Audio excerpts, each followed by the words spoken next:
We will call the meeting to order. We've already taken roll call and determined that we have a quorum. And so we're going to reconvene. Second day of our meetings. Can you hear me? No.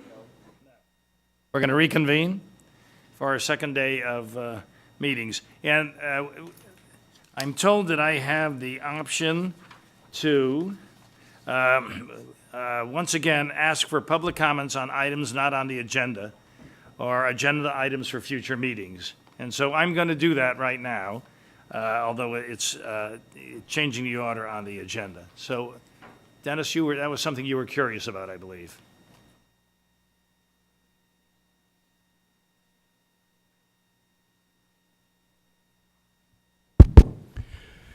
Good morning, board members. Some of you didn't hear me yesterday. I spoke to the Legislation and Regulation Committee on, I'm here representing Express Scripts, and I spoke to SB 671, the biologics bill. And we had discussion about notification and the 5-day limit and all that sort of, and interchangeability of biologics and so on. I misspoke on our company position. And I'd like to change my comments in that in the board summary in the packet, which was about one paragraph, it didn't give all the details of the bill. And when I paged down all 230 pages, when I got to the right bill and read it, it does meet everything we need for compliance. It allows for electronic interchange of information on an electronic health record or through an interoperable data exchange system like SureScripts. So the biologics will be almost certainly all covered by some plan. Nobody's going to pay cash for them. So all of the adjudication will go through SureScripts or some other hub, which makes all of the data available to the prescriber. So yesterday I commented that we wanted to oppose the bill because of the notification issue. The bill covers it all and makes it very easy for a pharmacy to be compliant. So I'd like to state that Express Scripts supports the bill and would encourage the board to also support it. It's going through a lot of negotiation at the legislative level, and this is the vetted version that works for pharmacy, we believe. So I just wanted to change my comments, and I thank you for getting me on early. I can catch my flight later. And as always, thank you for your comments. Does anybody have any questions to Dennis?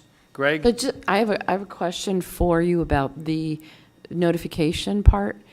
What you're saying is that if a physician can actually check for past history through the SureScripts Yes. history, and you believe that that actually complies with notification to a prescriber? It's about communication, not notification and response.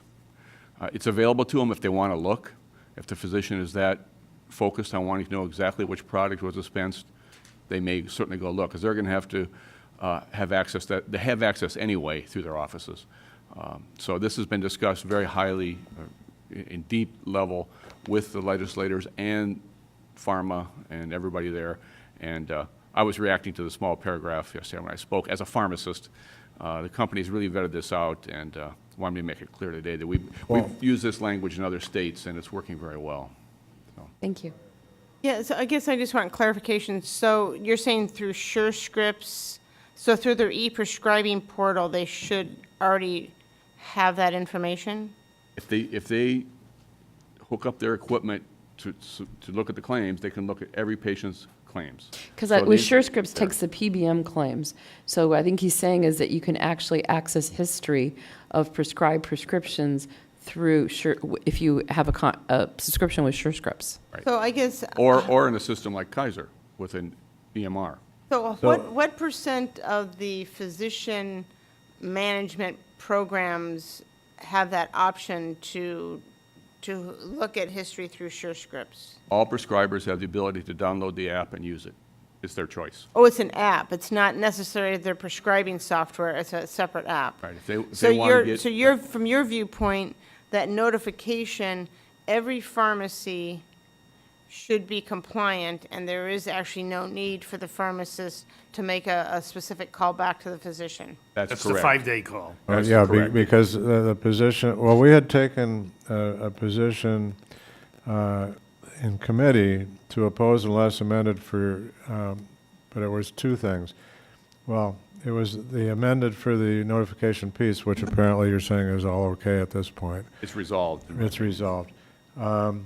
We In also. Express Scripts We also had directed staff, well, this wasn't a reason to oppose, I guess. We had directed staff to seek some kind of clarification regarding the intent of this. We're talking about the 5 days again, right? Right. Oh, this is different. This is the intent of the whole bill, because I think there was some concern as to, what's this all about? I mean, it was discussed that it's really all about money, probably, because the biologics are extremely expensive and so on, and they've got, people lined up on one side who have the original ones and others on the other side who don't. And we were kind of trying to get to what was the real intent of the author of the bill in doing this, but that's no reason to oppose. So I guess if we take away, if you're saying this part is resolved, then we can, I think not that- have the same reason to oppose. I mean, we wouldn't have a reason to oppose. But this is in Express Scripts' opinion that the notification's taken care of. And other stakeholders, I can't bring you all the names. I mean, I but- just think we need to be mindful that, Dennis, although he's valuable, he gives valuable testimony, that we need Right. to understand that he's speaking on behalf of Express Scripts. I am at this point. True, yes. but we do have additional facts today that we didn't have yesterday, Well, yeah, theoretically. So this will be more food for thought and discussion. Yeah. Exactly. During your report. Correct. And I think the fundamental thing we all as pharmacists need to consider is this upcoming industry of biologics. It's a big deal for interchange. And we want to make it easy for patients and pharmacists to use a lesser priced product if it's available. So that's the point, and we're hung up on this notification thing, and we think we have a compromise that works. Well, wait, you know, wait, good you thing. think you have a compromise in the works, in the language, or do you think that the language today clearly states that as long as it's available on the eScript portal, that the doctor should be able to look at the history and the pharmacist has no more responsibility? That's true. and That's already in the language, or that's, If you read the paragraph, it's quite lengthy, it's 3 or 4 sentences, and it talks about interoperability, data exchange systems, and electronic medical records. okay. It's not a fax. It is available on a repository that's available. And so if a pharmacy doesn't, for whatever reason, communicate through SureScript, then the to pharmacist do it. would have the responsibility of having to call the doctor. Within Right, 5 and days. what I was trying to Right. make the point, I don't think anybody's going to go in and pay cash for their Neupogen. So I don't see Right. that as a big issue, an issue at all, frankly, in the biologics. Even if they were, there's a lot of chain drug stores that do contribute data to SureScripts as well. Right. So a lot of the PBM data and some of the larger chains also. Well, yeah, I think what you're saying is if it's a claim, then it's going to be on SureScripts. I think his point is if it's cash. But I think. in Perhaps it might not No, be. I understand that, but I think Okay. there are some drugstores that actually do even take Right. data back, You even just with said cash. You said the word PBM, and so that's why I was clarifying. Yeah, in addition, but both.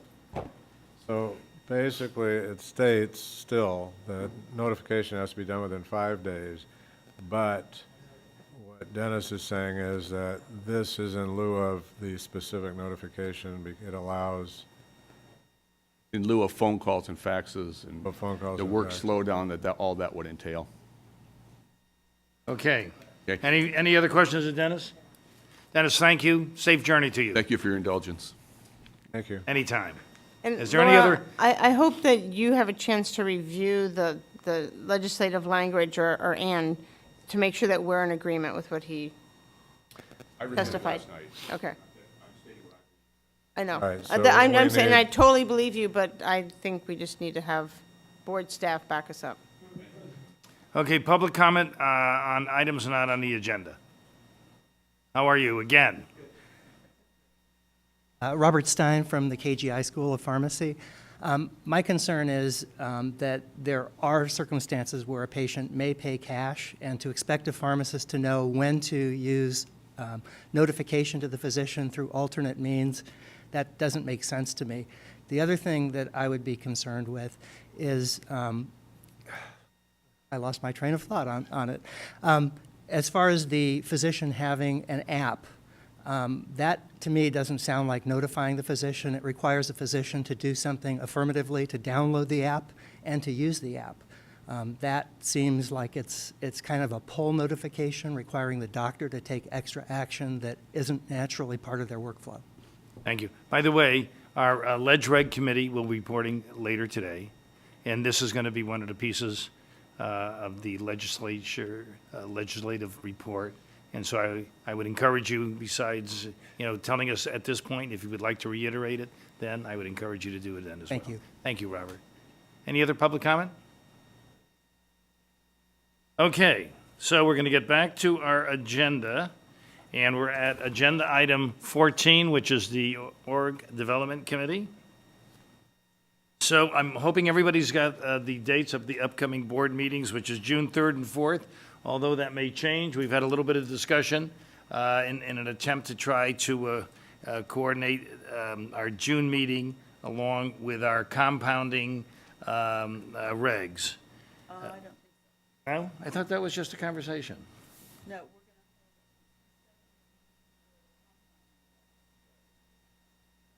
but the June meeting stands. We can't have that reg hearing as early as June. That meeting's already. Okay, so, Yep. so June 3rd and 4th are good. Right. June 3rd and 4th are good.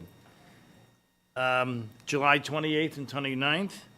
We think are solid, but we may end up, depending on need, having to adjust them. We've tried already once to accommodate Mr. Lippy, and we couldn't get quorum if we moved it back a week. Considering he's an accountant, he's unaccountable.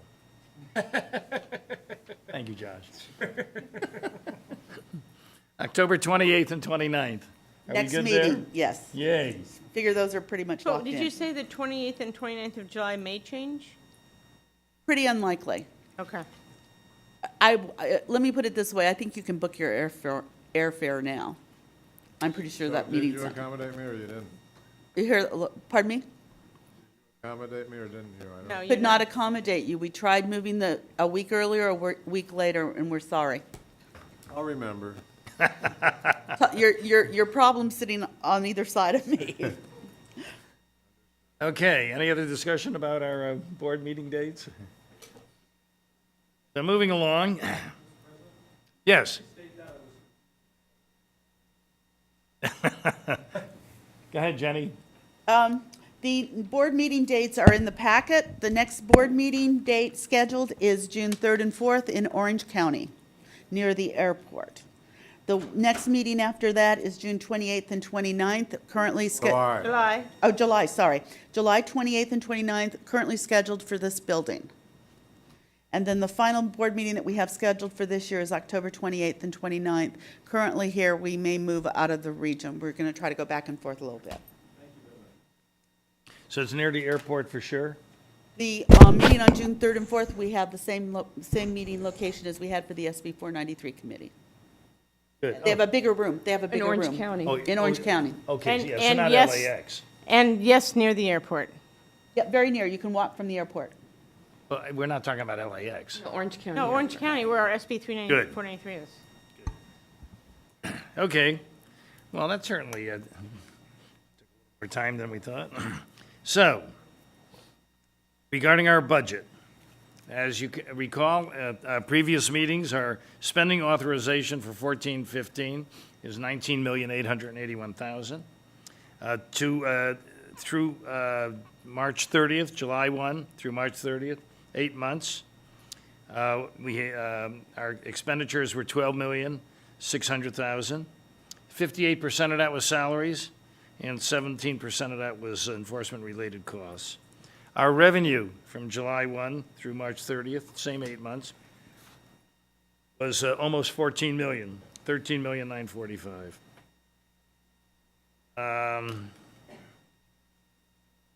License and fees on that were about 88%. Any questions or discussion regarding our revenue and expenditures and our budget? Our fund condition, well, we talk about this all the time. That's attachment number 2. This year, we expect to exceed our budget by about 1.4 million to be exact. And those expenses will be related to our expenses with the Attorney General's office. Worth every cent as far as I'm concerned. and also the Office of Administrative Hearings. The budget bill language allows programs within the Department of Consumer Affairs to submit a deficiency request to increase authorized expenditures to enforcement-related costs. So, augmentation of our budget is awaiting approval by the legislature, and hopefully that will occur by the end of this month. Not much time left. So where are we on our fund condition? As I've reported before, 2014-15, we had about 5.2 months of reserves, about $8.5 million. We expect at the end of fiscal year 15-16 to be down to about 5.4 million, which would be 3.2 months. And as we continue on with no change, expected change in our revenue, except what we project, 16-17 will bring us, in dire shape as far as I'm concerned, to 1.9 million, less than 2 months. Any questions? Public? Back to our meetings. June 3 and 4, petitions for penalty reductions. We also are going to be looking at some naloxone protocol possible changes. And as was discussed, it is in Orange County. B4, board member reimbursement, attachment number 3. It's, the same. Nothing has really changed dramatically. No need for me to bore you all with the particulars of it. I would encourage you all to read it. Mail votes and attendance and reimbursements. For a personal update, I'm going to call on Jenny. We've been busy hiring people. Good. So we have a list in the board packet of people that have been promoted or newly hired. We also lost a couple of employees. One inspector resigned to move to Colorado. And we are now in the process of doing some recruitment to fill the vacant staff positions. So there's a manager position we're recruiting for, an analyst position, which is kind of like the lead processor over the technicians that may be processing depending on the desk. We are looking for one inspector, one supervising inspector, ultimately because of a retirement of Bob Ratcliffe, and then we have one office technician. So that's kind of where we are. We're getting big enough now that there's pretty much going to always be some turnover. We have 100 employees, so something's always coming or going or whatever. So we have to get used to that. Okay. Any questions? Board members, any questions? Public? Well, thank you, Jenny. So with that, we're at agenda item number 15, and I'm going to ask Ann to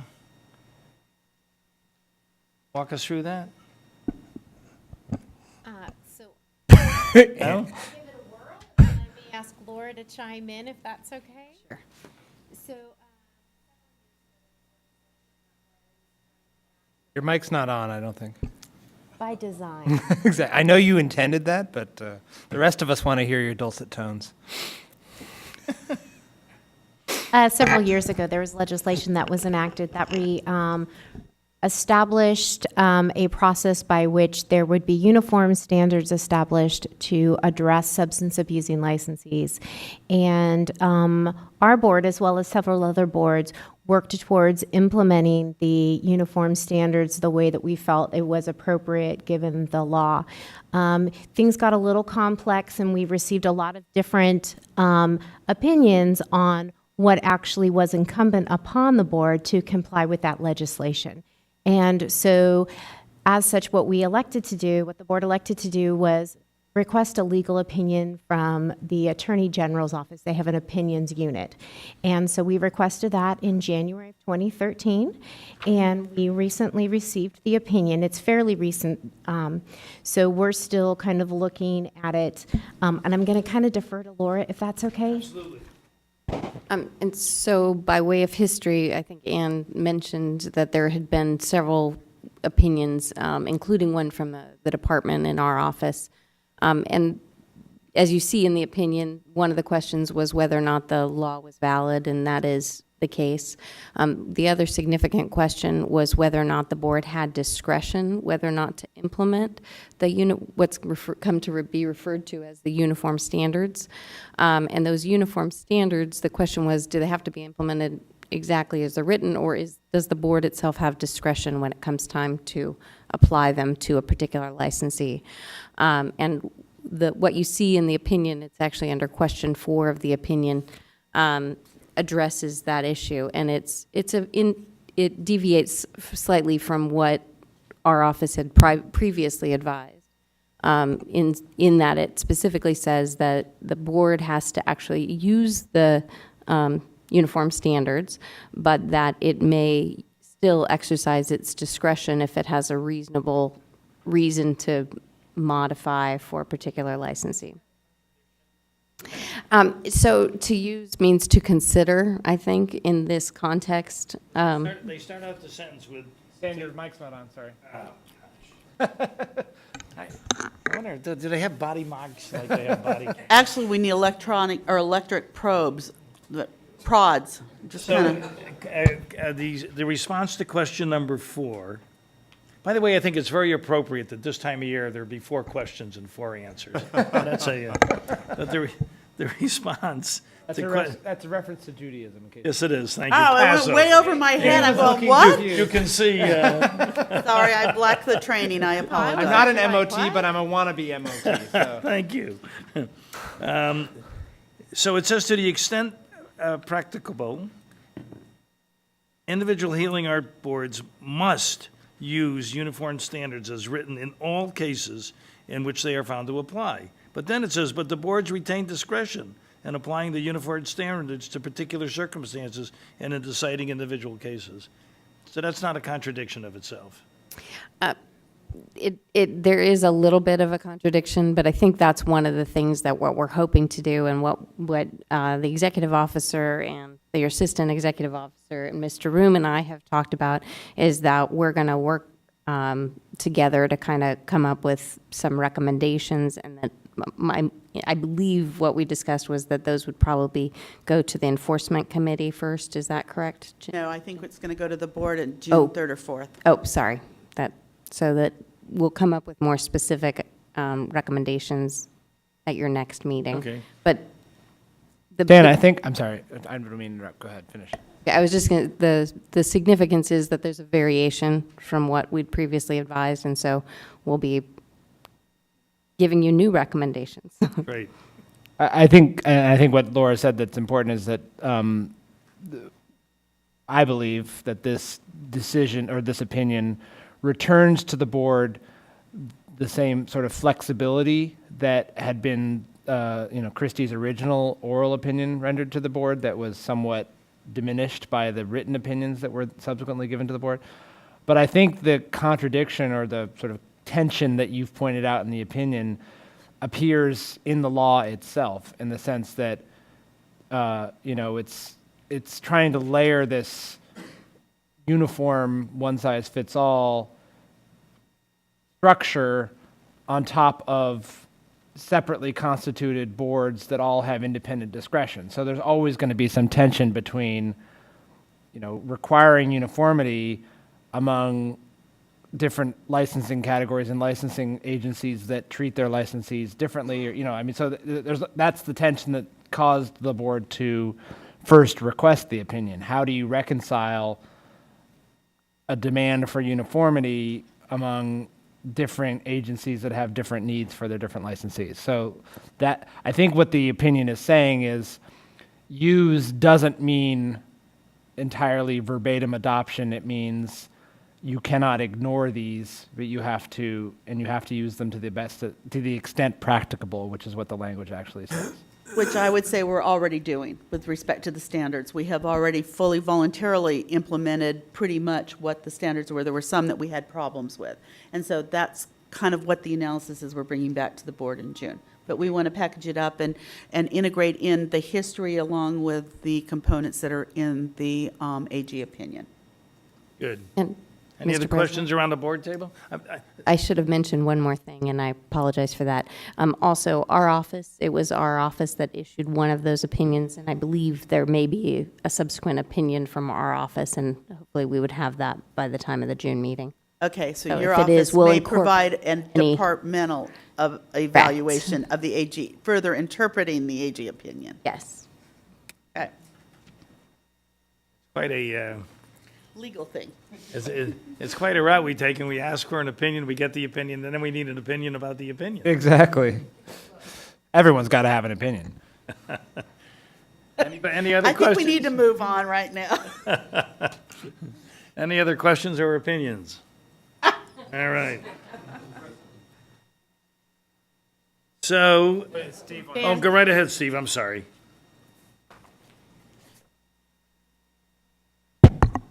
Steve Ray from Kaiser Permanente. I just want to suggest that when you get the opinion of the opinion, et cetera, that you ask that it also take a look at the interplay between this and federal law. We have found, for an example, that obligations under California law, for an example, the UNRU Act, which is the equivalent of the American with Disabilities Act, and the requirements of the DEA about what you can or could or should not do regarding people that have problems and also simultaneous access to controlled substances sometimes conflict. And so I can see, for an example, that under certain departments of the Consumer Affairs where licensees don't have access to controlled substances, there may be more flexibility with what that licensing agency can do, cosmetologist or something.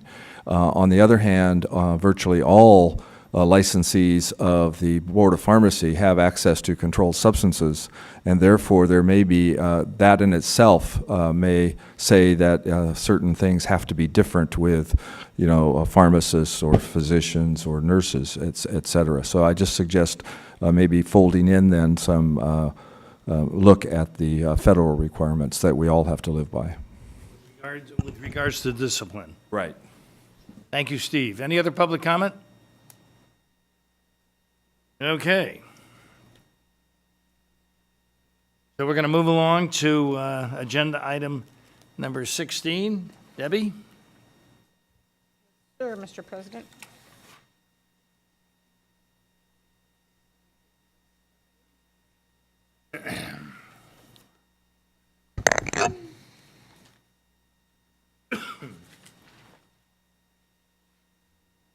Okay, the licensing committee report. The licensing committee consists of myself, Lavanza Cheryl Butler, Victor Law, Albert Wong, and Ricardo Sanchez. We recently had a meeting. Actually, it was in April. I think it was the 10th, but the date's not on here. April 7th, thank you. And so this is a report of that meeting. And this is for the most part, informational. I don't believe there's anything to act upon, so I'm going to go through it at a nice little clip, but I will definitely give the public and the board members an opportunity, and I'll take a breath every so often so people can comment. Status of implementation of recently enacted legislation impacting the licensing programs within the board. So first off is Bill 2605 regarding 3PL or third-party logistic providers.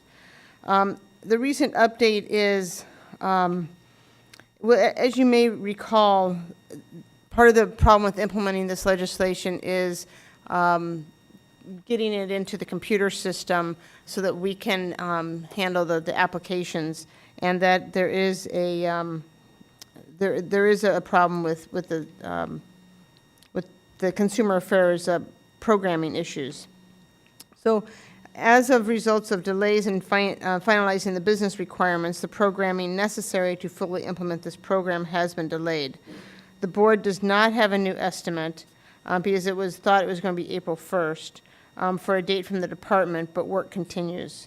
Most recently, the staff started testing in one of our legacy environments and is working with the department to identify changes.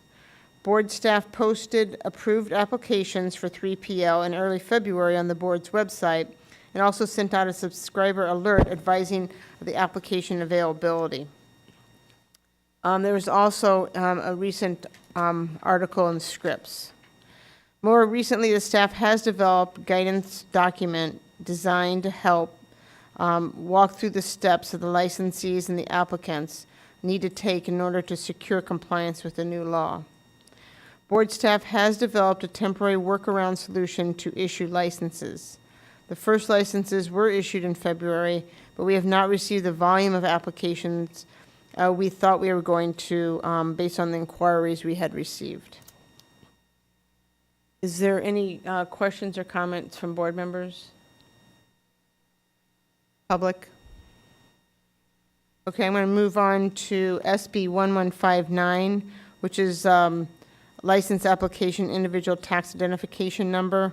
So just as background, this legislation required the board on or before January 1st to accept either a Social Security number or an individual tax identification number as condition for licensure. Prior to this, the board only collected Social Security numbers. The board staff has undertaken revisions of several application forms and instructions. Further, as the pharmacy technician application is incorporated by reference and regulation, implementation of this update needs to occur via regulation. The formal rulemaking process was initiated on February 20th and runs through April 6th. Absent of any negative comments, the rulemaking will be brought back to the board at the April board meeting for final adoption. I'm assuming that's going to happen, but it's not part of my report.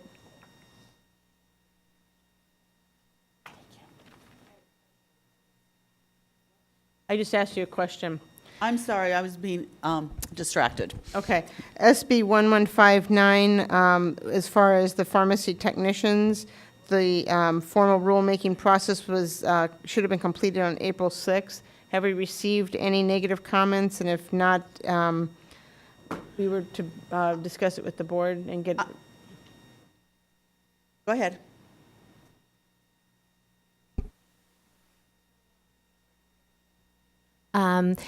There were no comments received during the regulation chair report. During the regulation committee meeting, there will be a recommendation to the full board to make some additional changes to the technician application. And we're going to handle that in the Leg and Reg meeting? Yes. Part, okay. So in addition, we're evaluating additional changes that may need to be made. Okay. So that's it on the individual tax identification number, unless there's any other questions of board members for the public. I'm going to move on to SB 1226, Veterans Professional Licensing. As you recall, this is a measure to expedite the initial licensure process for applicants who supply satisfactory evidence to the board that the applicant has served as an active duty member of the armed forces and was honorably discharged. And that's supposed to take effect around on or after July 1st, 2016. And implementation efforts are not yet underway because DCA has advised all the boards and bureaus that within the department no modifications can be made to the legacy computer system. And as such, any implementation efforts necessary would require manual workarounds by the board. And because it also isn't for another year, I think we're kind of waiting to see, what happens with the computer system. Any comments from the board on that, on the veteran legislation or the public? Okay, I'll move on to SB 1466, which is the Business and Professions Omnibus Bill, which contained two provisions which impacted board licensing program. The first amends the definition of the correctional facility, and this will require updating the application instruction forms as well as securing changes to the existing licensing and application system. The board does need to secure a freeze exemption, and the board staff will work within the department to do so. SB 1466 also changed the requirement for an applicant designated representative to require that they're at least 18 years of age, and this is only a procedural update. The board staff has initiated implementation efforts, including creation of new application forms for the licensed correctional facility license category, as well as a revision to the designated representative application form.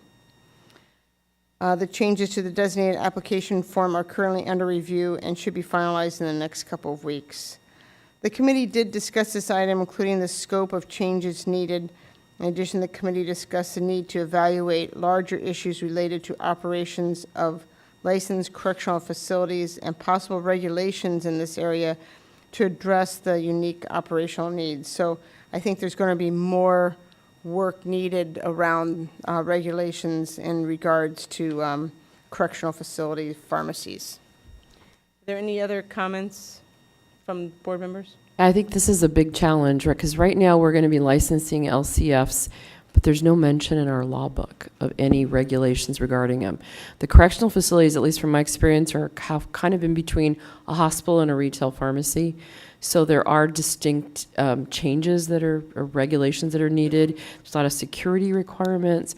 So I know, are we working on some draft regulations for We have a correctional? draft that was started over the years, a number of years ago, but we have not moved forward with that. I have a meeting with a former board member who happens to run the correctional systems pharmacies in a couple of weeks, and that'll be one of the things that he wants to talk about. But it's going to take a slow process because we're going to have to involve a whole number of stakeholders in the process. We need to make sure that we're fully engaged because the person that was involved is retired, that developed the provisions. So, you know, it's just starting over. But as Dr. Gutierrez says, the real issue is that because they're not really a community pharmacy, because they're not really an inpatient pharmacy, it's kind of like a blend between the two. So they need some very specific requirements. So. Are we inspecting them at all? Yeah, we get complaints, we go in and we inspect, we cite them, we've fined some, and I don't know whether we've got anybody on probation, but we have gone in and done investigations, and we have had sanctions applied. So you have specific challenges, Dan? So for example, if you have a pharmacist signed for drug shipments, I mean, they're shipping drugs to a jail where you've got to go through security, where sometimes there's lockdowns. So there's some challenges just from the sheer nature of what they do that is very different from any other of the two pharmacies that we've got. I actually, when I was in business, I had a closed shop, and we had contracts with San Bernardino County and Riverside County for the jails that were controlled by the sheriff's department in each county, and so quite an interesting business. Well, you've got a number of prisoners where, first of all, they get moved a lot. So you're in one facility today, you're in another one tomorrow, and I mean, it's a really high ratio of people that are moved around. That's Well, in even more the within state facility, correctional. they're moved around. Well, sometimes it's because, one's belongs to a gang member that Right. is rivaling the other gang member, and they can't have them in the same location, so they've got to move them around for safety reasons, or there's a multitude of other reasons that they do that. And the drugs themselves are contraband in a prison. So, and you've got people that are not healthcare professionals that have direct access to them. So there are a whole series of specialized things we have to deal with. A lot of them are using basically machines, dispensing machines or storage machines that they pull drugs out of. Again, we have no real hold over those. So it's a relatively complex area that we're going to have to work in here. Yeah, several years ago, I had actually met with a previous state prison head, pharmacy leader, and we had some stakeholders from Orange County, just a lot of different correctional pharmacy leaders. I was there representing LA County, and we actually went through the regulations, made some suggestions for changes, and those were sent to the board staff. So I think that's what I sent Jenny. So we're trying to see if we can use that as a baseline to review and see whether there's any changes that can be done to increase the safety and access for these patients that are in And- our jails. Yeah. Title 23, I don't remember. It's not Title 20. It might be Title 23, actually. You know, think it so was Title 20. some of that information you're talking about would probably be good to bring to the committee, because I think we just kind of started scratching at it, and I think the committee, understands the complexity and the differences, but we have seen nothing as far as any kind of backup data, maybe what the board had in the past, this report that you're speaking about. So I think, in fairness to the committee, it would be great let's share that with the committee so Yeah. we can let's get it on our agenda and start getting smart about it so that we don't have to get smart fast in like a year when we have all the data. Yeah, I attended, we actually spent several meetings doing this, so it's been going on. I think we'd worked with Bob Ratcliffe before he retired. So because he's retired, I sent the report over to Ginny, so she has it.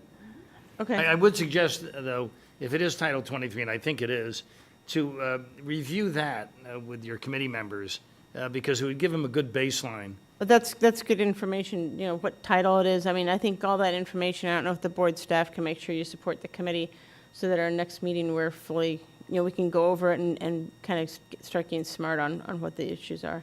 Thanks, Debbie. Is there any public comment?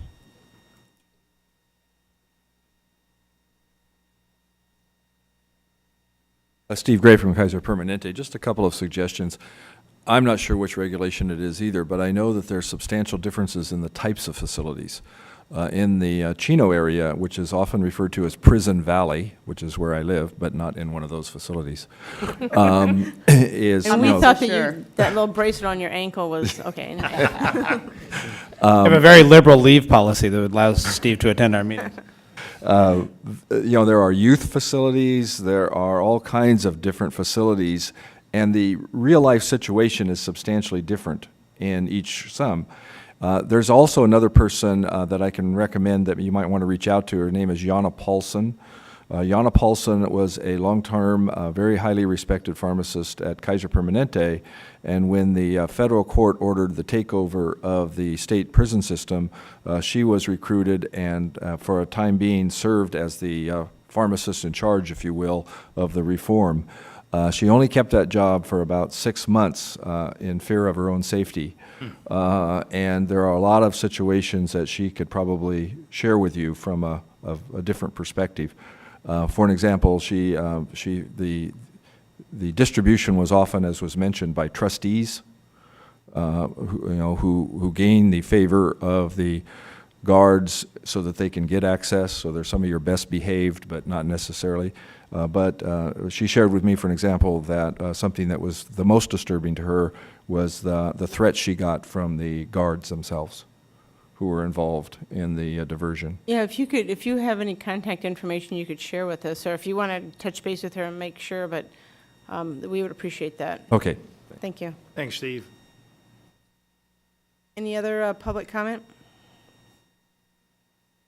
All right, then I'm going to move on to agenda item number 2, which is Department of Education acceptance of additional testing. So Business and Profession Code 4202 establishes the requirement for licensure as a pharmacy technician, includes provision that an applicant can either be a high school graduate or possess a general education development certificate equivalent.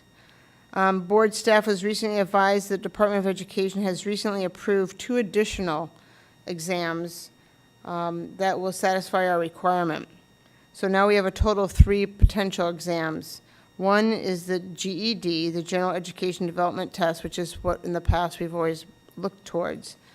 One of the new ones is called HiSET, which is the High School Equivalency Test, and the other new one is TASK, which is the test assessing secondary completion.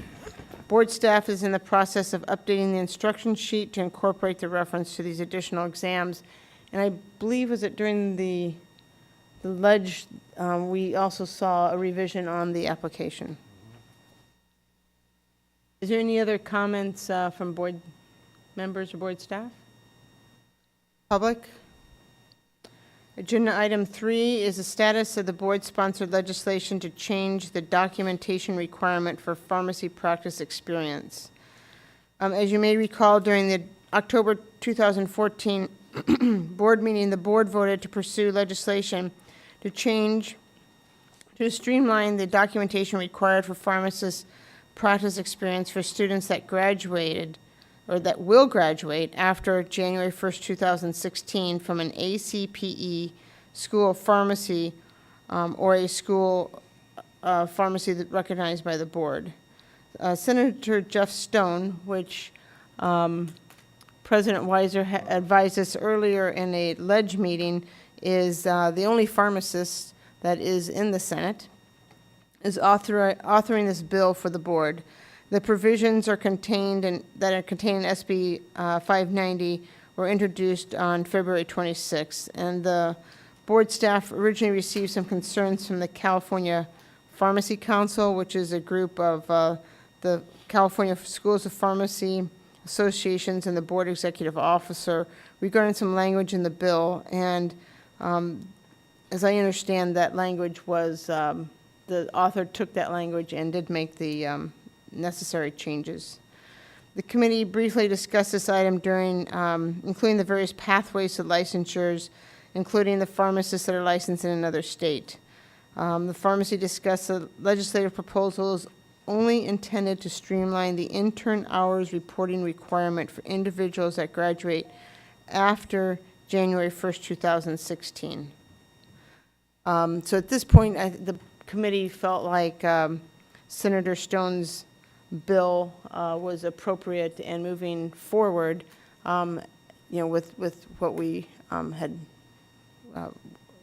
guided or wanted. Are there any other comments from the board members? So what is the latest status on the bill, Ann? Do you know? Did it go through the committee? It passed out of committee earlier this week and is on the Senate floor. The amendments are not yet in print. The amendments will be included as part of the floor action. Thank you. Any public comment? Moving on to agenda item 4 is a NAPLEX exam content outline update. NAPLEX recently completed its procedure to ensure its exam includes the most recent standards for safety and effective practice of pharmacy. As a result, NABP has released its new competency statement, which will go into effect on November 1st. This revised competency statement will be evaluated by the board's competency committee as part of its work to evaluate the board's current content outline for CPJE. So I'm going to roll in actually into agenda item 5 because it is related. And so what happens is our competency committee will look at anything that NAPLEX may have changed and marry that up with items that we have identified as necessary to be part of our CPJE exam. And if there is any items in NAPLEX that were dropped that we think are important, then our competency committee would consider including that in CPJE. So effective February 26th, the board, so the competency committee work groups are meeting this year, and they will complete the revised, a review of the revised NAPLEX. And it's anticipated at our October board meeting that they'll come back with any kind of suggestions that need to be made. In regards to the CPJE, the board instituted our quality assurance review of the California Practice Standard and Jurisprudence exam, which means that there's a delay in releasing the exam results. This procedure is done periodically to ensure the reliability of the exam, and we anticipate that the scores will be available in May 2015. However, it just really depends on how many people take the exam. And so if you know anyone who's waiting to take the exam because they know there's this delay, please tell them to take it because it actually only speeds up when we can release the results. Debbie, what does a quality assurance review mean? So what they do is it's actuarial. I don't know if that's, but they take Psychometric is the right. psychometric. Thank you. So they look at the exam results and the people taking it and the questions and how they pass, just to make sure that we are getting the I want to use the word quality, but since you asked for a definition, make sure that we're getting the results that we need, the competency ratings that we need. And it happens, NAPLEX does it also, but since they have such a huge pool, because it's all the students in the United States, their quality review is much shorter and probably kind of a blip, whereas ours, it's just our people, and so it does end up taking. The real problem is that we know our items are stolen out of the exam. They go out, people go out and reconstruct the exam questions outside the room. If we catch them, we discipline them, and we do serious discipline because it's a serious issue. but we don't always catch them. And so consequently, we have to keep adding new questions. We have to do multiple forms of the exam. We've got, and NABP does the same thing with their exam because theirs is always under assault as well. So part of the QA assures that our exam scores are reliable once we issue the test results. But we need a large quantity of people to take the exams that are out at any one time in order to be able to do the QA. And so frequently, for some reason that I don't understand, people want to wait until we release the scores before they take the exam. Well, what happens is that sometimes in those cases, we have to wait a long time to reach the QA fulfillment. Then once we get them scored, we're ready to do another QA again because we know the questions have been out there too long. So it creates a whole series of issues. So if people would just sign up, take the exam, the world would be a happier place. And they'd get their scores faster. And the fact of the matter is, California, it's a smaller pool, so to get that, you know how when you're doing studies, you have to have a certain number. So to hit that certain number when you're dealing with a kind of a smaller pool, it just takes longer. And that is also why we don't allow any kind of paper or cell phones in the exam room or during the examination process, correct? All exams are very structured. We don't allow a cell phone in. If we catch you with a cell phone, you're going to lose your intern license and be barred from the exam for 3 years. Yeah, we just found, well, sometimes you see people wandering outside the test premises because they say they're stressed or they didn't realize what was going on. That's an immediate security breach. What you cannot allow someone to just leave, walk off the premises, and then come back in and finish taking the exam. So we have very strong controls to protect the exam if we catch it. What we don't have is the ability to catch people that have chat rooms and other things that we know are out there. It's a problem for all exam. It's not just pharmacy. It's any professional exam has got these entities out there that help people pass. Yeah. You have them in accountancy too, I will bet.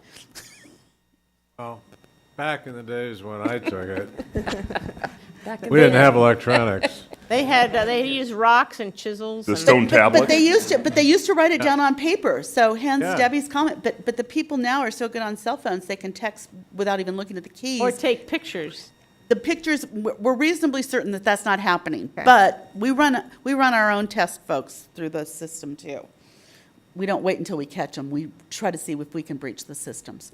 So it sounds like this whole thing is very pervasive. I don't understand in a professional environment how it can be that pervasive. It's a difference between $9 an hour and $150,000 to $160,000 a year. You're an accountant. It's all about money, buddy. Gee, what a surprise. Yeah. Examination statistics, the semi-annual CPJE statistics report for October 2014 through March 2015 reflects the overall pass rate for CPJE is 70.3. The pass rate for graduates from California Schools of Pharmacy was 66.7. The overall pass rate for NAPLEX is 94.5. As of February 26, 2015, a quality assurance is in place for CPJE. And if you look on attachment, I think this is attachment 4 I'm looking at, these are the examination statistics for the CPJE and the NAPLEX between October 14 and March 2015. And it shows California schools, other U.S., foreign, underclassified.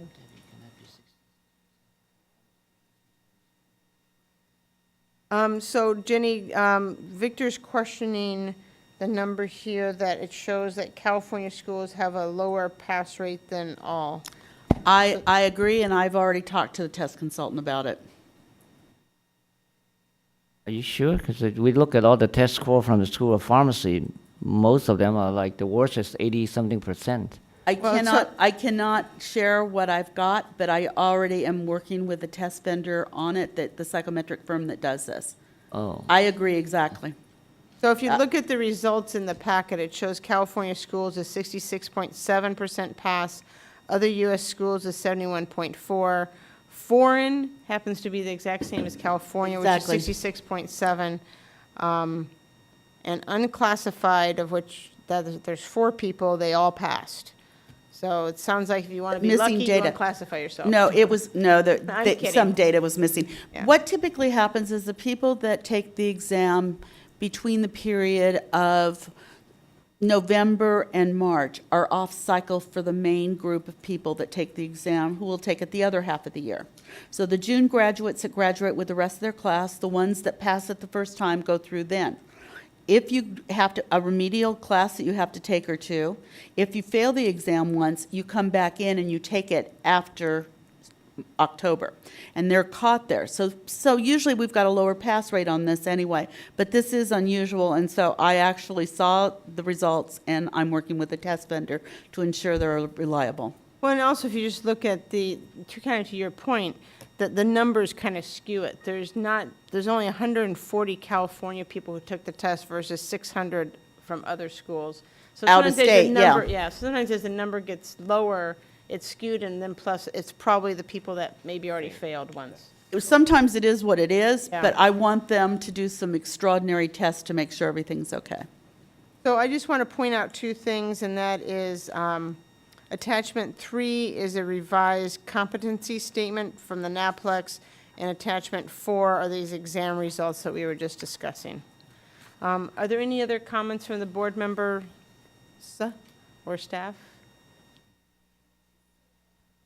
If you turn your mic, you can. Competency Committee may complete its work ahead of time, and if so, we'll bring the revised proposed content outline to an earlier board meeting. Okay. We appreciate that. Oh, I just have one comment, because I'm on the competency committee, and sometimes on the design of the questions, is the people who sit on the committee, they were using themselves, they're not using the perspective of a candidate taking the exam.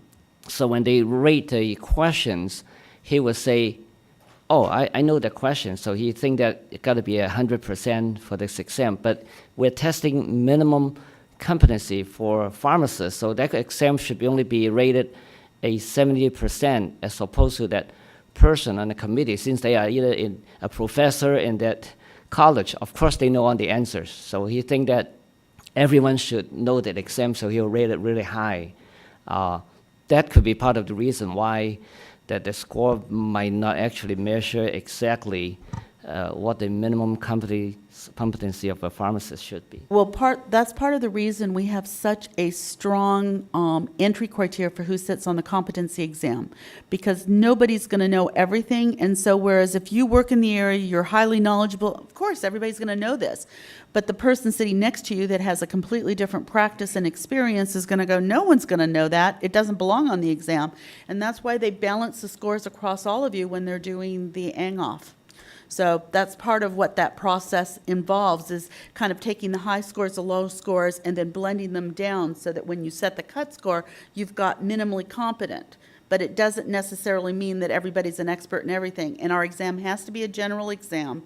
It's not set to only measure whether or not you're good in a hospital setting or you're good in a retail setting. Say that right? I don't You even said it know. right. Okay. No, you said it right. So I lost my train of thought towards the end, so. in I'm fact- just talking The brain fart disconnected. worked out okay this I need time. some sleep is what. in is fact, what- yes, the people there were constantly being reminded that you're not using this exam to test you. You're using this exam actually to test a minimum qualified pharmacist who are coming to be entry-level pharmacists, not to be an expert in the field and in everything. For those of you that don't really understand part of what we're talking about, this is the difference between an exam that you might take in college or on your way there versus one where you've got occupational licensing involved, where it's high stakes. And so in our case, we hire a vendor, we hire people with PhDs that do nothing but psychometric testing, and they have software programs and all internal tests and things that they run. And part of their requirements are to establish what the appropriate cut score is on an exam, which the committee doesn't see how people perform. They set it in advance of the score. So I don't want to get too much down into what we do during the exam, because some of this is not good coming out publicly, but we do pretty much everything everyone else does with respect to setting the scores, and we periodically calibrate with, like, for example, NABP or other firms or other entities that provide occupational licensing. In fact, everything start to finish, we used contracted vendors to even administer the exam. We don't administer it ourselves. Yeah, because I know I was on the competency committee, and I thought the psychometric firm or vendor that we used, I was very impressed with how they handled and managed the process. Well, as I say, it's not a beer on Friday afternoon writing exam questions. It's a very rigorous process, and it's tedious, and I know others have participated. I sat on that committee also, but I am concerned when only 66% of California graduates are passing the exam. Well, keep in mind, some of those graduates probably failed the first time. Yeah, so remember that, the snapshot. Any public comment? Now we have the California Pharmacy School representation. Hi, Robert Stein from KGI School of Pharmacy. Yeah, I think as the bar does in California, it would really be helpful in terms of trying to interpret the statistics to have whether somebody has previously taken the test and failed it. I think that will... It's a measure we count. It's in the data. It is? Okay. Yeah, it'll Okay, be good. in the data. Thanks. That is a key variable. First-time test takers are a different group. So I don't know, is that problematic, maybe next time we present the This data? is an unusual result, like I said. But maybe next time we include that? Yeah. Steve Gray is an individual. For those of you that don't know, I also teach pharmacy law and ethics at UCSD. And one of the things I have found and have cautioned the students on, which I think would bear repeating maybe in the newsletter or whatever, is some of the sharing of questions is, in my opinion, completely innocent. I mean, we've got a technology and a generation that spends most of their time, tweeting and Facebooking, and they come out of the exam and they say, OMG, to each other. Did you see question number blah, blah, blah about, what was that? And a lot of it, and we just have to constantly warn them that that's not appropriate, because it can literally go to hundreds or even more people as to what question number such and such was all about, and it was one of the most difficult and so forth. So I think there needs to be a way to separate that, which is, I believe, mostly innocent, from those who, as you indicate, there's plenty of history across the United States of organizations that are trying to get the exam in order to coach people. I think that I don't know what you can do about it, except every year almost have to warn these brand new students about that phenomenon, because literally within minutes afterwards, they can, and I would get questions. I would get something sent to me. I don't do tweeting and on Facebook and all of that. Where they would say, Professor Gray, what was the answer to that? And these are some of the best students. Those are the ones that are most surprised when there's something on there they don't know. Why don't you send those to me? So, but you see what I mean. It's when we took discipline one time against someone that literally wrote down questions and handed them to a provider. Yeah. She ended up losing her license. Yeah, and these are not. But we've got a testimonial that I have online that I will be happy to give to your law class, so that you can show them what she said in her own words, so that you can help bring your students in. Look, this isn't the run-of-the-mill test you're taking. You're dealing with public protection here. Good point. And so I'm more than willing to share the video, and you can have an ethics talk around it, or if you want us to come out, I'll be happy to do that too. Because it may be innocent, but the problem is it's got really serious impacts. The protection of our exam is a real key thing. Yeah, I think that's a very good point. Bob Stein and I are members of the American Society for Pharmacy Law, and we're going to start a group of those who teach pharmacy law in California. And we'll be sharing, all of these learnings, and because there's some new schools, new teachers of pharmacy law, et cetera. And some of them that teach pharmacy law in California are neither pharmacists nor lawyers. Just like so, me. Yeah, so.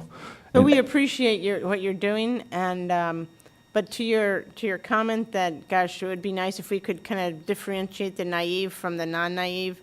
That's really not our job.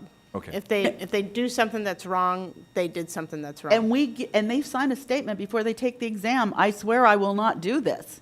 They need to pay attention to what they're signing, because we do mean business.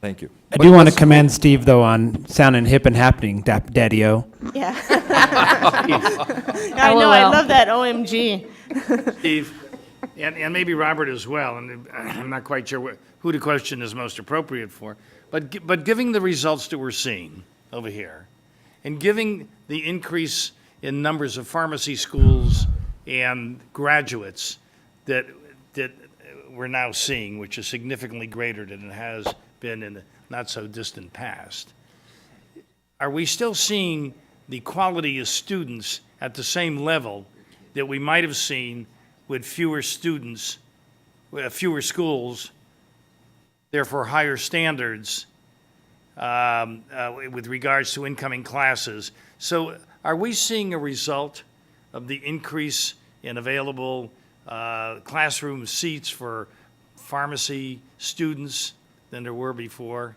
Do you feel that the standards are the same for acceptance and the quality of student is the same entering the profession? Yeah, this again is Steve Gray from Kaiser Permanente. We're in the process at Kaiser Permanente of changing our recruitment standards. We're from the schools. We're trying to get a handle on how we switch from, I just need a live body when there was a shortage, to, really judging the quality of the graduates. So I have been visiting the schools along with some of our HR pharmacist specialists, and in other words, they're pharmacists, but they're also professionals in HR. And personally, I have been very impressed with the new schools. The level of applicants, many of them not only have bachelor's degrees, but have master's degrees, also have licenses as nurses and other healthcare professionals, that we didn't see before, coming, right out of junior college, quite frankly, into pharmacy school. So I'm impressed with the quality of the applicants. I think it's too soon, obviously, for some of the new schools to know, because they haven't graduated anyone yet. But the other thing I see is schools are trying to differentiate themselves. There's a definite competition in the air, and that, I think, is favorable. In my personal opinion, I see that some of the traditional schools, may be a little slow to react, quite frankly, to some of the changes in healthcare and some of the coursework and so forth. The other thing I see is a recognition that the curriculum is really tough, and they're pushing more into the pre-pharmacy school requirements. And so we're getting a better, we're not taking things in pharmacy school such as quantitative analysis and statistics and things that you could take in pre-pharmacy, because there's so much to learn in the actual 3 to 4 year curriculum. So I don't share the impression that the new schools are lowering the standards at all. If anything, they might be causing some competition and some pressure to upgrade the standards, and to also, to some extent, specialize in that, yes, you're going to become a pharmacist, but this school is going to specialize in also, the computer technology, and this one's going to, that need to support the pharmacy profession, and this school's going to specialize in also the research that is all about the biologics and the new drugs. So I don't share if you'll forgive the phrase, that just because we have more schools in California that there's any kind of a dumbing down at all. And, well, I don't necessarily feel that way, but it begs the question, especially when we're seeing the results that we're seeing with regards to the exam.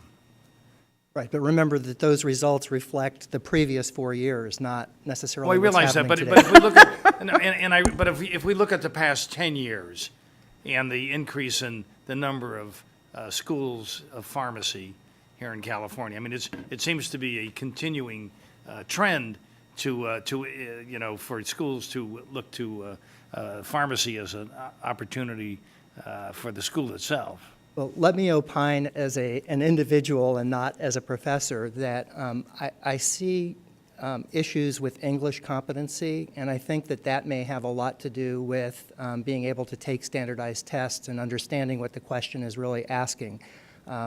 In my law class, I actually require them to take an actual accusation cases from the board and analyze them and have their takeaways. And in reading those compared to the objective tests that I give throughout the semester, I definitely see that some students are struggling with language and being able to express themselves in an expository Is this because way. English isn't their primary language? Definitely, yeah. And some whose language is Yeah, primarily I mean, English. you know, that's the one you got to hold your breath on. Yeah, indeed. I would just like to add also that some organizations, you can figure out which one, have also stopped recruiting from certain colleges across the country, where we have made a determination that in order to fill their class size, they must have lowered their standards or something. You know, that might be a common way to say that. And I think, you know, there have been at least 4 schools closed within the last year. I think one in Florida, one in Texas, and a couple others, mainly because economically they couldn't fill their class and so forth. So I think that I'm not seeing that phenomenon yet, or in California. We still import a lot of students from outside of California. And they aren't here at these meetings. They aren't here at the California Pharmacy Council, these outside of California, to talk about quality and you know, where the profession is going in California and our expanded scope of practice and what you need to do in order to be ready for that, et cetera. So that is more of a concern in my mind as I travel across the country. And we get residents from outside of California, and there are definite differences, but there are also some outstanding schools outside of California, and we're very pleased with what we get from those schools. Well, many schools recruit outside our country, California. But the issue is, you know, could be a language issue. In spite of all that, you know, the outcome and the graduate and the professional still has to deal with in particular. I mean, we talk about lack of communication, and Absolutely. I mean, it's you know, the ripple effect is significant. And I think I would just like to basically confirm what Bob has said is in our class they have to write essays on ethical dilemmas, and but their writing ability does not necessarily reflect their intellectual ability. It's an issue of, you know, not only English speaking but English writing. And so some of your brightest clinical and scientific minds are not necessarily some of your brightest literary minds. And you're required to write something that's got more than 240 characters? Yeah, exactly. Well, 140, thank you. I also sit on the California Pharmacy Council. I don't think I'm betraying any confidence here that was discussed, but essentially that's a group where you have a member from the associations, and then you also have a dean of the schools. And there has been discussion about the caliber of the recruitment. They have seen a change in the type of student that's applying, and in part to your point, that because of the number of schools. But they haven't said that they're putting people in order to fill seats that are lower caliber. It's just saying the recruitment process itself is different than it used to be, because there are more people applying and there are more slots to fill. It's not quite as competitive perhaps as it was 10, 15 years ago when there were only 4 schools. Well, so now the competition, I think, is that good student applies to 4 or 5 schools Right. and gets accepted, whereas 10 years ago, they were just, you know, praying, can I just get accepted to 1? So I think it's actually harder for the schools because those key students, you know, you're competing actually with the other schools because they probably, your best candidates probably have acceptances from other schools. So then you have to kind of sell your program too. That exact thought has been expressed. And the other thing is the application process has substantially changed. It's an online application process. Most schools now charge an application fee, so many students don't apply to as many as they did a few years ago because they have to pay a big fee. And then also because of the economy, more students are actually saying, I can't afford to go to that school unless I can live at home. There's all kinds of factors that have changed the situation. I guess I have a question, if I could.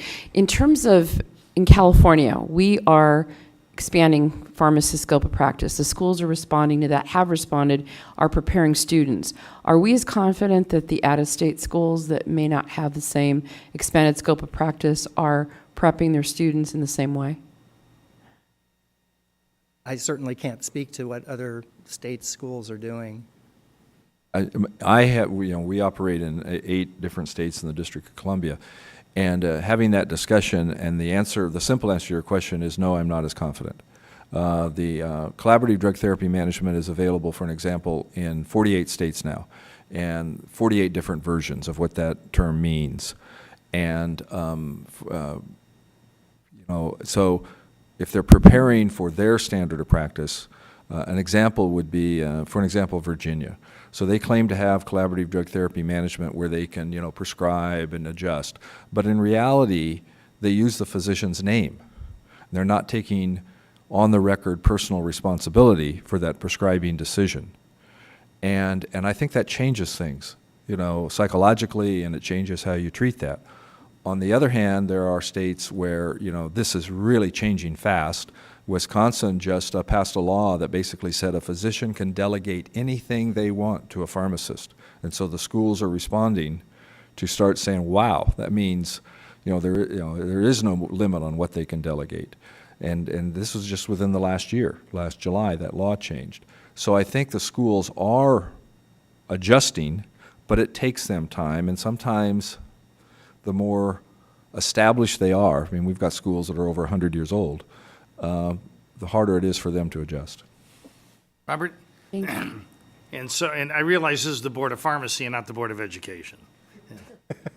However, are you finding that that applicants, regardless of their GPA, are well prepared, or as prepared as you would have expected them to be, or as prepared as you would have expected them to be 10 years ago? Well, we're actually interviewing for our entering class in fall, and from what I've seen, I'm very impressed with the caliber of the students, the candidates that we're getting, in terms of background, in terms of their ability to express themselves clearly. So I think that's a really positive thing, at least for this incoming class at KGI. Thank you. Good morning, Dennis Dennis, McAllister. I thought you were on a plane by now. Going to be gone He soon. did, he sandbagged you. Look at this. Speaking for ACPE Board of Directors, some things that I think the board and staff need to be aware of. Standards 2016 become effective next year. It's the 7-year revision to the school accreditation standards. In those standards are some major changes. Requirements for experiential training and interprofessional education, which means that medical students and pharmacy students don't get credit for interprofessional education if they take anatomy together. They have to practice together in schools. The schools are going to be required to have experiential sites where there is team care being given. There's also, for the quality piece you were talking about, the requirement for a midstream curricular assessment examination that's standardized across the country. So the schools will be held to the fire if they're weak in one area compared to the other schools. They're compared against each other. They don't like it very much, but it's a matter of quality of students graduating, to what you were exactly talking about. And then lastly, in terms of NAPLEX results, ACPE board carefully looks at the outliers to pass rates and talks to the schools and asks for a resolution plan. What do you think your problem is? What are you doing? So just for your information, ACPE is working hard on the very subjects you're talking about. Dennis, have they considered at all things, I know in the pharmacy schools they talk about OSCEs and the way that's how you're going to demonstrate competence, instead of going just to written tests? Has that been talked about at all? It's growing in many schools, and it is live team training. We only allow so much percentage of the work to be done in simulation. If you look at Canada, their board exam is an OSCE for every single graduate. Makes you swallow hard thinking about doing it here, but How do they do that? OSCE is standardized patients with an observer. So someone's actually an expert you have. For the Oh. members of the board who aren't. You have an expert actually that observes a patient interaction or a clinical situation and how the individual responds. It's the application of knowledge. Right, it's not sitting in front of a computer screen at all. So, How do anyway, they manage that in Canada with the number of applicants? well, they only graduate about 8% of what we do annually. That's why. That means we graduate, we license more than they do, so, Well, we Thank you. used to Thank have you. written exams, so. yeah, we Am I did. dating myself? Well, I still remember those I exams. remember those days. So I guess I'm dating myself too. So thank you very much. That was a very robust conversation, and I appreciate that. I'm going to move on to agenda item 6, review of the statistics relating to pharmacy technician application denials. Now, I want to preface this discussion at this section. Agenda item number 7 evolves around people actually filling out the application and problems with that. This is actually where assume the application is filled out correctly, but we deny it for other reasons. And this came out of the 2014 board meeting, where the board asked the licensing committee to really look at why we're denying pharmacy technician applications. And the licensing committee was designated as the one to research this. So the board staff was able to pull together some information that we reviewed and discussed. In 2014, in attachment 5, if you're following in the board packet, has some additional details, but I'm going to talk at a very high level. So the board identified 45 pharmacy technician applications where we denied the application. And so just to kind of cut that data a little bit, 73% of those people applying qualified based on completing a technician training program. 18% qualified through certification by PTCB, the Pharmacy Technician something board, I can't remember. Certification board. Certification board. And 9% earned an associate degree in pharmacy technology, which would be through like a junior college. So the primary reason for these denials was, in researching these individuals, was that they had a history of theft, forgery, identity theft, fraud, or they perhaps had multiple DUIs or a combination with other violation, or they had vandalism, disorderly conduct or obstruction, or drug-related possession or under influence or selling problems, charges in the past. So this brought on a very robust discussion at the committee meeting about perhaps we really need to kind of look at the technicians in a whole and look at the whole process, and including, so this is only, we're only talking about new applications. This isn't talking about renewals. And so one of the things we thought, we need to also kind of consider renewals, what needs to happen with renewals. We need to actually then, that evolved us into talking about, we need to talk about the scope of duties of the pharmacy technician, and really kind of almost like with the correctional facilities, we need to really dig deep and do a good review, it's time, of this category and what we need to have good quality, competent pharmacy technicians, and and what needs to happen to going forward in the future. So that's our plan, and the board staff has been saddled with pulling some additional information for the committee and doing some research, and I'm sure that this is going to be a discussion topic in many future board meetings as we kind of go through this process to evaluate the pharmacy technician job category. I don't know if there's any, let me first ask if there any of the other committee members wanted to add anything on our discussion, because I think we kind of agree that we might need to raise the bar on the qualification of the technicians based on the increasing number of technicians, increase of opportunities, increase of responsibility, and their scope of practice per se. So if they are trained to do a lot of stuff in the future, so we should really raise the qualification so that they will value the license and they won't get into trouble so easily just because it's so easy to get a license right now.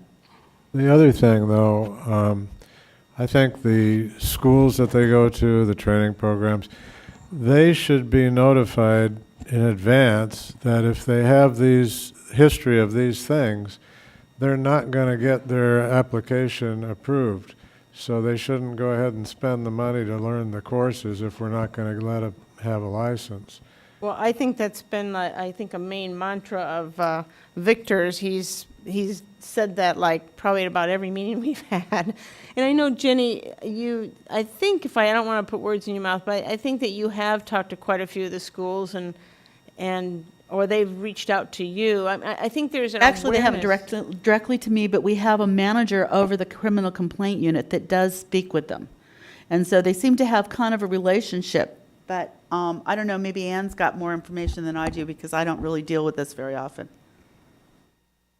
But I think at the end of the day, if we're going to take a flat-out position that if you have a drug conviction in the last 3 years with a blood alcohol of over 0.25, we're going to deny you. We're going to have to do that as a reg. Right now, it's done on a case-by-case basis, so a lot of times we can't really answer whether or not we're going to license somebody or not until we have all the information in front of us. And I think that's part of the evaluation we're going to do is do we need to set up not only, the criteria for the technicians and the training that they have and the competency they have coming in, but maybe just some of the basic stuff like, if you, have had multiple DUIs or if you have a drug conviction or arrest. I think we also are looking at, if there's some checkoffs that are like not happening, you're not going to get your license, then we probably need to look at making that clearer and more black and white versus on a case-by-case basis. It may have been me who raised the question initially at your meeting, and two things, Greg. I think some of it has to do with available seats. Getting back to you have available seats, and from an economic standpoint, you would like your class, the University of X or the training program of X, you want your classes full. It's a revenue issue, and it's the optimal issue for you. And so that's number one.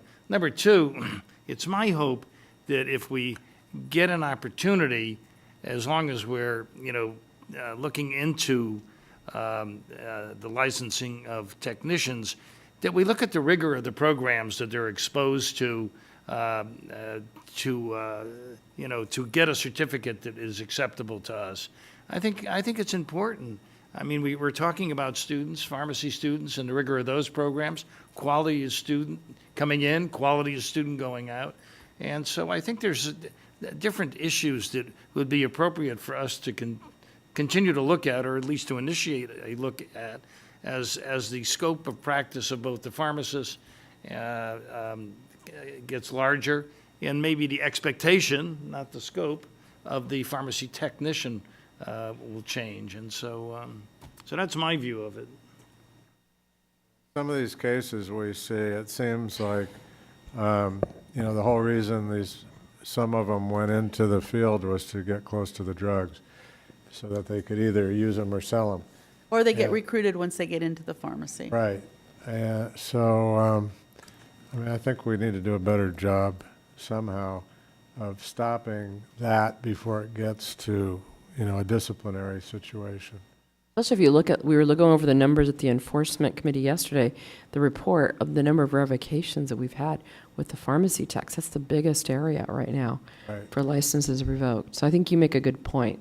I wanted to ask Debbie, in terms of when you review the pharmacy tech license, it may be about time to look for another level of pharmacy tech that may be highly specialized, whether it's in sterile compounding, or other oncology areas, something like that, because there's so much of a need. As pharmacists start taking on additional roles, there's going to be increased scope of practice for pharm techs.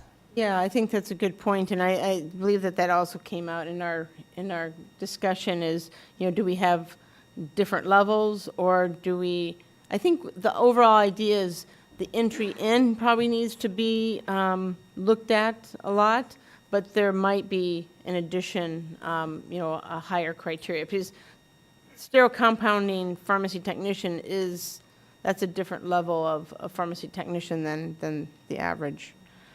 Any other comments from the board? If not, Just yes, a Greg? quick comment. In law enforcement, we fundamentally have the same issue. There are academies that are run by agencies and others that are run by community colleges, whereas an agency-run academy will generally do the hiring process first. They'll do a background investigation, so you filter out a lot of the issues. Whereas with the community colleges, that's not necessarily the case. So many times, individuals will go through the full training and find that they can't be employed because of their background. We try to discourage that by having them complete a personal history statement. It's a pretty comprehensive questionnaire on one's background. And in it, they identify, or they're supposed to self-identify, issues in which we now start sending people into community colleges to have that realistic conversation with them about the potential of ever being hired. That's, while it has not totally eliminated, it does seem to have helped. And so maybe on a parallel, that would be an option going forward. And also, we have government code that identifies concrete disqualifiers. So for example, having a felony, it's an automatic, and that discourages people from even getting in that process. And just for clarification, that's a police officer. Correct. But Thank you. we That also would- have that would be a good- expungements that also affect, just because you have a conviction today, a felony conviction today, you can have it expunged. And then in those cases, in order for us to be able to discipline, we have to prove the case up ourselves.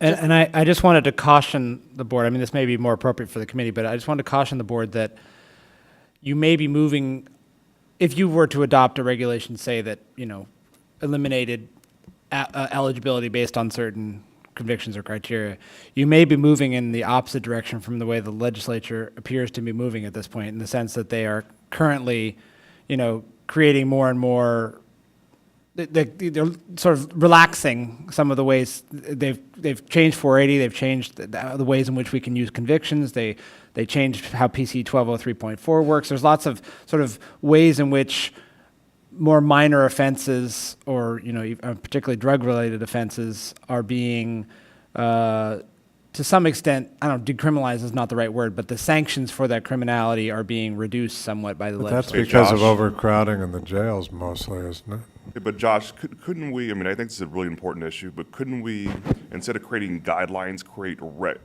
instead of creating regulations, create guidelines and say you may not be accepted if you had a DUI conviction, if you have a felony, if you have a misdemeanor?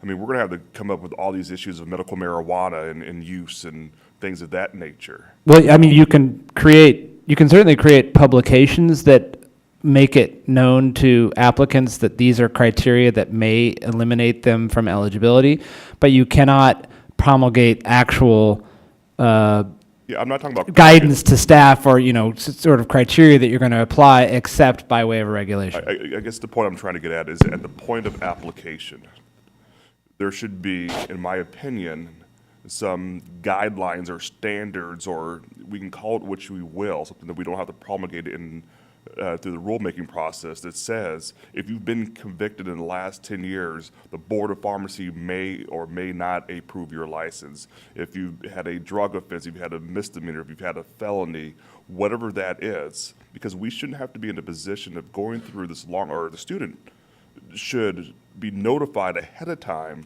that this might not be the right field for them. And you shouldn't have to pay all this money to go through class and then come to this board and get denied. It's a waste of everyone's time. Right. The problem is that they will not review any of the board materials until after they've completed the pharmacy technician course or whatever. I'm talking about at the time Yeah. of application. Yeah. I mean, but by then, they will have already invested the money in the pharmacy technician course, is what I'm But saying. is there a way that we could provide this information at step one? Well, I think, isn't that, Jenny, what you're saying one of your staff members tries to do up front? They actually talk to them, and sometimes they run prints before they get admitted into school, and I don't know what triggers that from the school level or not. Like I said, I'm not really too familiar here. But one of the things that we're talking about is talking to the Bureau of Private Post-Secondary Education a little bit about what their standards are, because the vocational standards for our pharmacy technicians are just laid out in the most general of terms in our BMP code. They're not reviewed by anyone. So perhaps looking at an agency that routinely looks at professional schools or vocational schools might not be a better way for us to ensure the review processes are in place and you're getting the right kind of review at the front end so that students aren't being sucked into these programs with $20,000 or $30,000 later, no hope of ever getting a job in the field. I think that there's a much broader issue here, and I don't mean to single out pharmacy technician training programs at all, but there's a sort of general, there's no mystery that in the news, there's a sort of general issue with vocational training schools as to whether they are applying appropriately stringent admission standards at the front, or if their incentive is more in getting students in and having those students take advantage of federal student loan programs and so forth in order so there's going to be a differing incentive between what the board might want, which is to discourage those students from even trying, versus what those schools might want, which is that they are bodies for their programs. So I don't know if we can rely on the schools necessarily to be the screening point for these individuals. But stay home during the day and watch the ads on TV during the week. I mean, look what's on during the day. They entice you into, you need a career, you need a profession. Look, go to this school and you'll come out in a short period of time and your life will be wonderful. And in a way, it's real enticing to someone that's trying to find a career that maybe made bad choices leading up to that. And so I don't think that part we're going to interfere with. I don't think there's anything the board can do with that kind of advertisement. But I think as we go through this, maybe we can do some steps coming out. I just don't know what they are as we sit here. And I'll find out more how we screen and how we interact with the schools in terms of providing information about what kinds of convictions potentially are deal breakers. And maybe other boards, like, Greg mentioned, is, maybe there is something that, in the police officer, maybe there's some statute or regulation that we could also mimic. I've certainly had personal experiences with people who have, criminal histories and are nonetheless eventually excellent in this profession. So I don't know that you necessarily want to exclude all of those people, but that's something for you to think about. Well, the question is not, I don't think the goal is exclusion. Right. I think the goal is notice. Right. Because you should need to ask yourself the question before you go through the whole program. I mean, if they want to still go through the program, they have a DUI conviction, they, can answer it, wife was pregnant, they're out, is driving to the hospital, whatever it may be, they should know up front. And I think it's only fair to the student. Right. I will mention that pharmacy technician is among those vocational training programs that is encouraged for persons who are incarcerated or have been incarcerated. So The rehab program it's in considered a prisons. vocational rehab program. So Yes, and it's been from the beginning. Well, as we're looking at the jail system, I mean, this is good. But I agree with Ryan. That and alone. I actually agree with Ryan. I think it's just basically just letting them know this is a risk. Right. You may go through all this and you may not be able to get your license. You should know about this going in. I think that's only fair to applicants. That might be, I think we have a notice, though, don't we have on our applications that prior criminal convictions may prevent you from becoming licensed? Don't we have some? But I think at the application, Jenny, it's too late. Late. Yes, I it think is, we and I need don't know how to, we is there do any it. way we could put Or just go a to notice school. to the schools and let them know?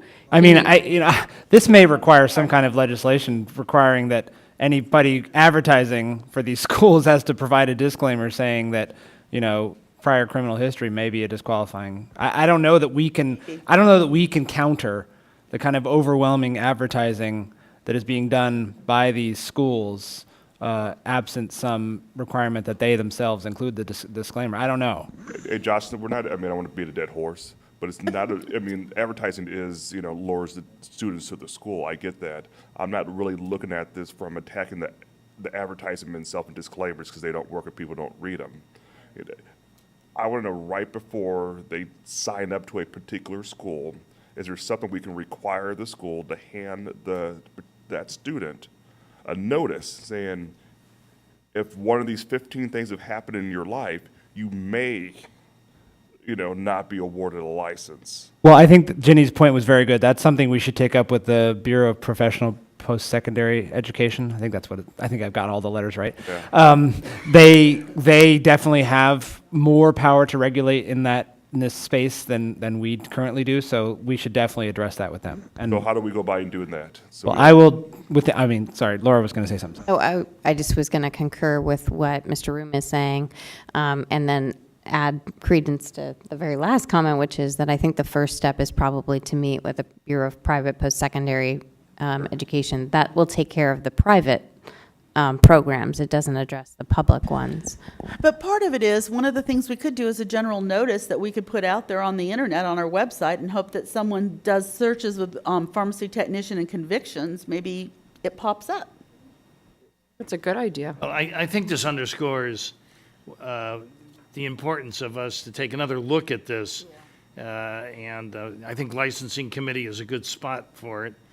To start at least, I mean, Yeah. it's going to come before this board. Ginny, can I just ask a factual question? I think there are still states that don't license pharmacy technicians. Can you tell how many, do you know roughly how many still don't license? No, but I could bring it. States are all over the place. There's some states with unlimited ratios. There's some states that don't have any technician requirements. NEBP annually compiles that data. I just don't have it in front of me, but not all states do license technicians. I just want to ask Josh on this issue with the incarcerated pharmacy techs or incarcerated individuals. I mean, do they do any screening on felonies, or is it I confess, I don't know the details of these programs at all. I only know about the existence of this because I have had applicants against whom I've, litigated cases reveal to me that the way in which they became or got trained as a pharmacy technician was in a jail or prison-related program. I wonder if we could find out more about that and let them know. This is from the beginning. From the beginning, this has been an issue. After we started licensing techs, one of the anomalies that popped up was, wow, you can be incarcerated and then get training in becoming a pharmacy So if tech. I'm in jail and I pick up a PTCB book and I just study in my spare time and go past PTCB, when I graduate, I can be a tech. You have a lot of spare time. You can apply to be a technician. You can apply for a How tech, about- but then we would stop you probably. It would depend on what your conviction is. I mean, a conviction in and of itself isn't necessarily disqualifying. It would depend what it is. Drug-related.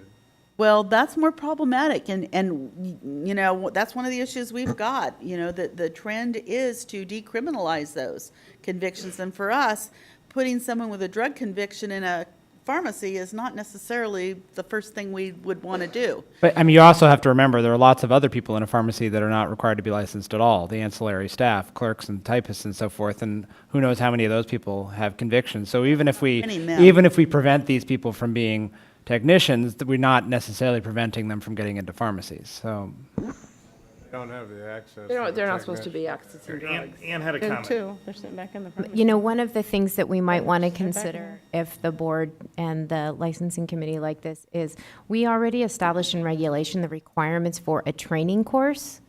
And so we could maybe even just put in there as a condition of a training course that satisfies our regulations, pre-notification to applicants of their program. That's a good idea. So we'd That's a have to great idea. explore it, but that might be something that would be relatively easy to effectuate in terms of a regulation that at least get the ball rolling. And would that only hit the people who are coming in through qualified technician training programs, or because you could still come in through PTCP or the community college, right? It would only handle the training programs themselves, but I believe that is the largest qualification pathway for Right now those with it's 73. licenses, applications that were denied. And it's the only one that has this issue of people investing a lot of money before they find out that they don't have Okay. the ability to be licensed. Debbie, before you continue, I've gotten a couple of requests for a break, and Let me get public comment, On this. then on this,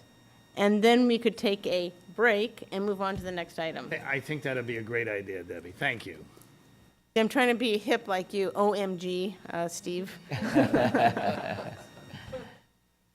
Thank you. A couple of comments. First of all, the American Society of Health System Pharmacists, for the past several years, has had a request to all of the state chapters to conduct evaluations of how the institutional pharmacy practice could be improved by having more technician help at proper levels of training. The California Society of Health System Pharmacists has had this and has studied it intensely for the last 2 years and is about ready, I hope, to release a report which basically will say, unless they change it, that they recommend 3 levels of pharmacy technician. I think going to what President Gutierrez was saying is that, depending upon what you're going to use the technician for, there are different levels of training. In talking with organizations that employ a lot of technicians that don't use them for sterile compounding, that don't use them for certain higher skill levels, they're concerned then that you're going to overtrain and therefore create different kinds of issues. And I also think that you really need to be careful about the training versus the screening. Those are 2 really different things. And don't depend upon higher levels of training to accomplish your screening for you, because that isn't necessarily a relationship. Our experience has been at Kaiser Permanente that some of the problems we've had with the junior college programs, where you get an associate degree in pharmaceutical technology that takes 2 years, is one, it's not necessary when you look at an outpatient pharmacy technician, which is only allowed to do 4 things: take the bottle from the shelf, put the pills in the bottle, attach the label, and do mixing, because all of the discretionary decisions by law have to be made by the pharmacist. What we find is that in order to fill up the 2 years, they're getting training in pharmacology, they're getting training in pathology, they're getting training in things that they come out thinking that they can counsel patients, and they want to use that knowledge. And that might be a good program for pre-pharmacy school or something, but we actually have to rein them in, and we've actually stopped some of our relationships with the junior colleges because of that problem. And it's particularly a problem sometimes in the hospital environment, where you have people walking around and the staff can't tell the pharmacist from the technician. So we've even tried different colored uniforms and various techniques. Again, separating the requirements of education from the screening, that is a concern. The second thing that you may not be aware of now is that in order to for the industry to meet government standards on preventing hospital readmissions, for doing a complete medication review under Part D, technicians are being hired into environments that have nothing to do with filling a prescription.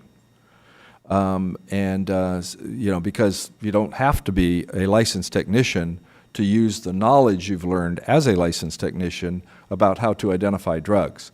And so visiting nursing associations are hiring pharmacy technicians to go into the home and go through the patient's medication cabinets to see what the patient is really taking. I don't know about you, but that concerns me about opportunities they have, because we know some of these technicians, the reason they're not working in a pharmacy is intentional. Physicians are hiring technicians to do the compounding for them. We've talked about that before, because they get training in compounding and they don't know what a pharmacy technician is supposed to do, et cetera. And so the whole thing, I think, is a deep dive. I just want to offer, I'm sure CSHP would be willing to join you and share the findings that they've gone through and the process and their recommendations, as well as those with ASHP and others. We would appreciate that, so please do share once it's released. Public comment? Okay, we're going to take about a 15-minute break.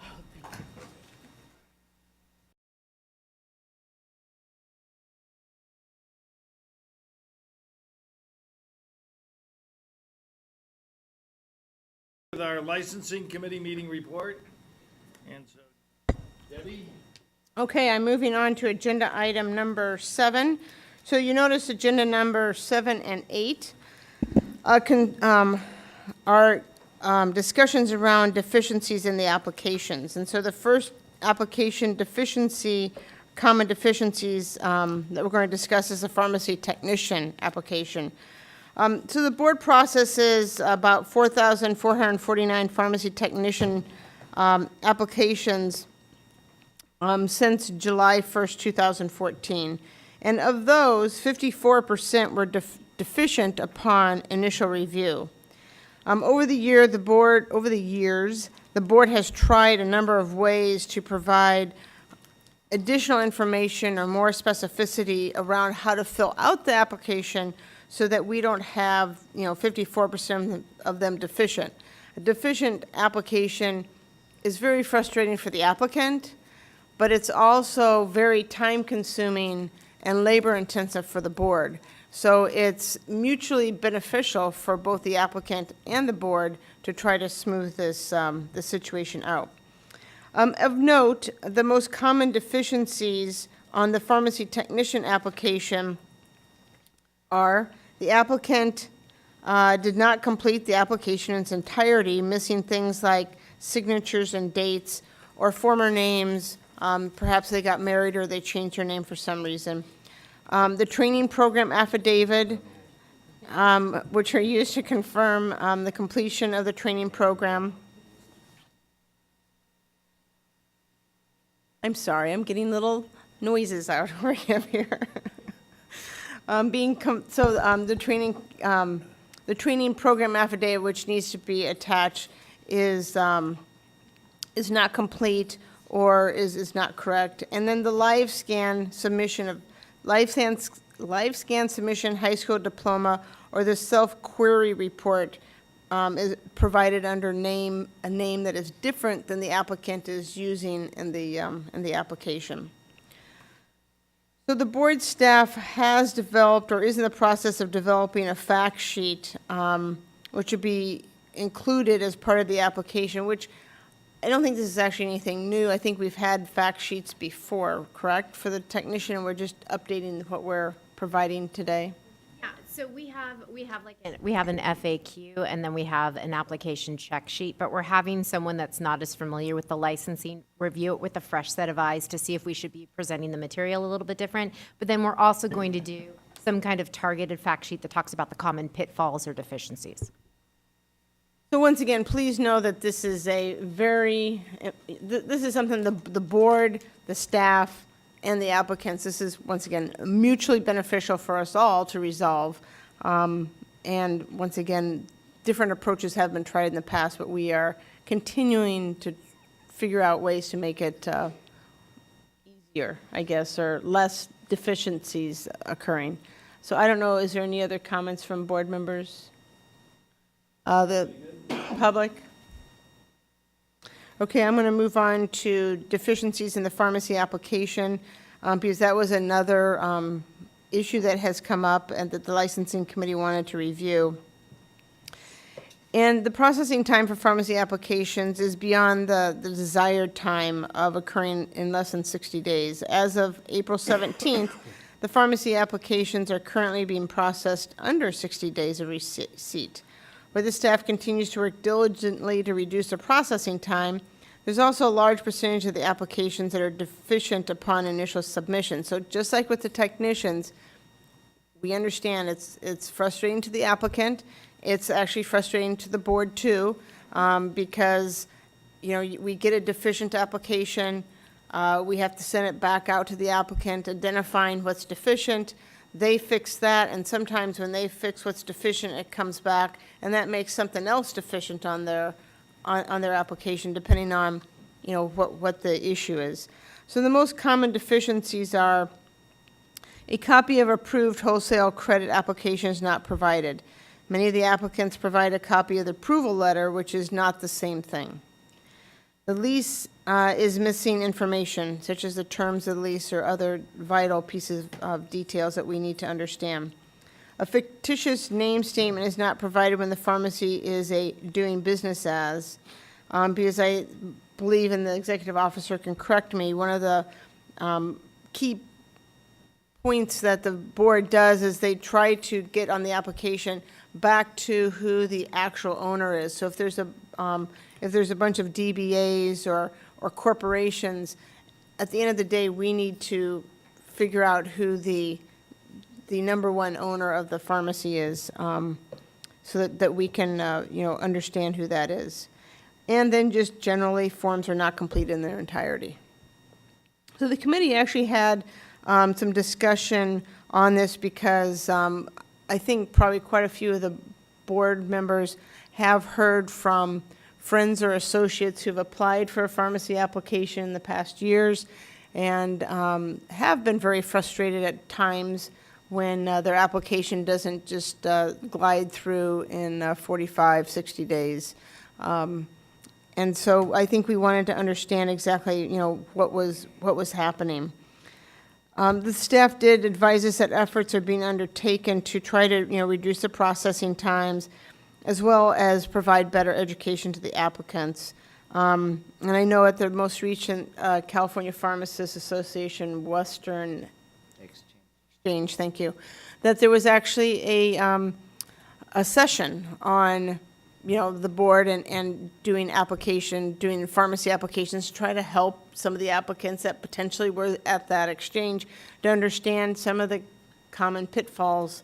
Can I finish my report and I'll let you speak? I just want to add something in there, which is apparently I guess not. Yeah, I guess not. There are companies out there that apparently are providing a service of doing the applications for people, and they're getting paid to do that.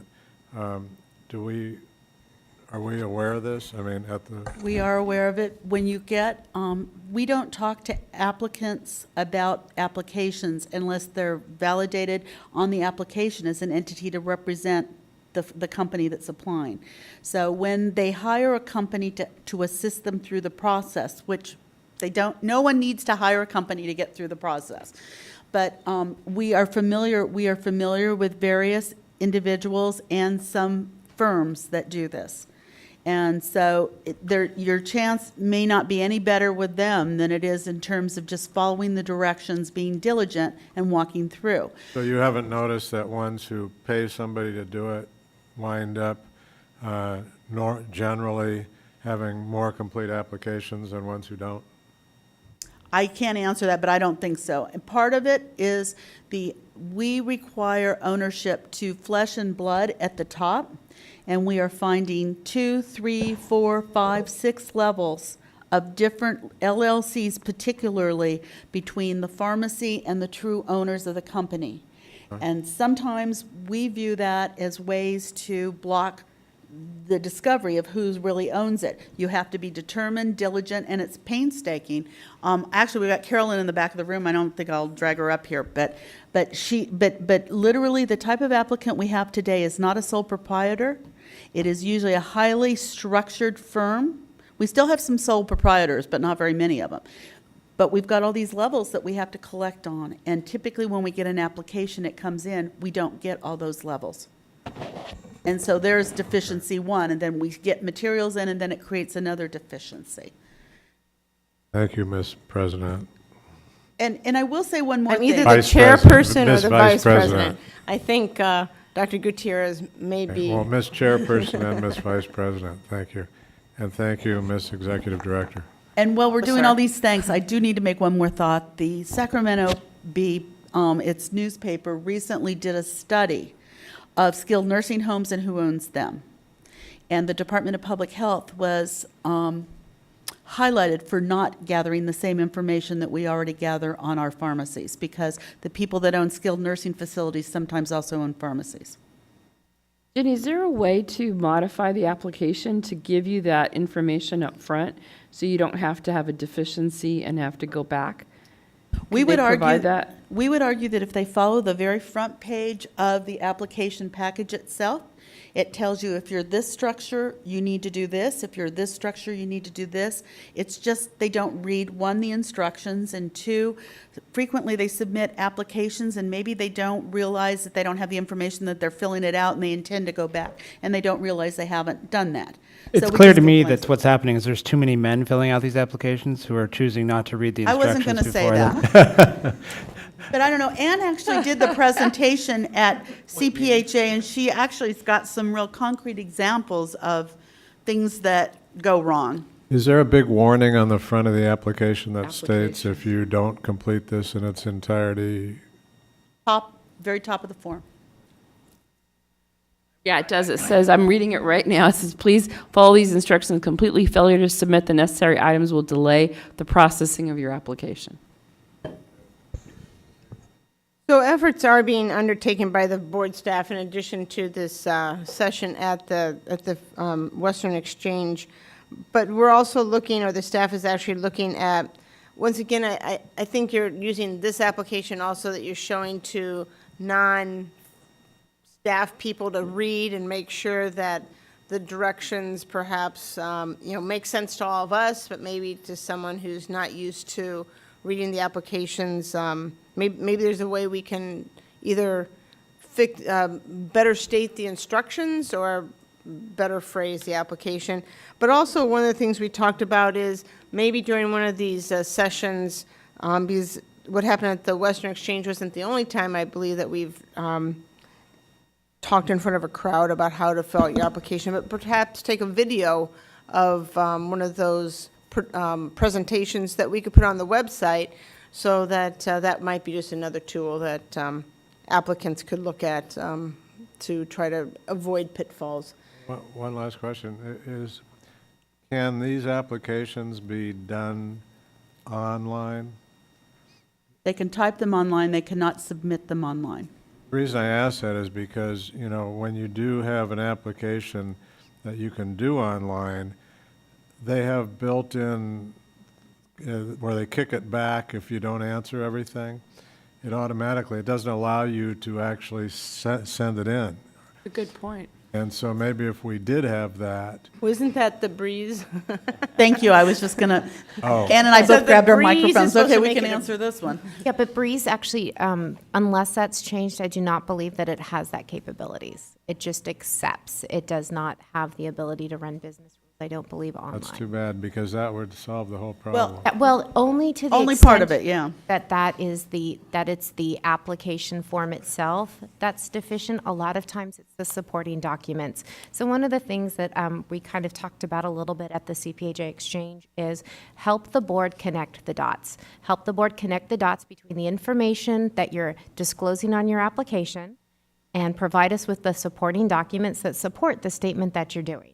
Or if you are a corporation, but you're doing business as something else, provide us with the fictitious name statement. Help us understand how all of the information that's relayed is consistent and is complete. All right, Thank so you. besides Greg, are there any other board comments?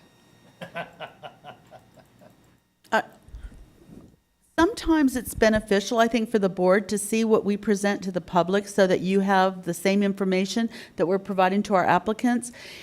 I'm going to suggest that maybe at the next licensing committee meeting, we have Ann do her presentation to the licensing committee. That'd be So great. that you can see what we are advising applicants when they contact us. It's not a single solution. I mean, part of it was we had staff turnover, we got behind, we licensed sterile compounders. Part of it was clearly us too. But also because of that, we changed the processes by which we did things, and hopefully it's going to result in fewer fraudulent pharmacy apps. We're working with Medi-Cal, for example, on fraudulent entities that get pharmacy permits. They set up shop, they bill, they disappear, and $2 million later, we find out that there was really never a pharmacy there, it was just a billing location. So we're trying really hard to make sure you've got a legitimate entity. And like I said, we had one recently where we had an applicant that had $5,000 in the account at the time, 25 years old with no visible sign of support. $5,000 in the checking account, $4,000 monthly rent on the pharmacy the individual owned, and he had a law firm representing him trying to get ownership. So we kind of thought that that was a little suspicious. I would say so. No. But I thought we were going to create a video. Yeah, that's what I That's just where we're said. going. Right, That's so- where we're going. Yeah, so maybe after you create a video, you just play the video. That's going to be on the website, so everybody knows what's the content. While you're considering that video, you know, we have a very talented board member, if you need a little singing or dancing Yes. to Yeah. to heighten the interest. Now that you're retiring from the presidency of the board, are you offering up your services? I was referring to Victor.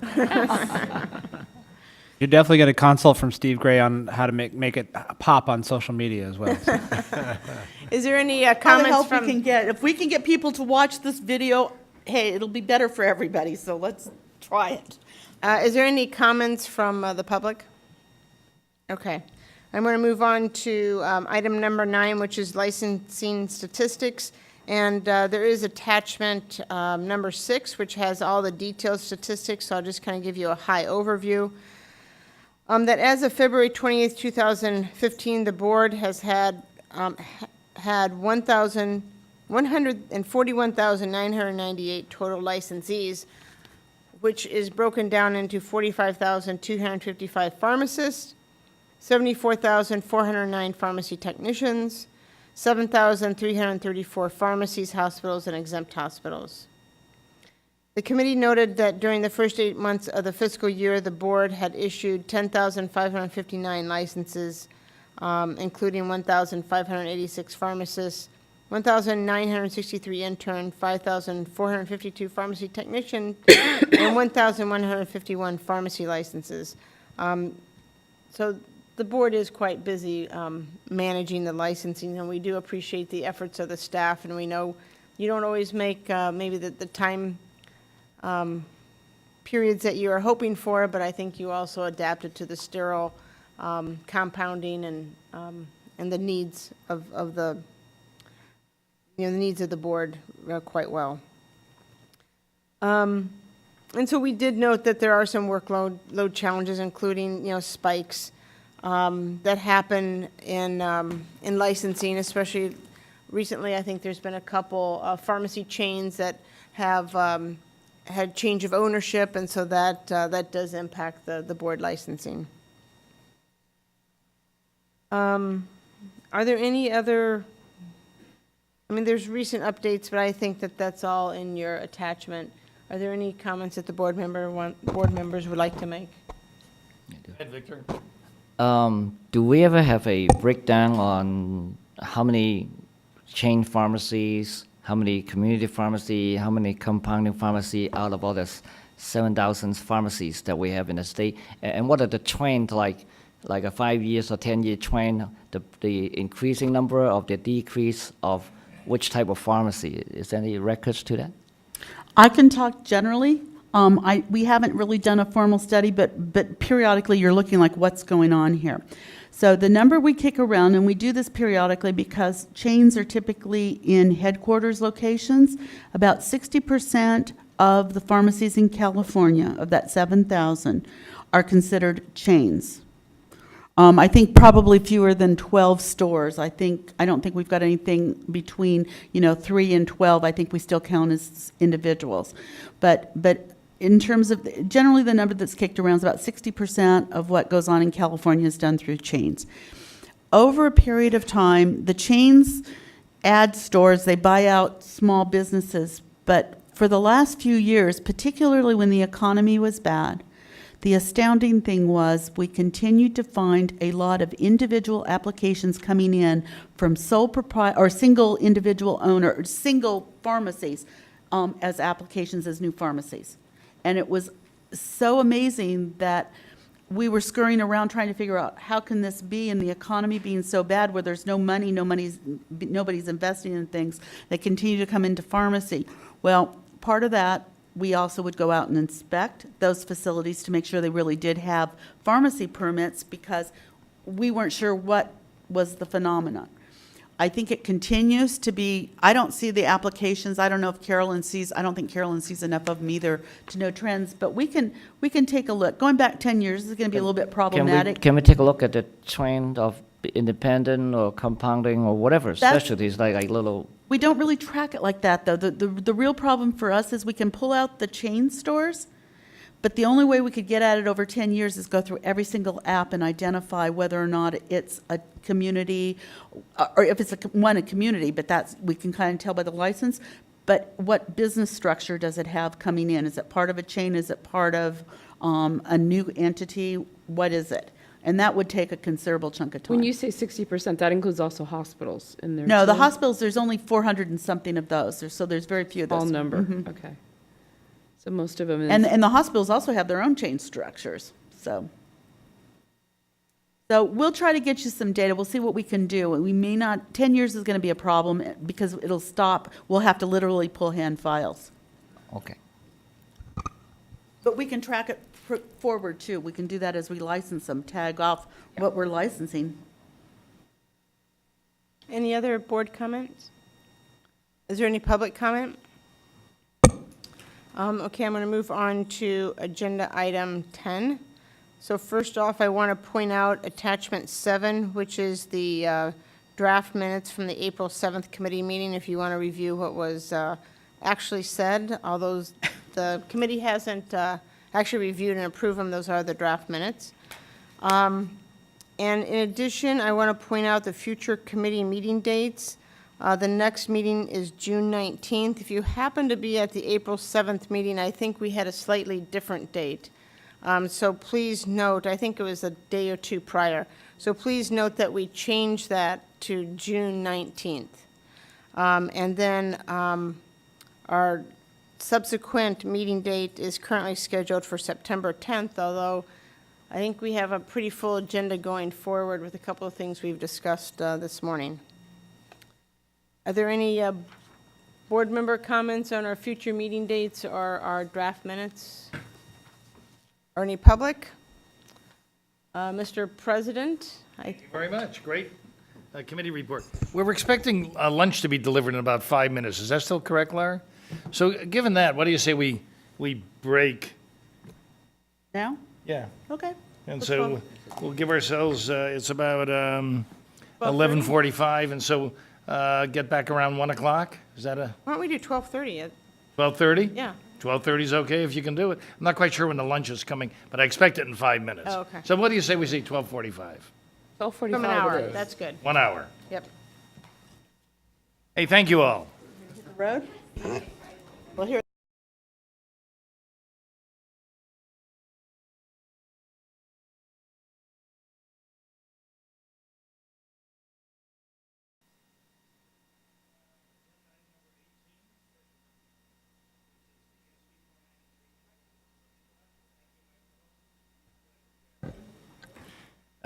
We're going to reconvene, and we're going to be at agenda item number 18, which is SB 493 Implementation Committee, that I have the pleasure of chairing.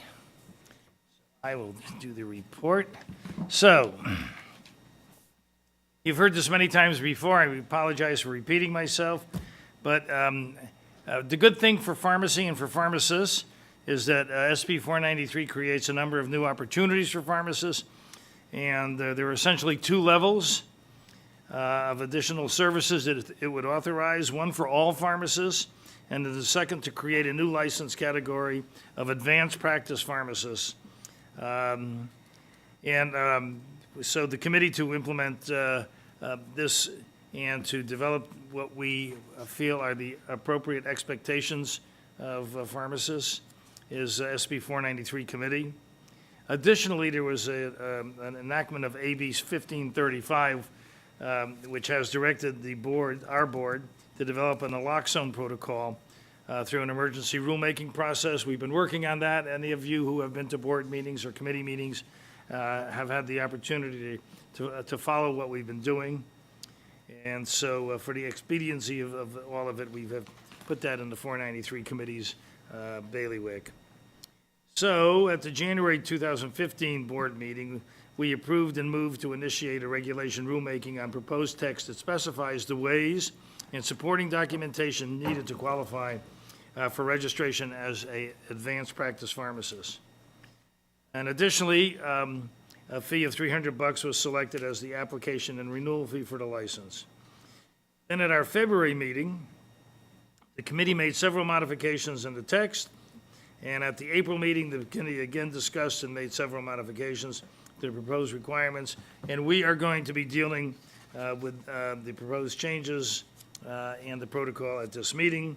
We are recommending, the committee is, that the board release the finalized text as it appears, with one word different. That was for naloxone. There's more, a couple of words. So anyway, so the good news is that Liz is here, Liz McCallum. Right the first time. Rhymes with salmon, remember, McCammon. McCammon. And Liz has been intimately involved with all of this, and she's been doing a spectacular job for us. So I'd like to turn it over to Liz and have you go through 1730.1 and the changes that we've made that you have taken care of for us, and then we will go forward with what we have to do. Thank you, Liz. No problem. Okay, so 1730.1 is the documentation required for APP licensure. There are 3 categories, A, B, and C, and you need 2 out of the 3 in order to qualify. So A is the NCCA specialty certification. The only change is that we removed the notary requirement. You also added the word current certification. Oh, we added the word current. That's good to know. It's in the first line, it's current. Current. Can I just clarify this, because we already have the ACPE, this is just an addition to that, right? Yes, but the ACPE doesn't really do this I kind of know. program, so it's really, Today, they don't, but I guess Right. I've heard, maybe they might, so I just want to clarify, we haven't killed ACPE, we've just added NCCA. right, ACPE is in the statute, we're not touching the statute, this is Okay. a regulation. I thought so, I just wanted to clarify, thank you. And ACPE does not do at this. Right, I understand, they don't do that programs. at this point, but there's, Okay. But if they did, because of the statute, the language that it is, it would be approved. would be good, okay. Gracias. So right now, it's just BPS, and there's also a geriatric pharmacy program that's approved by the NCCA. So subsection B is on residency. We again removed the notary requirement. And We also added United States. we added the United States, for the residency, that it has to be completed in the United States, which I also don't would mean to include drag this territories. down, but I have another question. Okay. I had someone actually ask me about an A 1730.1A. It says a copy of the certification award, and I guess the suggestion was that maybe the word award shouldn't be there. Yeah, certification. Certificate, Yeah, let me just see. copy of the certificate. Well, is award an inappropriate word to use, Liz or Lori? I think it's kind of self-explanatory, and when there's a certification, I think when it's given to you, it would be awarded to you. But Yeah. But it says I that. mean, you're awarded a diploma at graduation. Well, it makes clear. more Copy of sense the in certificate. 2 than it does in 1, maybe. A letter from the certification program attesting the award of the certification. Yeah, I don't think we can assume that a certification necessarily comes with a paper certificate or even a certificate. I mean, sometimes it will just be a, graduation announcement or whatever. So I think that this language is actually more appropriate than if we were to just shorten it to certificate or something. As is? I think so. Okay.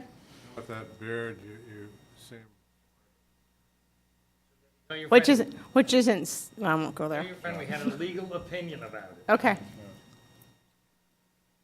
Okay, moving on to subsection C. This is the collaborative practice agreement, and we made a lot of improvements in this one. Instead of getting an attestation from a supervising practitioner, what we wanted to do is. All right, I'm sorry, I'm one behind you. Okay. So the other one that is in B, Yeah.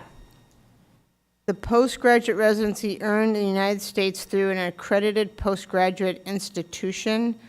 And I guess it's been suggested that not all residencies are associated with a postgraduate institution, which implies like a university. That some of them are like associated with Kaiser. I mean, sorry, Steve, you're sitting there in the front row, so I'm picking on you. So that maybe calling it a postgraduate institution might not be. Aren't they all ASHP accredited residencies? No, I'm they the aren't. only one. They are not. There's some that are not. Right. I really don't, I can't But speak to that. But the law requires an accredited residency. What's the definition of accredited? Because you have to have an accrediting agency. Well, it's got to be an agency. Right, it's got to be outside. That's of why, I mean, crediting. I've always known them as being ASHP. Who else accredits residencies?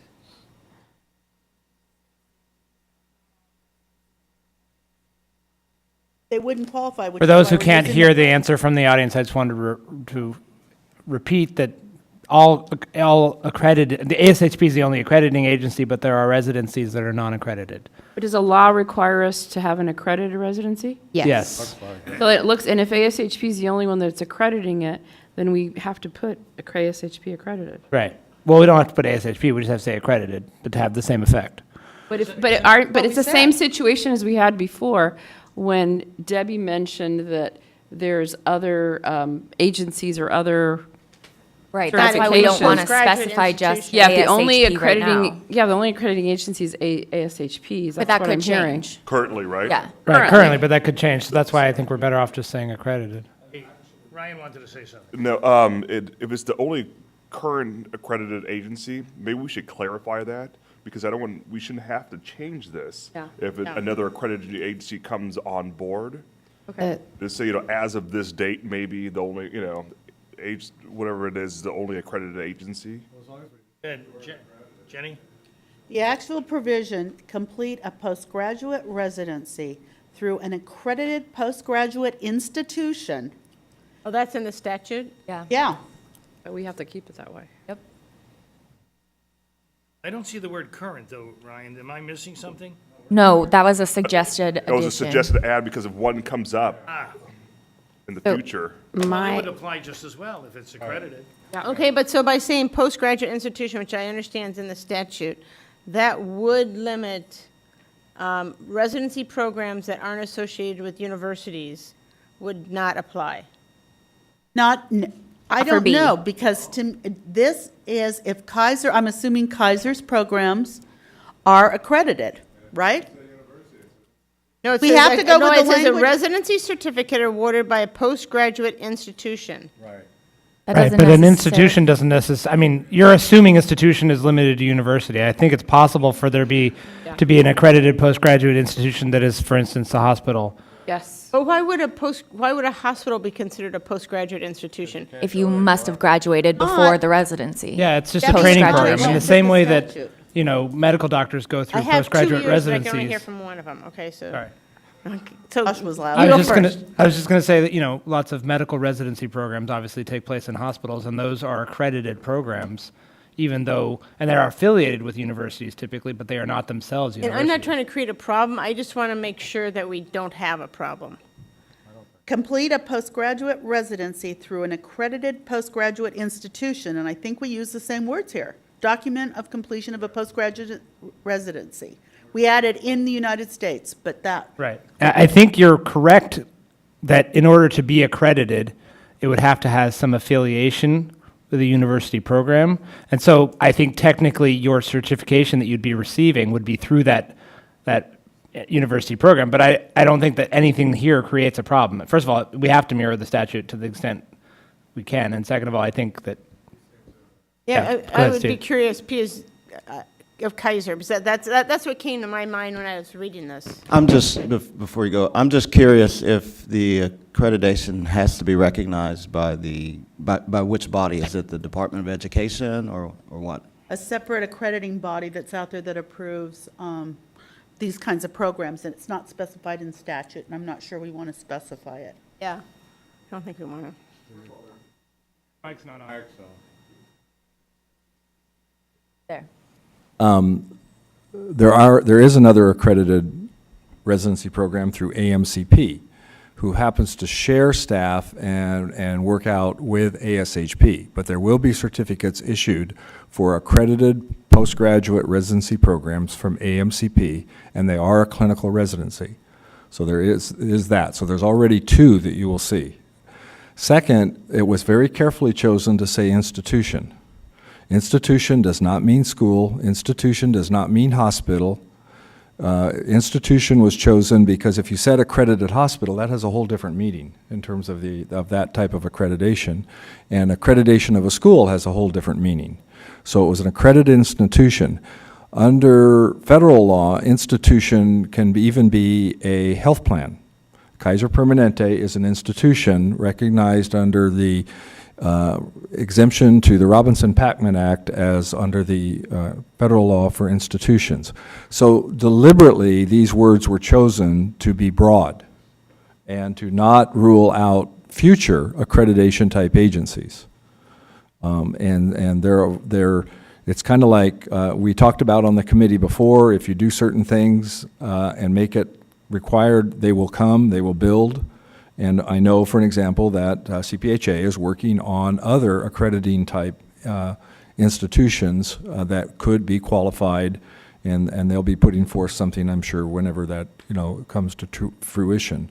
But think of these as deliberate words that were chosen to give maximum flexibility under the statute. Thank you. Is that good? Yep. Okay, Liz. On to C. Okay, so these would be the collaborative practice agreements. We discussed, instead of having an attestation from the supervising practitioner, director, et cetera, we wanted to mirror the certified diabetic educator program, which would be a self-attestation, and then we would have the director, program director, practitioner, administrator, et cetera, sign off on the self-attestation. We also wanted the 1,500 hours to be completed in the last 10 years and within a 4-year period.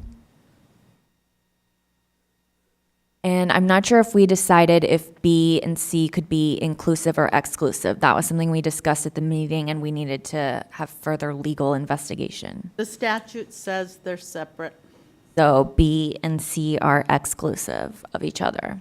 So if your certified practice agreement cannot also count for your residency and vice versa.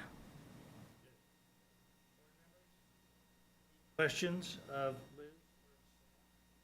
The only thing I'm still a little concerned about on C is the definition of protocol. Is that clear enough? Does the board staff have enough, do you know how to look at a protocol? Because a collaborative practice agreement is really easy. Well, we've had But protocol. What we does can that strike mean? it. I mean, to me, we have, it's going to take us a while to get some of these requirements down for the first few APPs, because we don't know what kind of documentation we're going to get, and we're going to have to validate it. So until we get that down, it's going to take a little bit of time. I would think that we'd want to keep protocol in to provide a little bit of flexibility other than just have a collaborative practice agreement, which sounds to me even more open. So if I follow a naloxone protocol or a contraception protocol, does that mean I can now do this? Well, no. In the case of, for example, the naloxone protocol, you're not supervised by a physician when you do it. Yeah, I think it has to be collaborative practice protocol, not just... And the statute requires it has to be in patient care areas. Have provided clinical services to patients for at least 1 year under a collaborative practice agreement or protocol with a physician, advanced practice pharmacist practicing collaborative drug therapy or health system. We don't say anything in here that the collaborative practice agreement is with a physician. We just said experience earned under a collaborative practice agreement or protocol. It's, Oh, yeah, we it, could- A pharmacist, a physician, there's a whole series of things. I mean, we can add the statutory also language. the- I think it's in the statute and we just didn't repeat it because we're not supposed to just repeat the statute in our regs, but, I don't know if we want to make it clearer if you feel like it's unclear. I think it's, I mean, if I'm in a hospital and I'm just monitoring gentamicin for a year, does that qualify me? I mean, I just think that's a very gray area that's going to be hard for board staff to figure this out. Then how would you suggest we change it? I would just leave it under collaborative practice agreement. I think that's pretty, there's an agreement, it's a signed contract that you have So with are the you, physician. Amy, just so I clarify, are you suggesting deleting the word "or protocol"? And you don't want our protocol. Because I think it's so vague, I just don't know how you're going to assess that. What does our protocol mean? That protocol is such a vague word. Could mean a Collaborative lot of practice, different to me, things. sounds vague, too. Well, collaborative practice agreement actually has, it's an agreement that, and I have done a few of these with physicians, you basically have to have the physician sign, this is what a pharmacist can do, this is the clinical guidelines, or the clinical things that they can perform, they can prescribe, they can monitor labs, you list all that in there, and then a physician signs off on it and saying, yes, I agree. But Laura, what is your, On the protocol issue, I don't think you can eliminate it because it's in the statute. The statute permits both. So you have to allow that as a means. it says this exact word, collaborative practice agreement or Or protocol. protocol, yeah. With a physician, Here, let me get advanced Yeah, practice so pharmacist. unfortunately, the legislature probably, maybe could have been more clear, but So- there's nothing really we so- can do. So as far as here. Add with a physician then? Or a pharmacist or these other entities, if you want to repeat, again, we weren't trying to repeat the same- Everything. in But the this, reg. this is what we'll refer to. I'm just Yeah, concerned about the yeah. staff being able to do it, interpret this. Well, No, I mean, the statute, our staff can distinguish I would that. That may- the statute will control what, from whom, from what personnel. Then I'm fine. Okay. So that's C. Yeah. Board members, any questions? A, B, C? Staff? Public?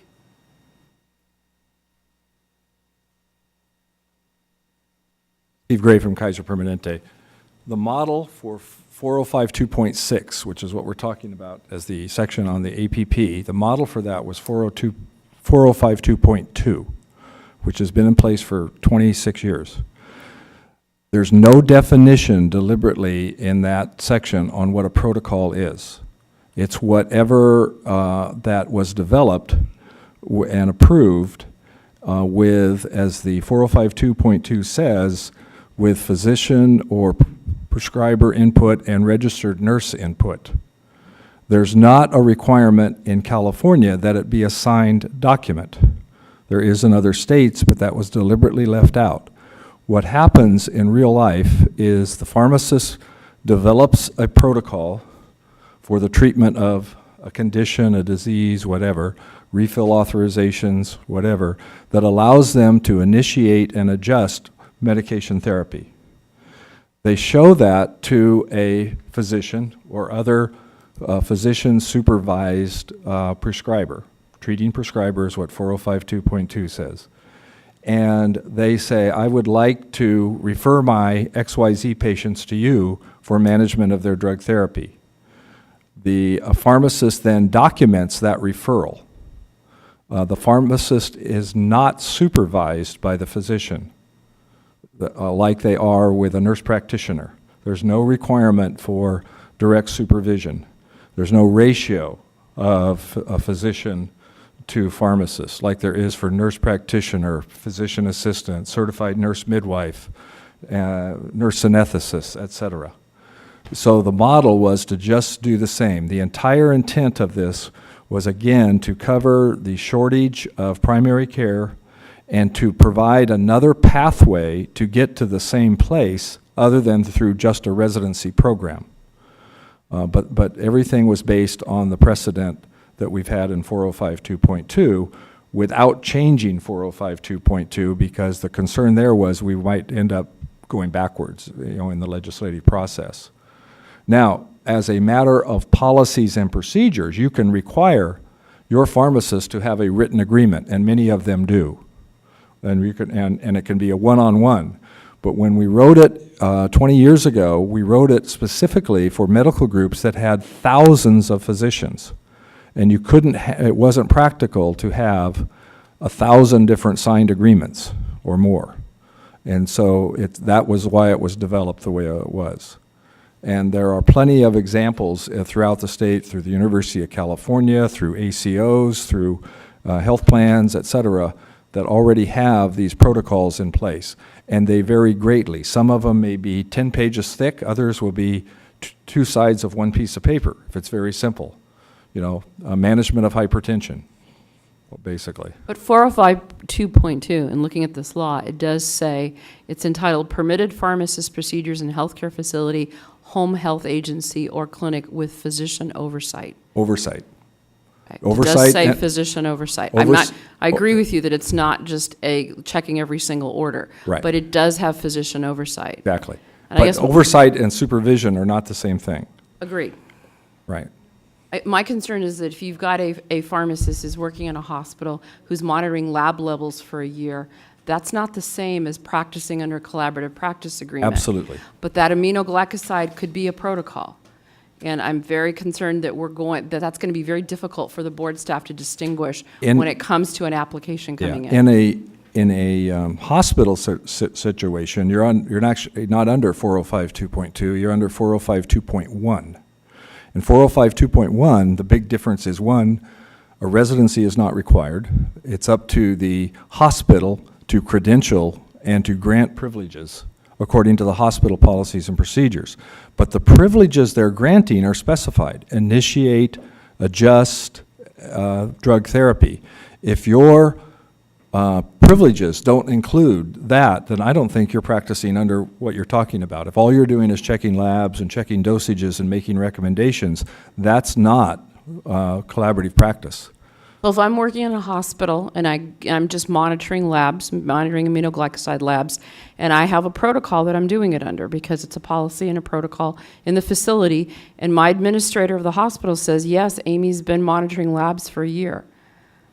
If you're not making the drug initiation and adjustment decisions under your authority, and all you're doing is monitoring labs and using the labs to make recommendations, then you are not practicing under a collaborative drug therapy agreement in a hospital or outside. And I totally agree with you, but I don't know if what we're saying in here is going to be interpreted that way. Right. And where is So I that think- language under a drug, initiating drug therapy? Where is that? Back in 4052.2? And 4052.1.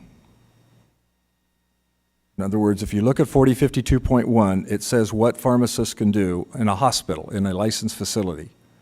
If you look at 4052.2, it's what they can do outside of a licensed facility. Well, the only way I can figure out how to link it back is an attestation letter, and then here linking it to 4052.2 and .1 under subdivision C2. Yeah. So I think If we do that, are we overstepping our authority? Because 4210 doesn't link back into 42 or 4052.1 and 2.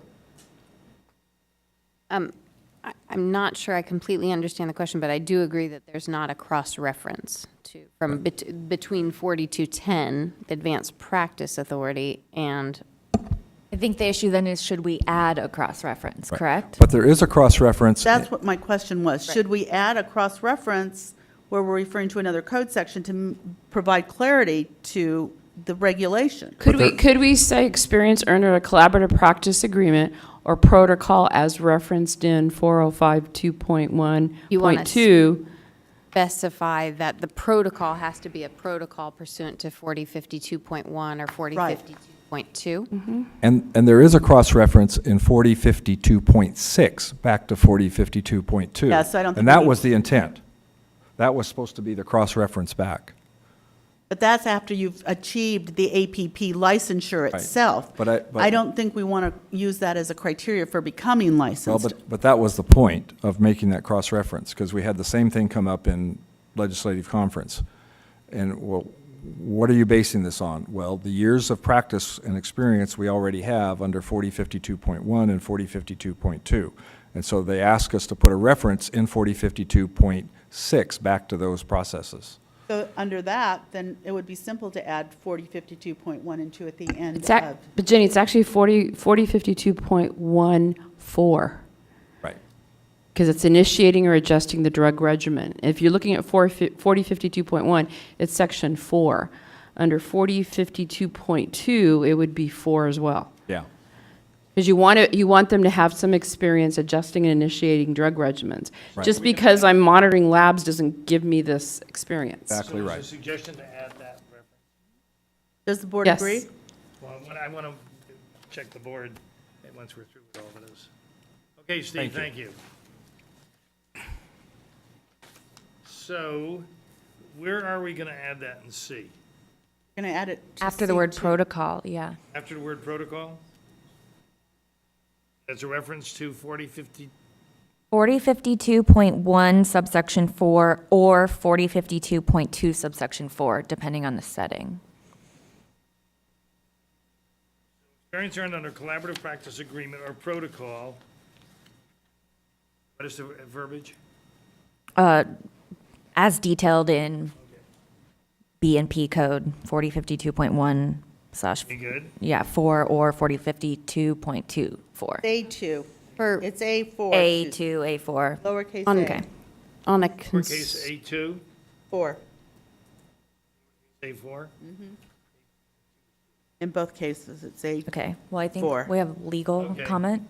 yeah, I think what I'd like to do, if you don't mind, rather than put that in that introductory section, is to maybe add a subdivision of this section that says a protocol pursuant to this provision must have complied with or complies with the provisions of, yeah, or satisfies. Where would Or that be? pursuant to. Where would you add that, Laura? I think I would add it, do we have subdivisions here? We've got Yeah, we've just got one, so it could, C1, We have 1 and 2. 2, so it could be C3. Yeah. And it's only for the protocol, not for the collaborative practice agreement. Is that correct?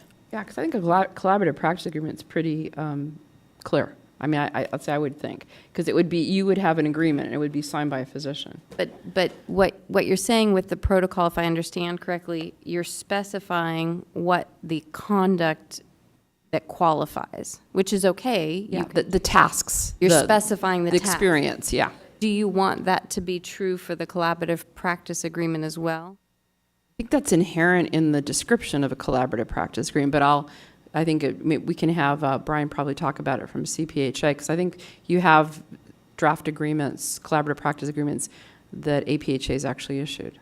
Correct. And actually, the one comment that I wanted to make is that to the extent we're referencing 4052.1 and 4052.2, we should also probably reference 4052.6, which is the protocols under which APPs can currently, because the way it was written, we wanted it to, for now, if you're gaining experience, it has to be under, for the most part, a collaborative practice agreement or protocol with a physician.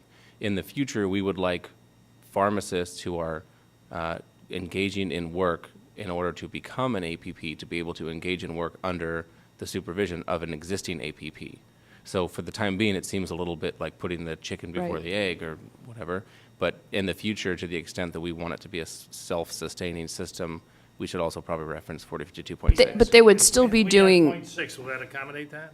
Well, oh, no, before we do, let me ask kind him a of- question, because you're referencing to initiating because 4052.1 and 452.2 that we just added is in reference to initiating or adjusting drug therapy. Mm-hmm. And you're saying that you want the ability for pharmacists to oversee that The statute allows in the for it. future. Correct. And I don't think we're saying it needs to be under a physician right now, because I don't think 4052.1 or 4052.2 reference a physician specifically, does it? 4210 references the physician. The protocol has to be under, by statute, the protocol has to be, Under that or another pharmacist. or another pharmacist, right?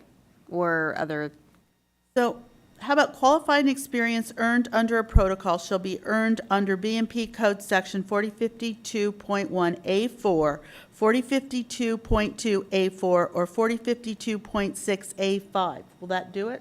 yeah. A5, let's see, A5. Yeah.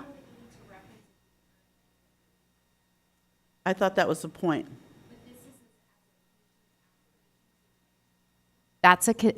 this is as a condition of achieving the license, and I think 4052.6 is what they can do once they have the license. I made that point before, but 4052.6 allows the pharmacist to do it independently, which is the point they're trying to make. In other words, once. But why couldn't, but 4052.1 says under a physician or protocols and policies by the facility, right? That doesn't necessarily, and in accordance with a licensed healthcare facility. Oh, I guess it is under a physician. And 4052.2A4, prescriber. I see what your point is. Yeah, I think he wants the ability to have a pharmacist oversee that. So you'd have to have .6A5. Yeah. Okay. Can we do that? That was painful. No shit. Okay. Thinking. Okay, thank you, Brian. Thank you. And is there there's no other place where a protocol would be Used? qualified or acceptable other than those situations? Because you have to be adjusting drug therapy. I mean, that's really what the point of what they're doing, and these are the specific provisions that allow for it.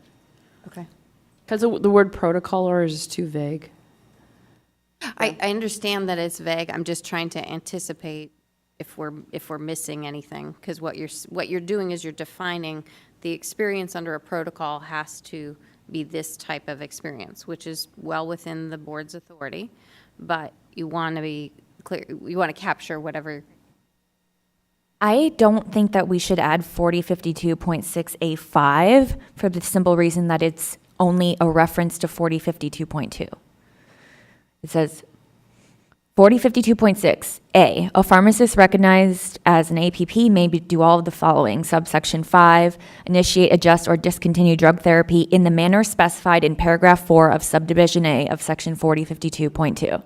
So we're just repeating ourselves if we include the 4052.6 reference. Is there a way to include the pharmacist's oversight concerns and still cite those first two sections?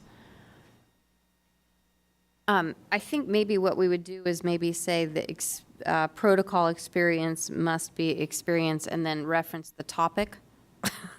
Because if the issue is what you want is the initiating, adjusting or discontinuing drug therapy, let's say that. Because I really don't think that in 4052.2 at least, it's not limiting it to protocols under a physician. It says, made by the individual patient's treating prescriber, and once an APP pharmacist has completed, then they could be an independent prescriber. So I don't see a conflict. That legal opinion that we can call that? Would a pharmacist be a prescriber under this legal definition? If they're an APP pharmacist. Would they be? Under 4052.2? No. I'm just saying it is limited to a prescriber. It doesn't say physician. But a pharmacist, even under 4052.6, isn't called a prescriber. That's true. Maybe what you do is you say the experience shall be consistent with that described in section. You say that the experience shall be consistent with that described in section 4052.1A4 and 4052.2A4. Because also that way you deal with potential people who had gained this experience out of state. Because if they did it out of state, they wouldn't have been exercising that experience under the authority in 4052.1 or 2, but it could be consistent with what's described there. Okay, so you could say qualifying experience earned under a protocol shall be comprised of, is that what we're talking about? Is that the only thing we're looking at? So you want a year of experience initiating or adjusting drug regimens? I don't think comprise is the correct verbiage. Section. And that's what we're looking for. All right, let's get rid of references to the code sections then. Initiating or adjusting the drug regimen of a patient pursuant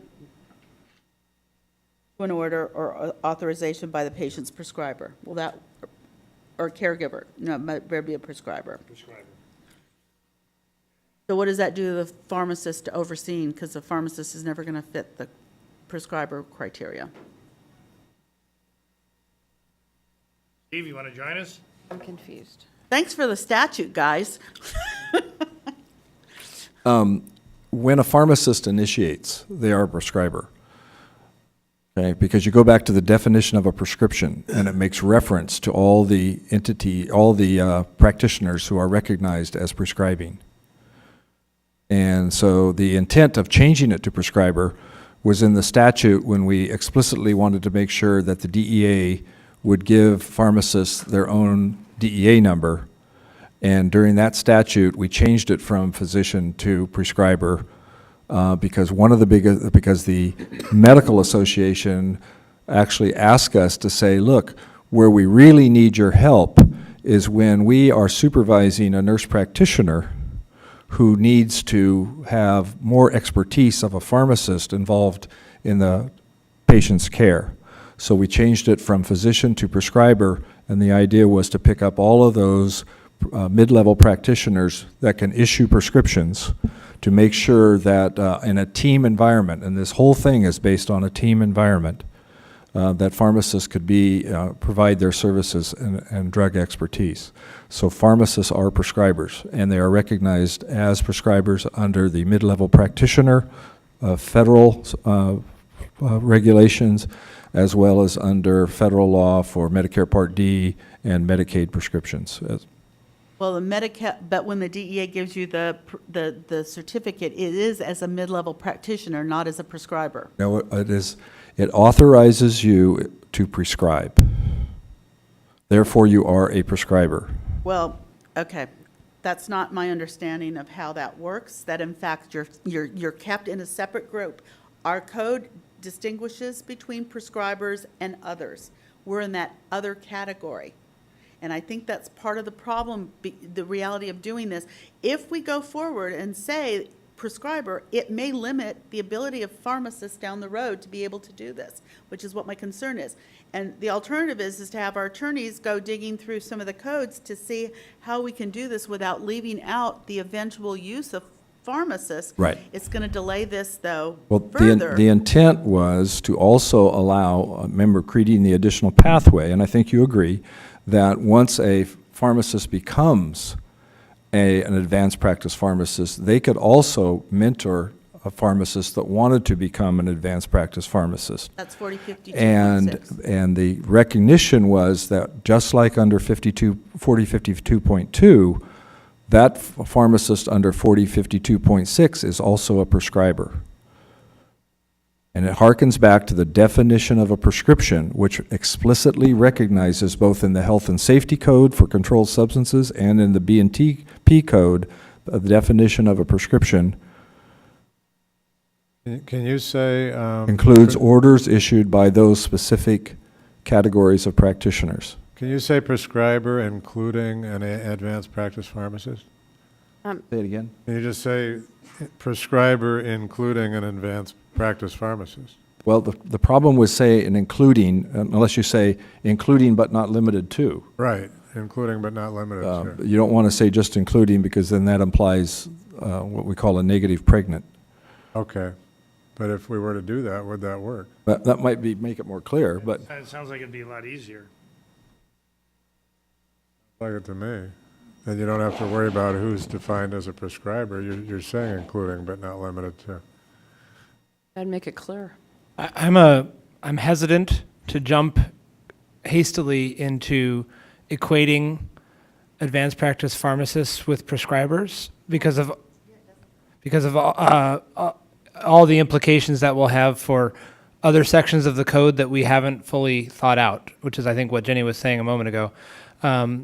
So I would not just do that without having had time to research the potential implications of, because for instance, What if it said anyone including- else who prescribes pursuant to protocol, nurse practitioners and so forth, don't necessarily, I don't think they're considered prescribers for other portions of the code. They're considered, So can't you say including for this exactly. purpose? So I'd be hesitant to sort of jump ahead of that and put pharmacists into an equivalent category with prescribers. Or can't you say including for purpose of this section? I think we're going to look at a consistency issue with statute. And if you read 4052.6, it's very clear. There's a pharmacist reference and there's a prescriber reference, and they mean two different entities. They are completely. There are pharmacists There's that no are not, reference to there are an pharmacists APP. that are not prescribers. Prior to initiating a controlled substance therapy pursuant to the section, a pharmacist shall personally register with the Drug Enforcement Administration. And then in the last section, it starts talking about how a pharmacist who orders and interprets tests, blah, blah, blah, but it kind of shifts to a different thing. But there it's talking about the diagnosing prescriber. They're not talking about the pharmacist as a diagnosing prescriber.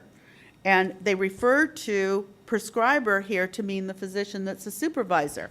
I understand what you're doing. I think the board is sympathetic with it, but that isn't what the statute provides for. I think it does, and because it all is based on the history of 4052.2, where pharmacists have been issuing prescriptions which are recognized as prescriptions, therefore they are prescribing, both under state and federal law. And we made it explicit that they had to, if it was going to be a controlled substance, the DEA said we had to make it explicit that they were authorized to prescribe. And not only is it explicit in the mid-level practitioner table that's on the DEA's website, but it even specifies which schedules they can prescribe. Right, Steve, I don't disagree with anything you just said, but there's a difference between saying that a prescription may be issued by a mid-level practitioner and saying that a mid-level, anything that a mid-level practitioner issues is a prescription versus saying that that person therefore is a prescriber. That's different in terms of how it's defined in the code. Can you say the initiator of the prescription? I mean, I think if you really wanted to just go directly at it, I think the best way to say, if you want to put in something into this, you would say a prescriber or advanced practice pharmacist authorized to prescribe. Something like that. Instead of the references to 4052.1, 2, and 6. No, I mean, in the place where you guys are planning to plug in.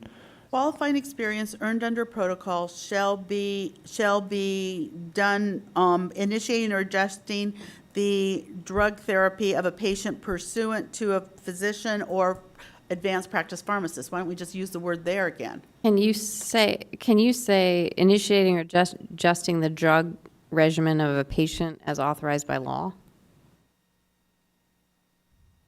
That could be. That's a good one. Easy. I think we're all numb. Can't possibly. Everybody has to dig up what. I think that is actually preferable because we don't want to go down this pathway of trying to renegotiate what 26 years of statute development has done. So, Laura, Yes. this would be where? Would this be after the word protocol? All right. Sorry. Where would this be in here? I would recommend it be a standalone sentence because you're specifying what the protocol experience must contain, and Okay, that so- doesn't fit with So the we're going to other leave this provision. stand the way it is. You're going to leave the What stand? sub C. C the way it is, and We're then going to probably make an addition. subdivision at the bottom or a separate sub D.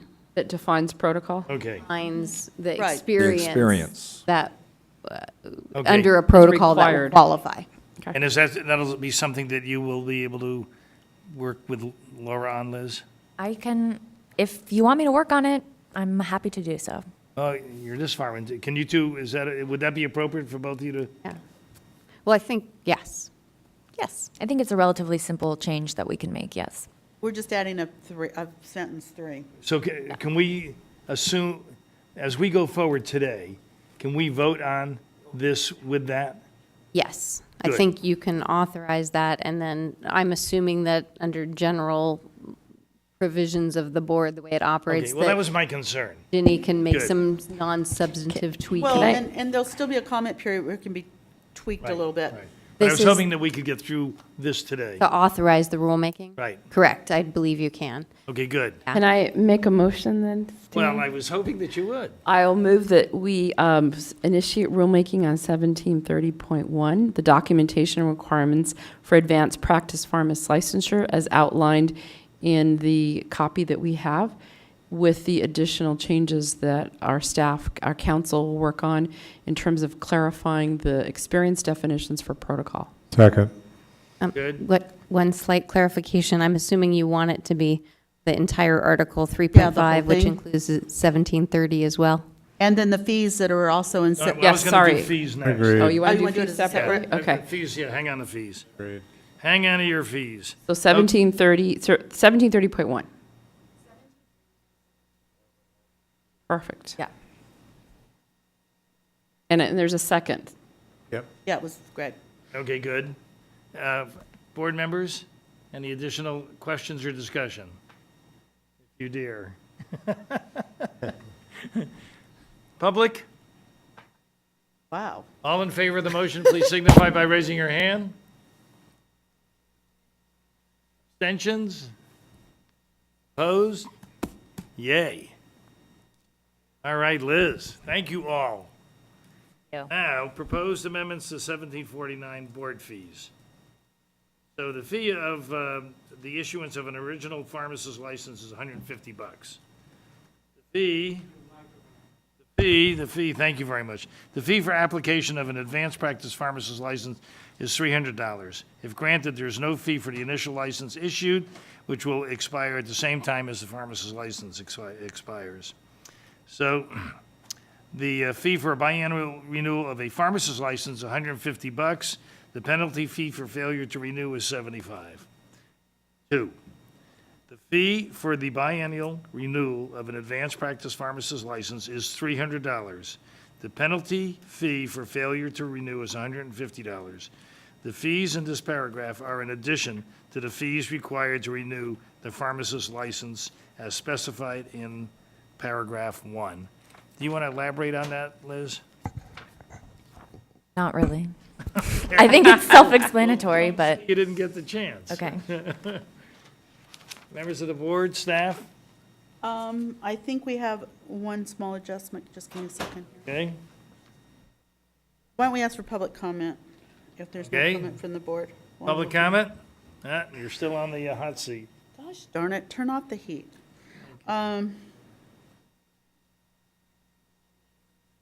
I believe the pharmacist fee is now higher than this, And 150? $195, so we need to upgrade the fees so they reflect our current fees. Okay, so we upgrade just, I know, it's one on the website. The fee for issuance of an original pharmacist license is $195, is the current fee for $1749. We'll go through and integrate this back in. okay, so that's a F1, G1. Yeah, we'll fix them so they're current. Okay. What happened was this was the old fee, and I was sitting there reading that going, oh, no, that's the old fee. Okay, So so the only Jenny, thing, just a quick, every time we up the fees, we have to revise all these regs? We can't just say current pharmacist license? No, what we have to do here is we've got to be very specific about the fee, because here we're talking about a specific license. We've got to link a specific fee to that license, to the issuance of it. So here, it's going to go into the code section where we have all of our other fees. In this case, this is a regulation, and on our website, the wrong fee is on our website in the online law book, is what I believe is wrong happened. okay, so I'm going to go forward with this right now as Also, a this fee, law book, as I read it. What? also it's wrong in this law book. 1749? Yeah, I think I just saw 150, I thought. As you were saying that, I just flipped to it. Pharmacist license. Well, rather than worrying that- about the law book right now, let's just deal with this. Yeah, and if I can, I mean, I would consider that a non-substantive change because that's not part of what you're changing. That's just Okay. for purposes of So we can go notice. forward with that correction, then Yeah. we can rule make it. Yeah. Okay, okay, so Lori, you're good, Liz, you're good. Members of the board, any additional questions or comments? Public? All in favor of the section that we discussed about fees, signify by raising your hand. We did a motion, I know, I don't sorry. think anyone moved it. I'll make the motion. Thank you. I'll go ahead and make the motion to Second. approve. Second from Greg. Good. Details. Thank you, Lori. So all in favor of the motion that we have, please signify by raising your hand. Opposed? Abstentions? Yay. We're on a roll. Don't anybody leave. Are you ready? B, regulations to implement the protocol for pharmacists who furnish naloxone. Attachment number 1. So April 10th, the board's naloxone protocol became effective on emergency provisions. Mike? Stan, call me Stan. No, we're changing your name to Mike. That's my alias. On April 10th, the board's naloxone protocol became effective under emergency provisions that will last 180 days.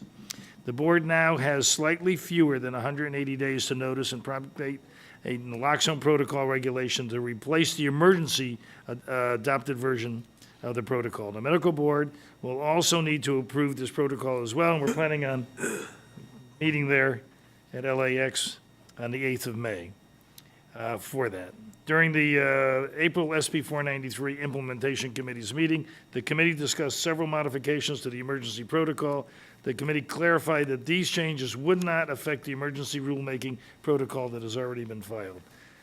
Our researcher, Liz, suggested that the board should clarify that the training programs must provide training on all routes of administration. The committee was advised that there are some companies that are providing the training programs that only promote their products. What a surprise. The committee stated that this type of training would not be sufficient as it does not cover all the routes of administration. And additionally, Jenny noted that the labeling provisions of the emergency protocol involve only directions for use that would be placed on a kit of 2 doses. When board staff attempted to develop single-use labels using common labeling software that is in use in California pharmacies, referencing the directions in the protocol, it was difficult. Staff expressed concern that standard directions for use regarding kits, quotation marks, did not translate well onto the labels. Ginny stated that she would work on this and bring a solution to the board meeting. And there was already a solution provided in the language that Laura brought to the meeting and that Liz has had handed out to you today. We basically pull the 3 forms, the directions for use for the kits out and put it on our website where we can modify it. We just refer to our website. That way we can have labels for kits, labels for individual doses, and we can keep it current as the dosing changes over time. Great. So Liz, do you want to lead us through 1746? Sure. So you might have 2 versions of it. One is the emergency version that went into effect on April 10th. And if you have a version that starts off with a little subdivision A and there's no paragraph before it, that's the emergency version. The regular rulemaking version has a paragraph and then it goes into A and goes into definitions. This one right here, this is the one you want. Okay, good. It starts by striking the word kit early Yes. on. Right. You should see a line through kit, and that means you have the correct one. And in the footer, there's a revision date, too. Oh, well, that's the Yes. easier way to find it. Well, that's too simple. That would have been the right way to call it. Oh, well, whatever. So, one change, this is just a formatting change suggested by our attorneys, is that we start with the definitions up front, that way we eliminate all footnotes, and then go into training so that you know before getting into the protocol what training would be required to actually practice under the protocol. So those changes were made. We also eliminated reference to the word kit because it was just confusing. And so we don't need to use the word. We modified the screening questions being made available in alternate languages. They're going to be available on the board's website, and that so it would not preclude anyone from getting treatment because they do not speak or understand any of the languages that we have. I also, in training, it now says that the continuing education program must be specific to the use of naloxone in all routes of administration recognized in subsection C4 of this protocol. So it has to be all of the recognized routes, intramuscular, intranasal, auto-injector, and then if the FDA approves any other administrations, the training would need to cover that as well, because that's referenced in C4. Well, Liz, you're making reference to changes that I didn't see on the online one. Is there an updated copy? It was handed out in front of you. Here, you can have mine. Maybe to your right. I got it. Here it is. Okay, sorry. All right. No, it's okay. There was a Got misunderstanding it. with all the different versions. Okay, then going down to C4 product selection, I also, because we kind of moved around the suggested labeling, it now states in product selection that the pharmacist may recommend optional items when appropriate, including alcohol pads, rescue breathing masks, and rubber gloves. That just seemed a more appropriate place to put that sentence. Again, eliminating kit, showing that the fact sheet's going to be available on the website, also in alternate languages. And those are all the changes. So then we also, on the back, have a page that suggested labeling. We did have this in the protocol, but because it's suggested, there's no enforcement and there's no real point to putting it in the protocol, so we're going to have it up on the website. So the back page is not part of it, but it's on the website. Right. We'll have the translations We'll for have- the three items that have to be discussed, and we'll have individual labels. Yeah, sample We'll labels. give some ideas for kits, because in Massachusetts, a kit is a bag that's labeled. Right. And Okay. I'm letting that sink in. Okay, so are there any additional questions of Liz or remarks regarding the naloxone protocol?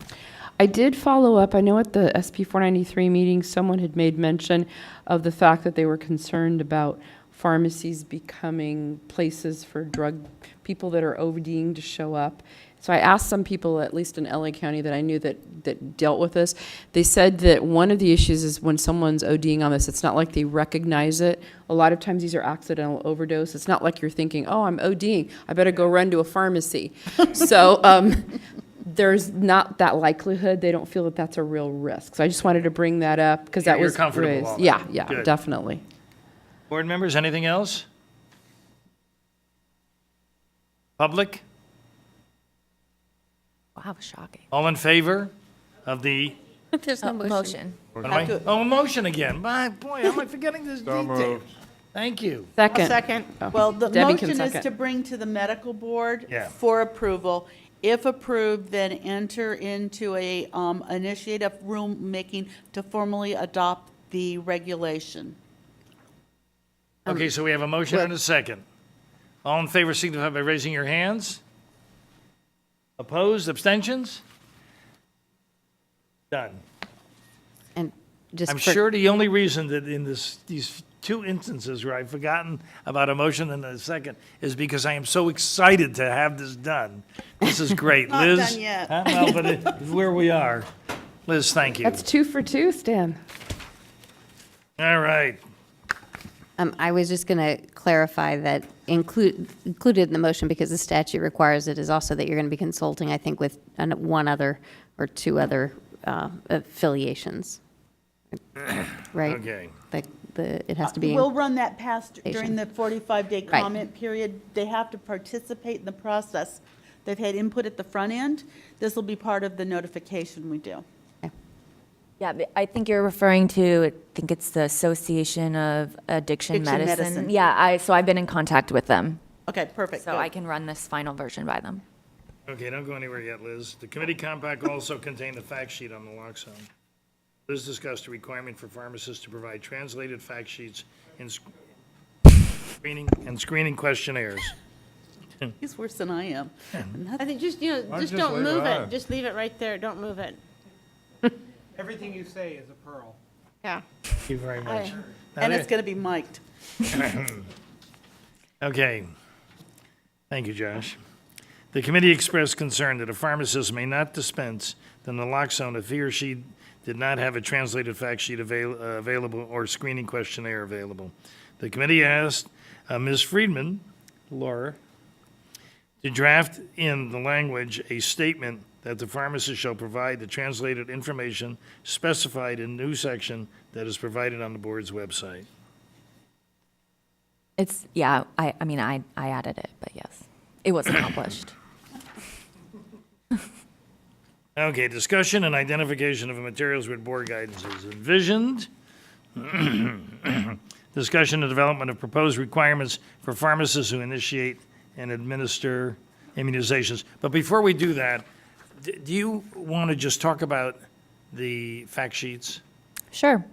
The fact sheet for the emergency rulemaking and the formal rulemaking, I believe, will be the same unless the San Francisco Department of Health decides to make updates to the fact sheet. It was developed by Dr. Philip Coffin and his team at the San Francisco Department of Public Health. They graciously have allowed us to co-brand with them, and it's a very user-friendly document that will be available on our website, and then hopefully also pharmacists will print this out in color because it's very nice and colorful, and hand it out to patients. And we're going to be translating it and putting it available in other languages also on the website. Very good. Board members? Public? Okay. Excuse me. Discussion and development of proposed requirements for pharmacists who initiate and administer immunizations pursuant to recommended immunization schedules by the Federal Advisory Committee of Immunization Practices, attachment number 2. So under B&P Code 4052.8, immunizations may be provided by pharmacists who possess the required training to provide immunizations, specifically to initiate immunizations. A pharmacist must complete an immunization training program endorsed by the CDC, be certified in basic life support, comply with all state and federal record-keeping requirements, and provide information to the patient's primary care physician and into the appropriate immunization registry designed by the immunization branch of the CDPH, California Department of Public Health. During the February and April committee meetings, the committee discussed certain issues involving immunizations. And based on the discussions during the February meeting, staff drafted language to establish perimeters for those pharmacists who provide immunizations, and that's attachment number 2. During the April meeting, the committee made various recommendations to a proposed regulation to specify perimeters for pharmacists who provide immunizations. One requirement is to mandate required reporting into an immunization registry. The committee discussed if they wanted to require pharmacists to report to the state and/or local immunization information system, of which Dr. Gutierrez stated that the reporting the information is important to public health. Ms. Veal asked if the patient can opt out of having his or her vaccination information placed in the state database, and Liz explained that for public health reasons, the information is required to be reported to database. However, the patient can choose not to allow his or her information be shared with other entities. It was noted that physicians are not required to enter immunization information into the database, and that's still correct. The committee discussed how long the pharmacy should be required to keep the immunization records, and during the April meeting, the committee discussed the training requirements for immunization training as listed in the proposed Section B. The committee elected to remove current from Section B1 as they did not feel that a pharmacist needed to complete intensive immunization training every 3 years. The committee also decided to remove current from Section B2 as it was unnecessary. Liz, anything that you would like to add? I believe at the next SB 493 committee meeting, these will be ready to vote and approve, and then come back to the board and then go to the medical board. But we pretty much had a very solid draft. The only issue with immunizations is we may need to specify more about the training program because the CDC doesn't actually approve any immunization training programs. So it's kind of poor wording in the statute. So we will either modify our wording of the regulation, or if OAL has a question, we'll have to explain to them that CDC doesn't actually approve any programs. Other than that, yeah, I feel that we have a really solid draft. Thank you. Board members, any questions or comments? Yes, Jenny. We want the stakeholders to take this language and float it around and provide comments between now and the time we have the next BSB 493 meeting, which is the only reason why we're not bringing it to this board to go ahead and initiate a rulemaking, because they haven't really seen it in this form. So this is an opportunity for everyone to take a look. If they're going to make comments, this is the chance. The medical board does not have to approve this one. This one's totally within the purview of the board. Good. So Well, stakeholders and public, anything? you're on notice. Any comment? I'm sorry. Well, I was just going to say, I'll put it up, we'll put it up on the website as additional material for the meeting so that you'll be able to get to it. So you know exactly which version we're talking about. I've made a couple updates since the last one, so I don't know if I should send those to you. So the one, oh, different, okay. Yeah, on travel, meds, and immunizations, I've made a few updates based on the comments from our April meeting, the committee meeting. This is your opportunity, if you can insert in where you made it so that the board will hear what we're moving out with. Okay. So for immunizations, I think that's still where we are. Under subsection D, I added that the notification to the primary care provider must take place within, well, we had originally said 15 days in order to mirror the time they had to report to the immunization registry, which we then changed to 3 months. So I'm not sure if we want to change the notifications also to the primary care provider to be within 3 months, if we want to keep it at 15 days, or eliminate a time period entirely.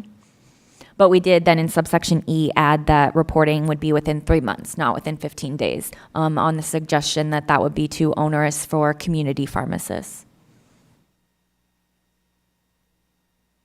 I also added in, under subsection F, a requirement that the pharmacist provide the patient with a vaccine administration record, which is something that we discussed at the meeting.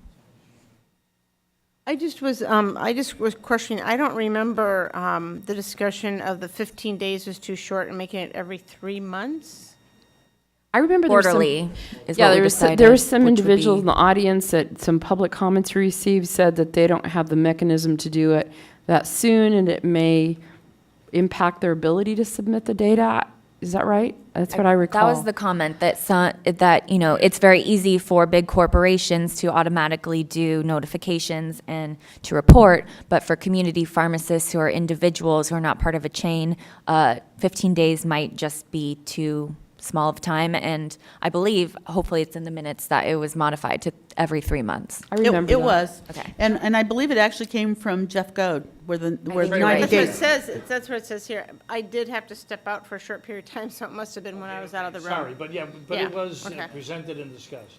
That just seems like, I mean, every 3 months seems like a long time, but I guess most immunizations, you don't give them that quickly, so Well- it's probably not that big of a deal. That's the outside time limit. If you want to do it weekly or daily even, you could.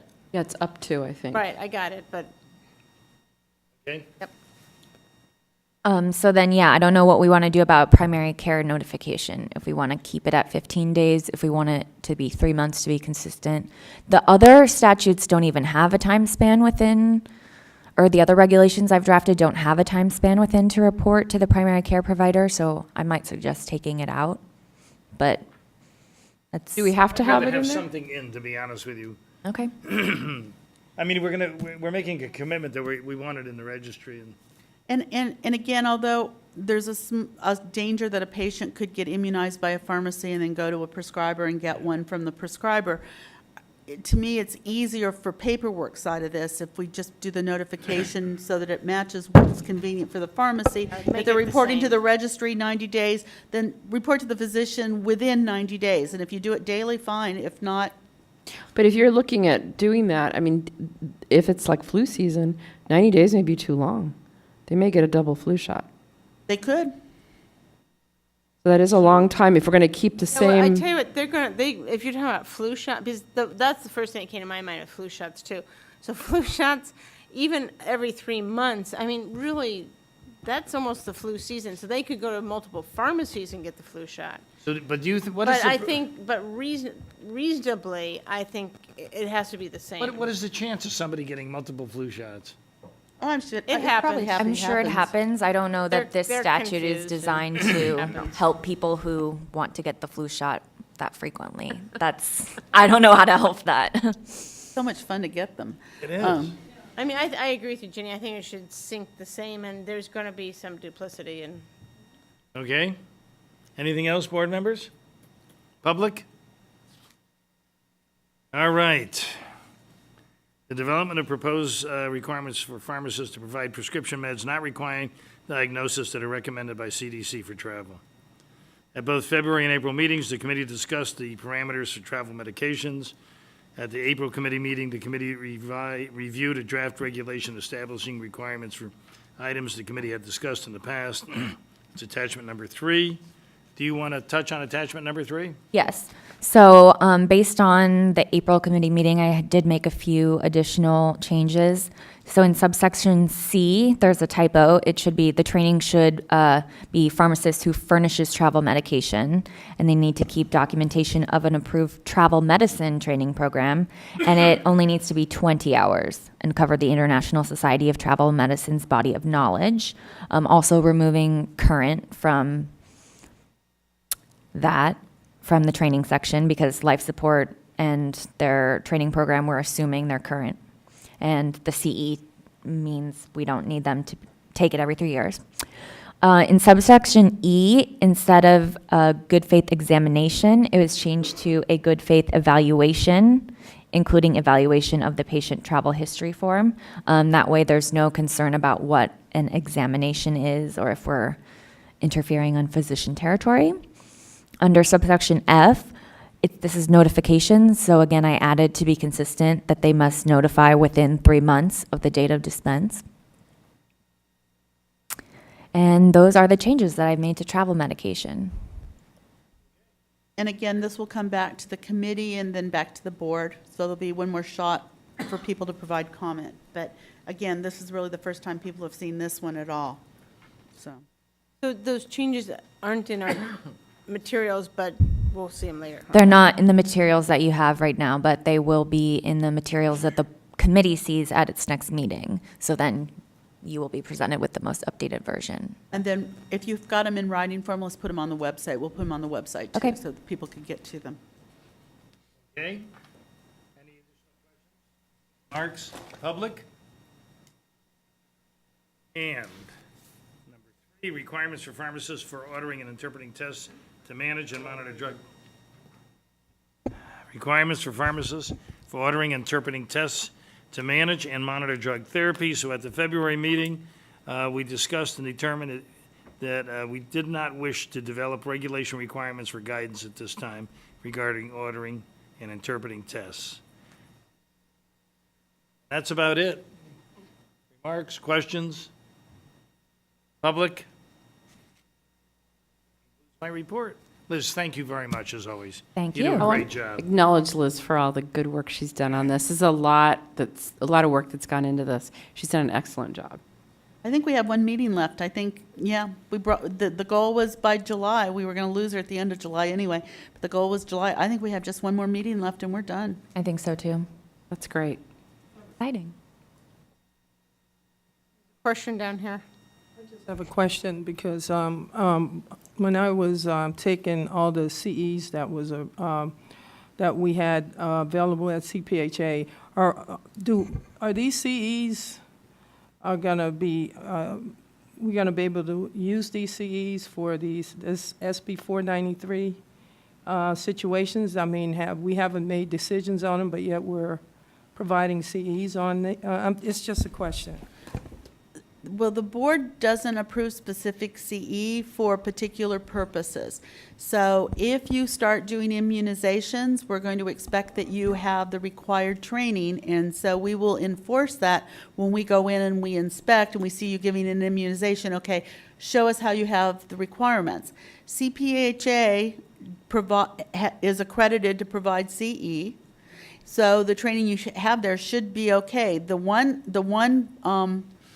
one caveat I guess we have with respect right now to CE is in the area of the naloxone training, where we've seen manufacturers produce naloxone training where they only talk about their product and only their product. So the reason we're modifying the regulation requirements or the protocol requirements are to ensure that when you take that 1 hour of CE, you get trained in a diversity of whatever treatments are out there so that you truly can serve as a pharmacist advising the patient how to take the right kind or which form of naloxone is the best form for you.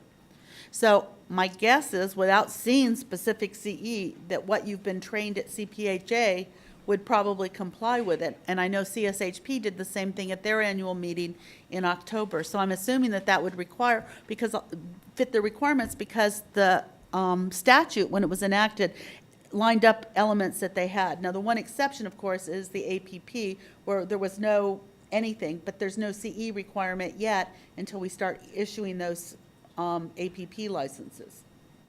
Did that make sense? Was that kind of long-winded? So my guess, so my best answer is probably. Cheryl, there was an article that was floating out there, a CE that was floating out there by one of the pharmacy journals that was purporting to be a naloxone CE, but if you really read it, as Jenny was saying, it's about, there's a device that they can use for naloxone, but it's somewhere like $250 to $300, and a lot of patients aren't going to probably get that. They're probably going to use more the injectable ampules or the kits, the nasal, intranasal kits. So they want to make sure that we really need to make sure that the CE encompasses all forms. Right. Anything else? Thanks, Liz. Liz, thank you. Oh, yeah. We're at agenda item 19. I suggest we take a break. This is going to be a real long report. Okay. So it's about 2 o'clock right now. It's about 2:15. We'll be back.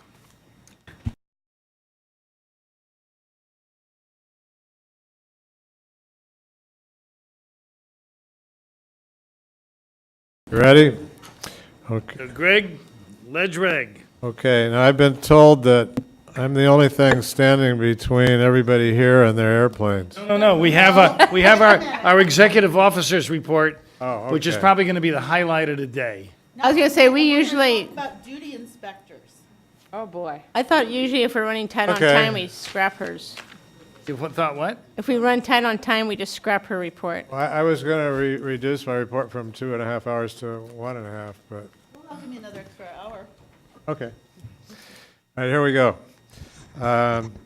Here comes the legislation report. AB 1073, well, first I'm going to be covering 3 bills that are board-sponsored legislation. First one is AB 1073, which would require dispensers to use a standardized direction for use on the label of a prescription container when applicable, and would require a dispenser upon request to select the appropriate translated directions for use to include on the prescription label or supplemental information. The bill allows for a dispenser to provide his or her own translated directions. The bill also specifies that a dispenser using board-provided translated directions will not be liable for civil damages for any error in the use of the translated directions. A copy of the bill is in its current form, as well as the fact sheet is provided. The bill was heard yesterday in the Assembly Business and Professions Committee and was passed out of the committee. Next one is, well, does anybody want to speak about this? Public? Clarify that a pharmacist I don't know if judge. you're on. Microphone's not on. Mike. Don't laugh. Don't be laughing. Okay. We have this microphone thing for those of you that haven't figured it out. And it's the president and I that seem to be the most forgetful. We took an amendment to clarify that when selecting whether or not to use a standardized direction for use, it's the pharmacist's professional judgment that makes the decision, which is an important change because we believe that will broaden the ability of pharmacists to use the standardized directions for use, which has been an issue in the past. We will probably do some amendments from the version that the bill of the proposal that the board approved at the last meeting. We did have to take one amendment in order to get the bill in print. We had to remove the liability protection for pharmacies that are currently providing their own translations. So the immunity provision is provided only if there's a transcription error for someone that uses the standardized directions for use, which are the directions that the board has vetted and understands and we know are accurate. And so I suspect we've got meetings on the bill. Various people have expressed interest in talking about it, but we also had 0 no votes yesterday leaving the committee, which was nice. Great, thank you. Next one is. There may be public comment. I asked for it. He was public comment. Another public comment. I didn't see it across the post in front of me. That TV screen doesn't really help. No. It doesn't help. Somebody's adjusted the Okay, camera in a funky manner. Introduce yourself, please. Just push the button. A little afraid of the intimidation factor coming in from over there on the Just try to side? be like, just like you, Jenny. So, and you only Don't go there. technically only have to introduce yourself if you really want to. This is Bill Culver with Walgreens Pharmacy Affairs. I appreciate the time. Just wanted to talk about Walgreens as far as from a translation services. We have put a lot of efforts into that aspect from a patient safety standpoint. In the state of New York, we've come to comply with a significant number of languages. And so we have the oral translation aspect with a dial-a-pharmacist where we know which pharmacists can speak that language, and we can dial them up, and that patient can talk specifically with that patient and translate to the pharmacist in store. But as far as related to the translated language on the label, that is something that no other state, in New York as well, required the specifics of where that has to be contained. And so where we are today, just to give you an aspect of, is that the translated language is in the prescription, the normal prescription label area, and the English is on the leaflet, that the supplemental information that came. So I understand that some of the board discussion was that you wanted the English on the label. I just want, if there's clarification of what was that discussion. And the patient-centered portion. I think,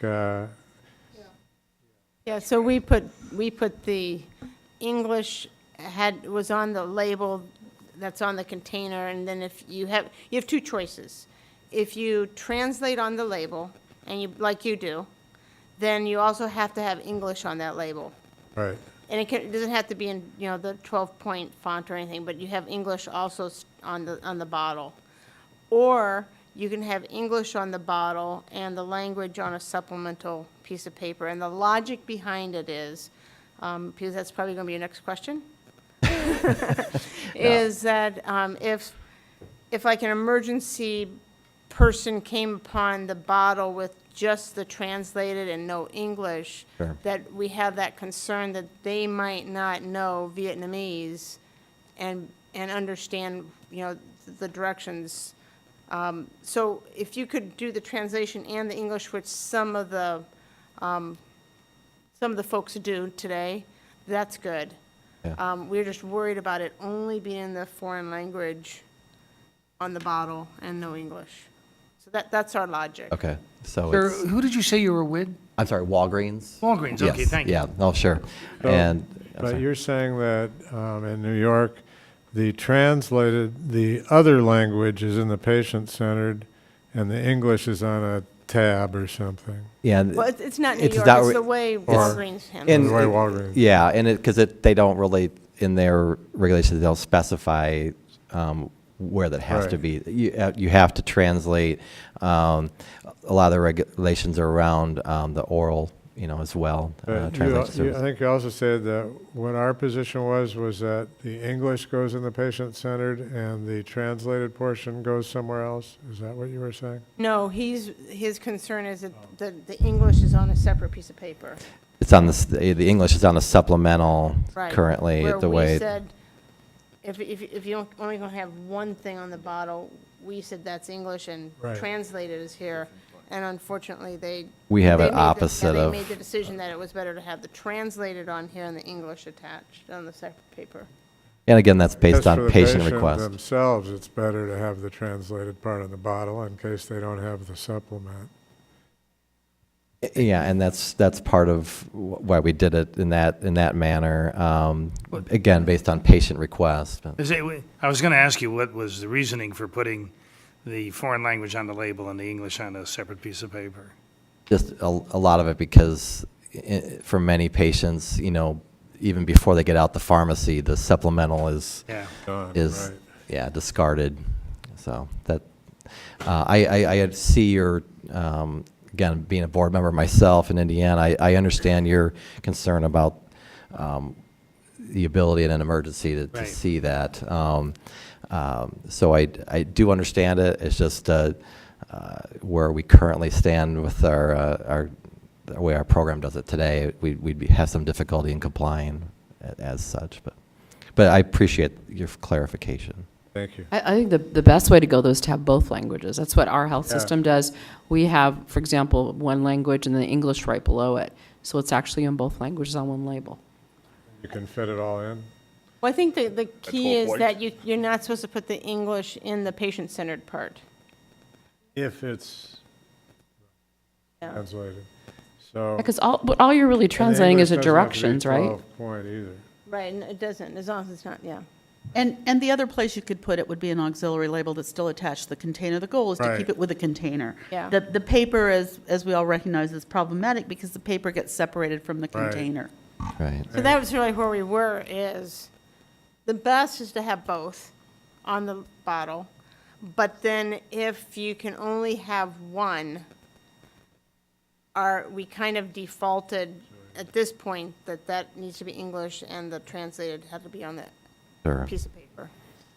Yeah, I'm just trying to think, from how do you keep those together, and that's the challenge, I think, for caregivers, or I know as a pharmacist myself, where you have the 12-year-old is translating for the adult on their prescriptions, which is not always an ideal patient safety aspect, but so. I think the philosophy is that if you have that extra piece of paper and it's something valuable, like I don't speak this language on here, that Sure. maybe I would try to keep this together. Right. If this is already in my language, then I'm for sure tossing the Yeah. English. Well, and another thing, a lot of the older patients take a lot of different medications. They take them out of the bottle and stick them in another container. Right. So they don't have either one. Right.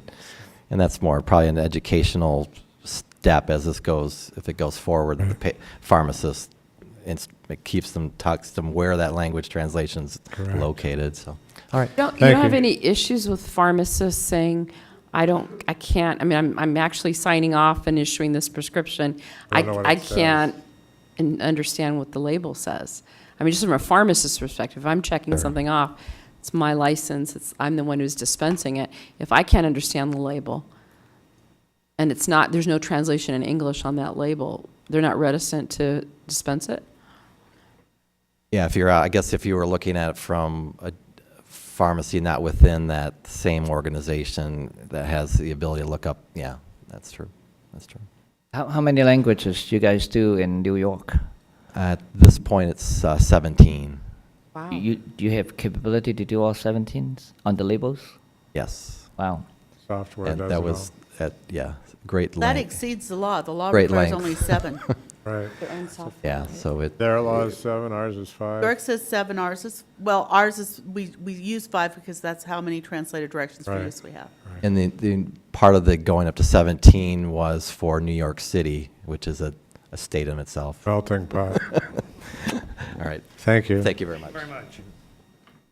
Okay, next, SB 590, intern licenses. During the October 2014 meeting, the board voted to amend Business and Profession Code Section 4209 to streamline the application process for graduates from an ACPE accredited school or school of pharmacy recognized by the board for purposes of confirming completion of the required pharmacy practice experience requirements.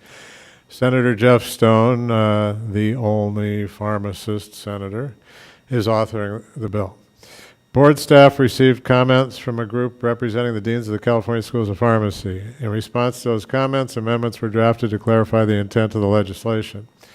During our meeting yesterday, we were advised that the bill passed out of the Senate Appropriations Committee as amended, as a consent item. We anticipate the language will be amended on the Senate floor as well. SB, next one, or are there any comments on this one? Board? Public comment?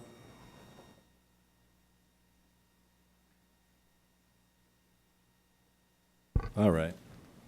It's on. Just a question, what amendments will be on the Senate floor, since, The proposed language is in the packet. I know, I Ones that don't came have from the it. California Pharmacy Council.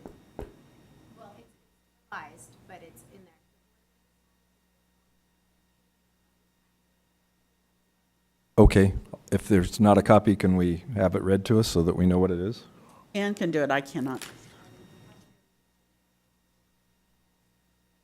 And your microphone, by the way, Yeah. is not on. Yeah, Ann, turn on your It's microphone. either not on or you're not close enough to it. Caesar, you're going to have to keep training us. What? So are the changes, the strikeout changes, Ann? Yeah. So, do you want me to read them? Please. Okay. So, in section, so this is 4209 B, there was a change from intern hours to pharmacy practice experience. In C was from intern hours to pharmacy practice experience. Also in C is practice experience in a pharmacy as a pharmacist was changed to pharmacist and has pharmacy practice experience in both community and institutional pharmacy practice setting. D was added, an applicant for the examination who has graduated after January 1st, 2016 from an ACPE-approved College of Pharmacy. Credited. Credited, what'd I say? Approved. Approved, okay. This does say approved. So it's a different attachment. It's following that bill. And Oh. essentially, how it would read, the only changes being proposed are to 4209D. And as amended, it would read, an applicant for examination who has graduated after January 1, 2016 from an ACPE accredited College of Pharmacy or School of Pharmacy recognized by the board shall be deemed to have satisfied the pharmacy practice experience requirements specified in subdivisions A and B. No. Any other public comment? Okay, we're going to move on to the third board-sponsored bill, which is SB 619, outsourcing facilities licensure. This bill would establish the regulatory framework for licensure of outsourcing facilities that will compound non-patient specific medications for administration to California patients. A copy of the bill in its current form is provided. Provisions are preliminary at this point. Ms. Harold will discuss the proposal in further detail during this meeting. I guess this is the opportunity, huh? It's If we must. your The time. bill is up in Senate Business and Professions on Monday. There have been some amendments suggested that I saw last night that, some of which are straightforward, some of which we're going to have to talk a little bit to the submitter. But this is a very specialized bill to allow California to regulate outsourcing facilities, as we talked about yesterday, independently of being licensed as a pharmacy. So at this stage, it's still early, and we intend to finalize the bill. We're probably before too much longer. It's up Monday, and there may be some additional amendments following that. But before it leaves the Senate, I hope to have the bill in pretty solid final form. Okay. It's very similar to the sterile compounding requirements that we do have for pharmacies. It's just they will not have some of the patient-specific requirements that a pharmacy has. Okay, do we have any board comments? Any public comments?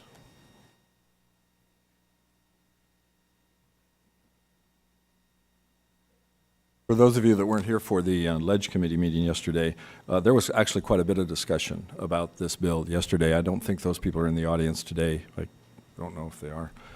But I think one of the points that was made was very important, and I think Executive Officer Harold pointed this out, was that the board has learned through experience that if you can concentrate the compounding of products in facilities that are well-equipped, well-designed, with good expertise, it's actually in the public's greater interest for these, the quality and the safety of these products. Yep. And yet, I think what was pointed out yesterday, as I understand this licensing scheme, the facility, the actual four walls that this product is prepared in cannot be both an outsourcing facility and a pharmacy under the new? Under our proposal, yes. Right. And I would suggest rethinking that, and here's why.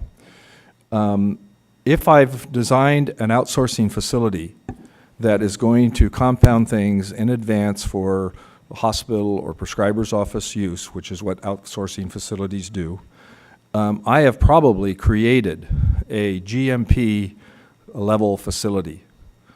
And you know, and because that's going to be what's required or something similar. It's going to be a 503B version of GMPs perhaps, but it's going to be much higher level facility than you would have with a pharmacy. On the other hand, if I have a pharmacy across the street that is taking care of a patient-specific prescription for the same product, they're not likely to have that level of facility. I think it would be much better to let that outsourced facility that's across the street go ahead and dispense to a patient-specific situation than to say, well, no, you can't dispense patient-specific because you're not a licensed pharmacy, and therefore, you know, go across the street and get it from the pharmacy. And I want to relate to you some actual experience. Since the early 70s, Kaiser Permanente had an FDA registered producer of total parenteral nutrition in Downey, California, actually since in Sunset, and then in 1980 we moved it to Downey. And it was a state-of-the-art facility approved by the FDA. All of the total parenteral nutrition products were made there, primarily for our hospitals. Back then, TPN, as it was called, was usually administered in the hospital. But we had patients that had it administered at home. And because we had it licensed both with the FDA as the equivalent of an outsourcing facility and as a pharmacy, we could take that same product that was made with all of the high tech, with the Downey City water that was tested to be suitable for injection, which we only used for cleaning equipment, with water that we bought already pre-tested from McGaw, with all of the products done under GMP, we could take, and all of these products after they were compounded, 500 liters at a time, that were quarantined and completely tested, we could take those bottles off the shelf and label them for patients that were homebound. And I can remember one particular patient that unfortunately, for a variety of reasons, had all of his intestines removed when he was about 11 years old. And we took care of him for 12 more years, I believe it was, until he was in his 20s, where he hooked himself up to 7 to 9 liters every night, and he lived. He lived a full life. But we did that on a patient-specific basis with the same products produced in the high quality. If we had said no, then he would have had to got that same product at best from what we call today a home infusion pharmacy, which I can assure you are not to GMP standards under current California law because they dispense to patients.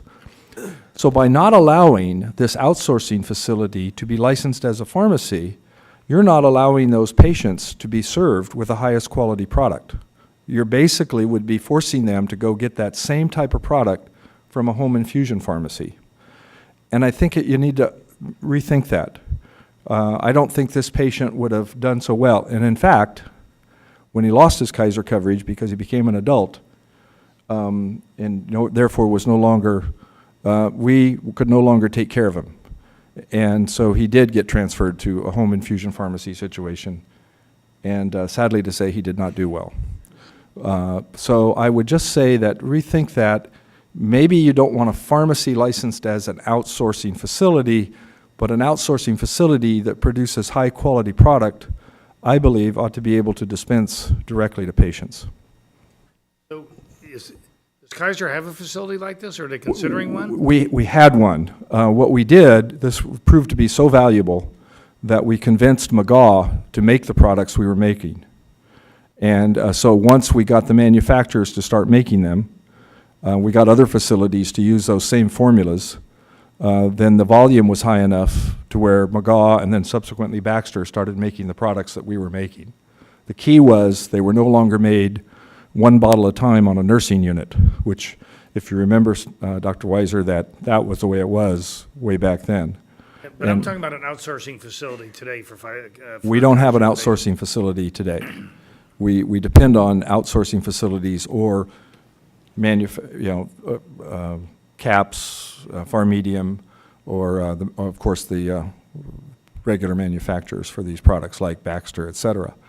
But I think there could be a situation where you would really want to serve patients directly from a high-tech, high-qualified outsourcing facility rather than from a regular home infusion pharmacy. So often that's going to be the network of care that the patient uses, such as Kaiser. Right. That would be complement the services that they have for a financial standpoint as well as a care standpoint. Well, it was financially feasible, very financially feasible, because we could make 500 bottles at a time. Yeah. But more importantly, we knew that every bottle going out there, in 12 years that we ran that facility or more, we never had to recall a single product, and we followed full GMP in those products. I actually agree with you, Stan. I mean, a large organization like Kaiser would benefit from running a 503B. Thank you.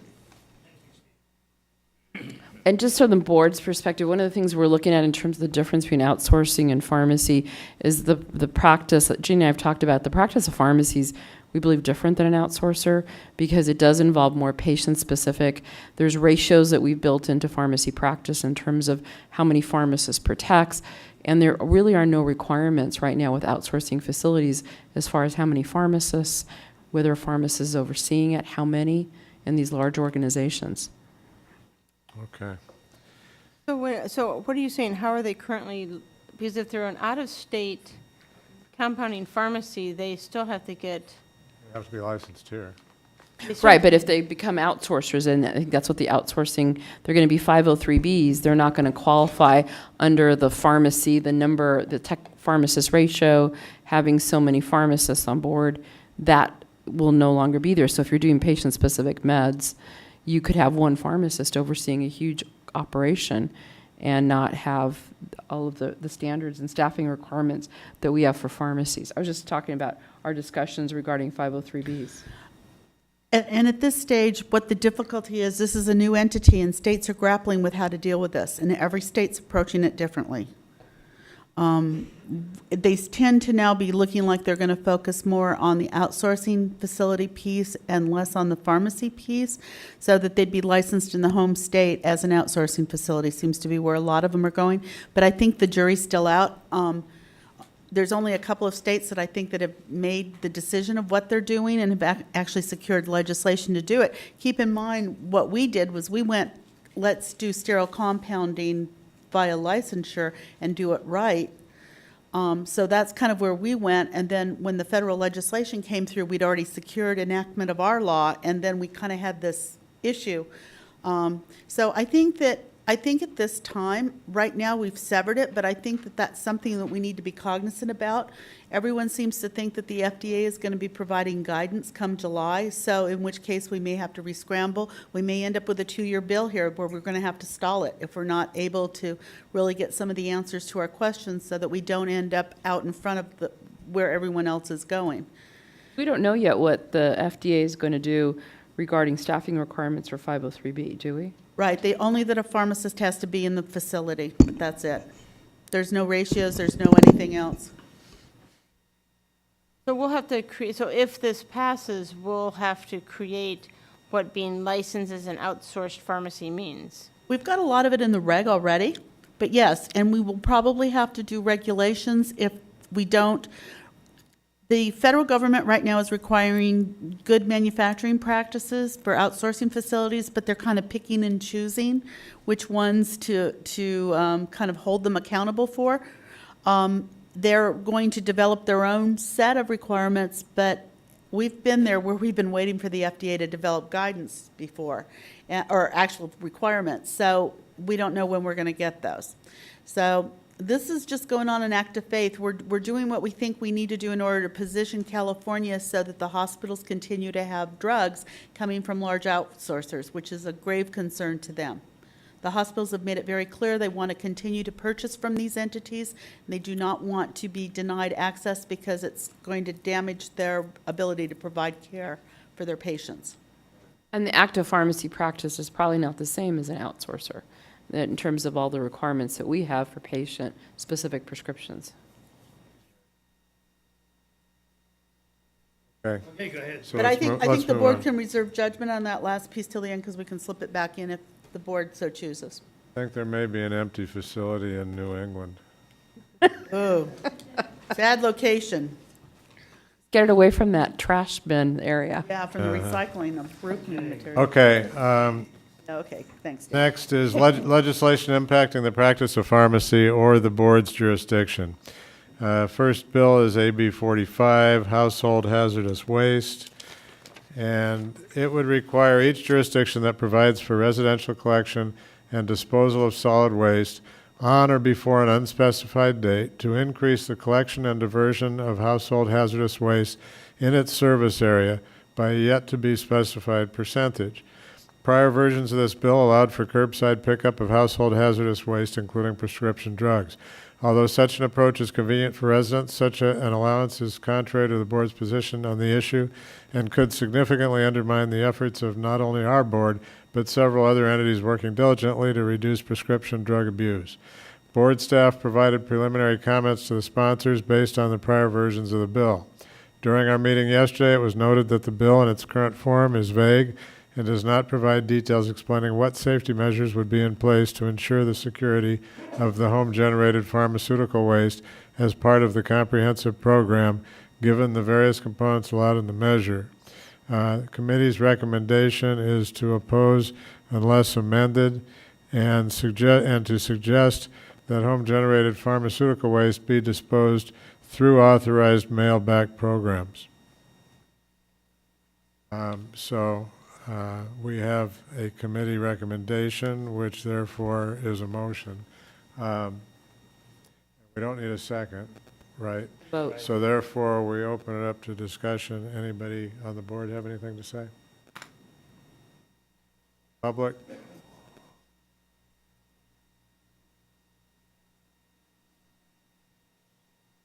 Brian Warren, California Pharmacists Association.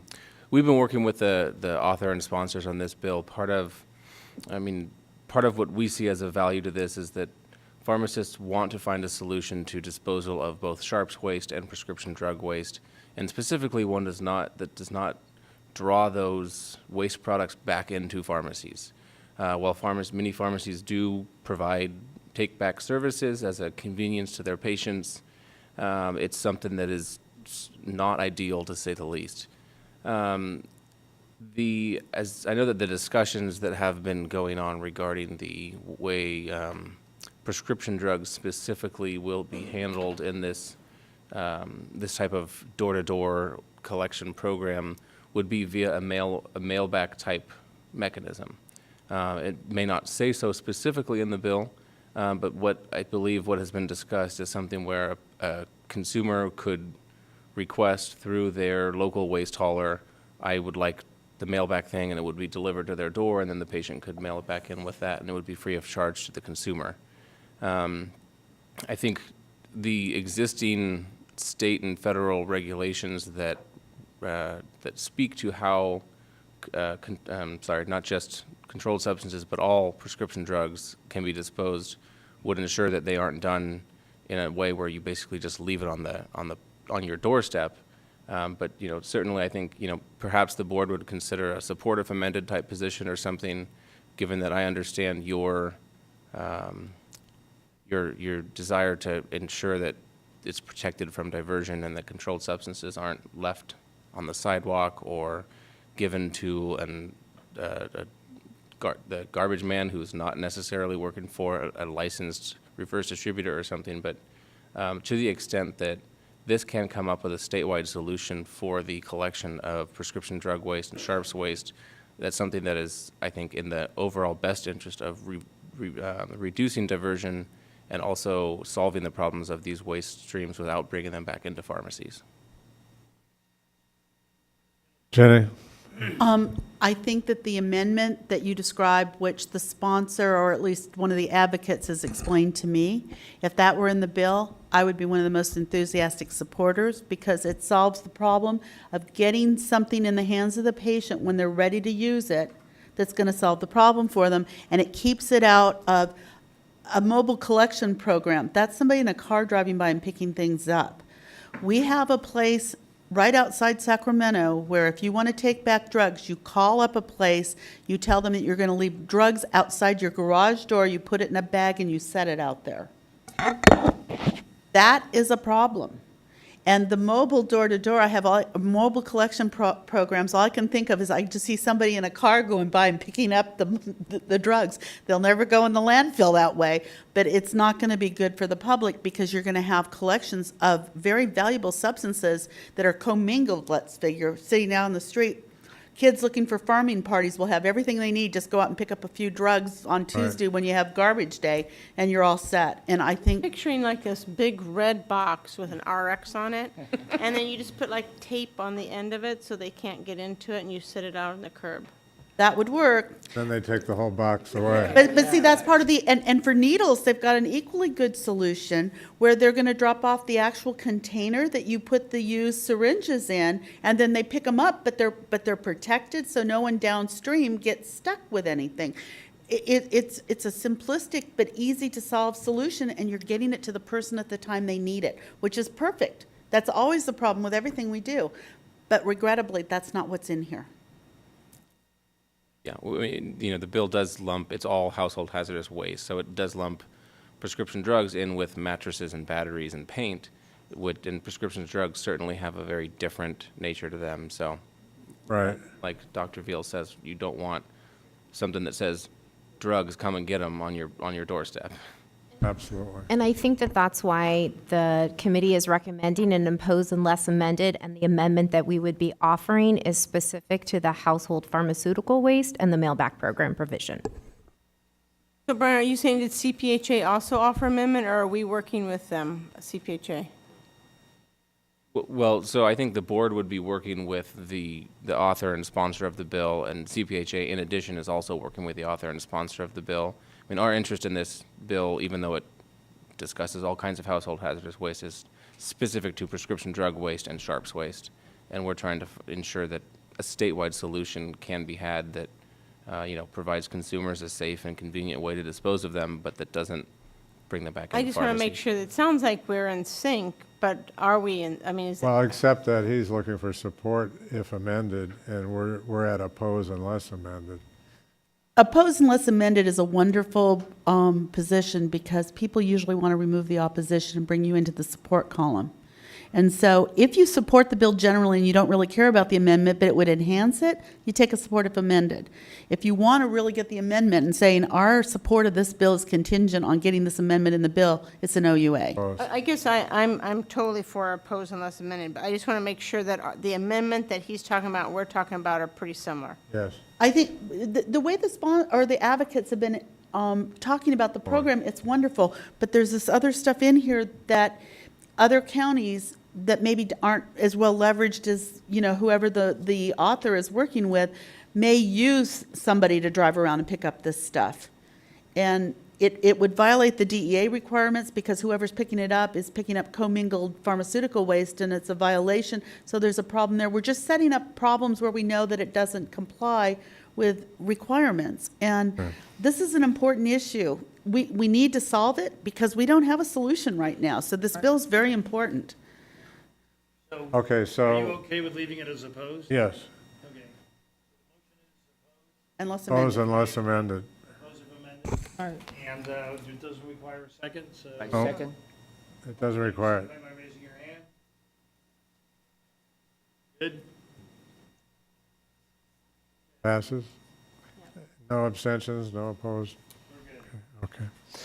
All right, next, AB 333, Healing Arts Continuing Education. This bill would allow specified healing arts licensees to apply 1 unit of continuing education credit for attending a course that results in the licensee becoming a certified instructor of cardiopulmonary resuscitation or the proper use of an automated external defibrillator, and would allow up to 2 units of continuing education credit for conducting CPR or AED, which is the automated external defibrillator, training sessions as specified. As part of our discussion yesterday, we noted that proposed regulation change, we have also, we noted that proposed regulation change, help. Yesterday during the board meeting, there was additional changes made to the continuing education proposed regulation change. Okay, and we didn't take a Add position on the additional- bill yesterday. So no position? No position. So, would the board like to make comments on this, or would the board like to recommend taking a position or make a motion? I mean, I think the committee was kind of thinking that we already have lots of CE alternatives, so there was no need to take a position on this. Okay. Okay, any public comment? Nope. Okay, so, oh, we have one? Come on up.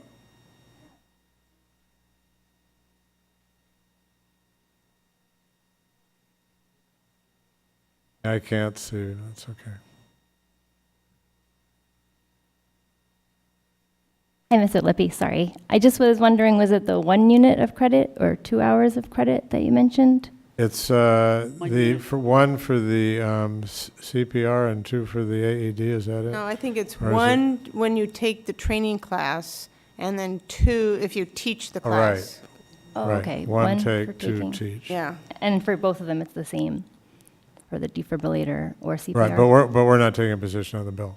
So does that mean that's not going to happen? We're not going to be getting the CE It status? could still happen, Or but just- we're just not taking a position. So it won't be regulated? No, No, we it don't, would- we don't have that authority. Oh, okay. This is a Right. bill going through the legislature, and the board's deciding whether or not it wants to take a Support. position. It's still kind of early, and sometimes bills mutate a little bit after this stage. So the board's just basically saying, not at this time, do we want to take a position? Oh, okay, so it still Right. might happen. So it Yeah. still may Oh, happen, okay. yeah. And the bill could be It's up enacted to the without us. legislature. Okay, And the great. bill could And the die, governor. too. Yeah. Oh, okay, great. Thank you so much for explaining that. Okay, thank you.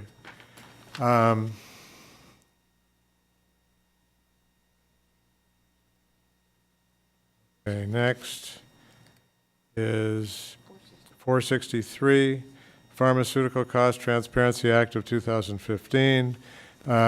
The bill would establish an annual reporting requirement for each manufacturer of a prescription drug made available in California that has wholesale acquisition cost of $10,000 or more annually or per course of treatment. A copy of the author's fact sheet is included along with the bill and analysis. During our meeting yesterday, we discussed the measure but decided not to take a position on the bill. The measure was heard in Assembly Health Committee. Staff listened to the committee hearing yesterday and reported that the measure appears very controversial.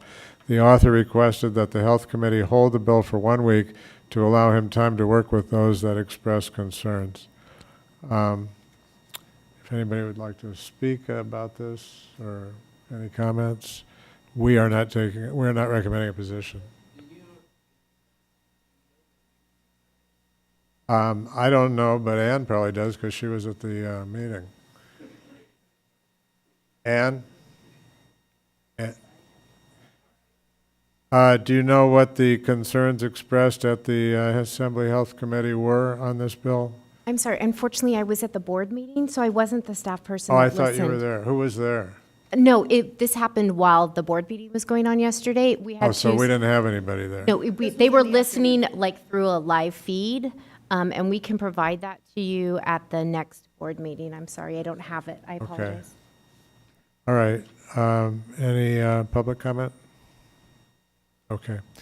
AB 486, centralized hospital packaging pharmacies, medication labels. This bill would provide an alternative method to maintain certain medication information that shall be readable at the patient's bedside, either by way of a barcode scan or human readable for unit dose medications prepared in a centralized hospital packaging facility. Our committee discussed the measure and noted the board's prior history on similar proposals, including the board's support of the initial legislation that allowed for the licensure of CHPs as a way to reduce medication errors through the use of barcode technology. These provisions were included in SB 377, Solorio Statutes of 2012. As we later learned, technology is not yet available to facilitate full implementation of all the requirements of the law. As a board, we have approved waivers of some of the provisions of the current law to allow for licensure of the CHPs. It appears that the measure will allow for CHPs to continue providing unit dose medications that will reduce medication errors by ensuring that the right patient gets the right medication. The committee received public comment requesting our support and noting the board prior support of similar provisions last year. Committees recommending a support position given our prior support of similar measures. So that is the committee's Members of the board, motion. any questions or discussion? Public? Public. All in favor? Raise your hands, please. Opposed, abstentions? Okay, Greg. Okay, AB 486 passes us. 611? 611, controlled substance prescription reporting. Okay, this bill would authorize an individual designated to investigate a holder of a professional license to apply to the Department of Justice to obtain approval to access information contained in the Cures PDMP regarding the controlled substance history of an applicant or licensee for the purpose of investigating the alleged substance abuse of a licensee. During the meeting yesterday, we discussed that as the law is currently structured, HNSC 11-165 establishes the Cures program and grants the board the authority to use the program for disciplinary, civil, or criminal purposes as specified. Board staff questions the need for the legislation given the authority currently established in the Health and Safety Code. Because of this, our committee did not take a position on the measure. Staff was advised yesterday afternoon that the measure is now a 2-year bill. So, Board members? Public? nope, okay. AB 623, abuse deterrent opioid and analgesic drug products. This bill would require a pharmacist to inform a patient receiving an opioid analgesic drug product on the proper storage and disposal of the drug. Further, this measure would prohibit a healthcare service plan from requiring the use of opioid analgesic drug products without the abuse deterrent properties. We discussed the measure significantly yesterday. The wording of the measure is a bit awkward. We heard comments indicating that similar provisions are being introduced in several jurisdictions. The committee questioned if the measure was sponsored legislation as was sponsored by a manufacturer that would force a brand name to remain on a drug formulary. Staff subsequently learned that this measure is sponsored by Power of Pain Foundation. Our committee recommended an opposed position. Okay, Any discussion on the board? board members? Public? All in favor of the opposed position? Raise your hands. Opposed? Okay. Okay, 684, pharmacy. This is currently a spot bill, so they're making changes to it. It's just information purposes. Okay, 750, business and profession licenses. This measure would allow boards and bureaus within the DCA to establish by regulation a system for a retired category of licensure for persons who are not actively engaged in the practice, profession, or vocation. We noted during our discussion yesterday that the board has provisions to establish a retired pharmacist license. However, it does not have similar provisions for any additional license types. Should this measure be enacted as currently drafted, the board would have the option to determine if other categories of licensure under the board's jurisdiction should be provided the option of a retired license, and if so, under what conditions. The measure was amended on April 16th, 2015, slightly to clarify how an individual would meet some of the requirement to meet the criteria to restore a license. The committee did not make a recommendation on the bill. Okay, no position. Board? Don't we? Don't we issue retired licenses? Yeah, we have it for pharmacists, but not for the other things we license, like technician and so on. We didn't feel it was necessary. Public? public comment? No. So do you know what's Okay. the rationale behind this? I mean, why would they want to? Retired technician is what. Okay, so AB 788 prescriptions. This measure would have provided provisions to require for the condition or purpose of a medication to be included on a prescription. Board staff was advised that the measure will not be moving forward. As such, neither a copy of the bill nor a bill analysis is provided. Although the bill is not moving, the committee briefly discussed prior legislative attempts to secure the condition or purpose on the prescription label. As part of the public comment we received, it was suggested that the board consider clarifying that a pharmacist could, as part of his or her professional judgment, include the condition or purpose. Hearing canceled. Marks on the board? Comments? Okay, moving on. Now, we have a representative from the author here to talk to us about AB 1069. 1069? Yes. The 1069 would expand the provisions under which a county-established repository and distribution program could allow the transfer of drugs to other counties, not just currently adjacent counties, and would allow for the advanced repackaging of the donated medications.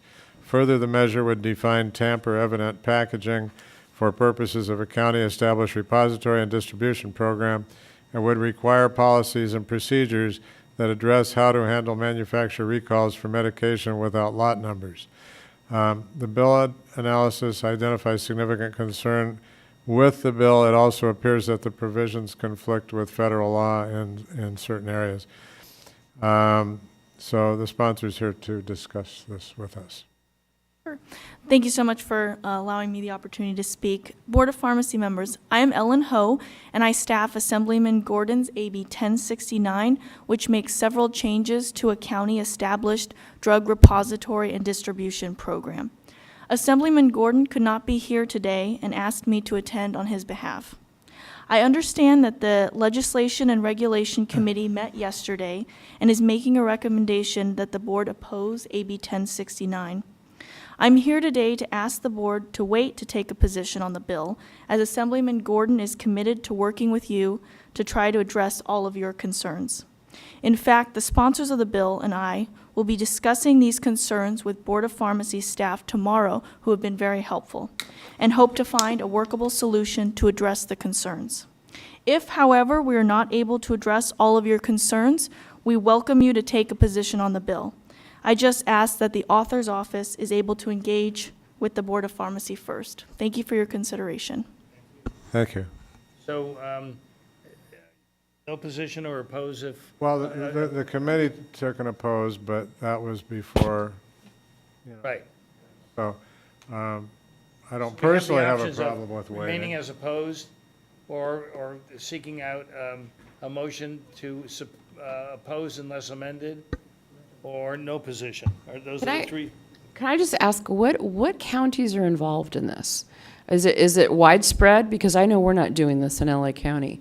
So do we know who is actually using a repository Only program? one county right Let now. me get an understanding of what our options are. Okay, our options are to not take a position at this time, to oppose, take an opposed position, which is what the committee came to yesterday, or Oppose if take, or amended. oppose if amended. Unless Unless amended.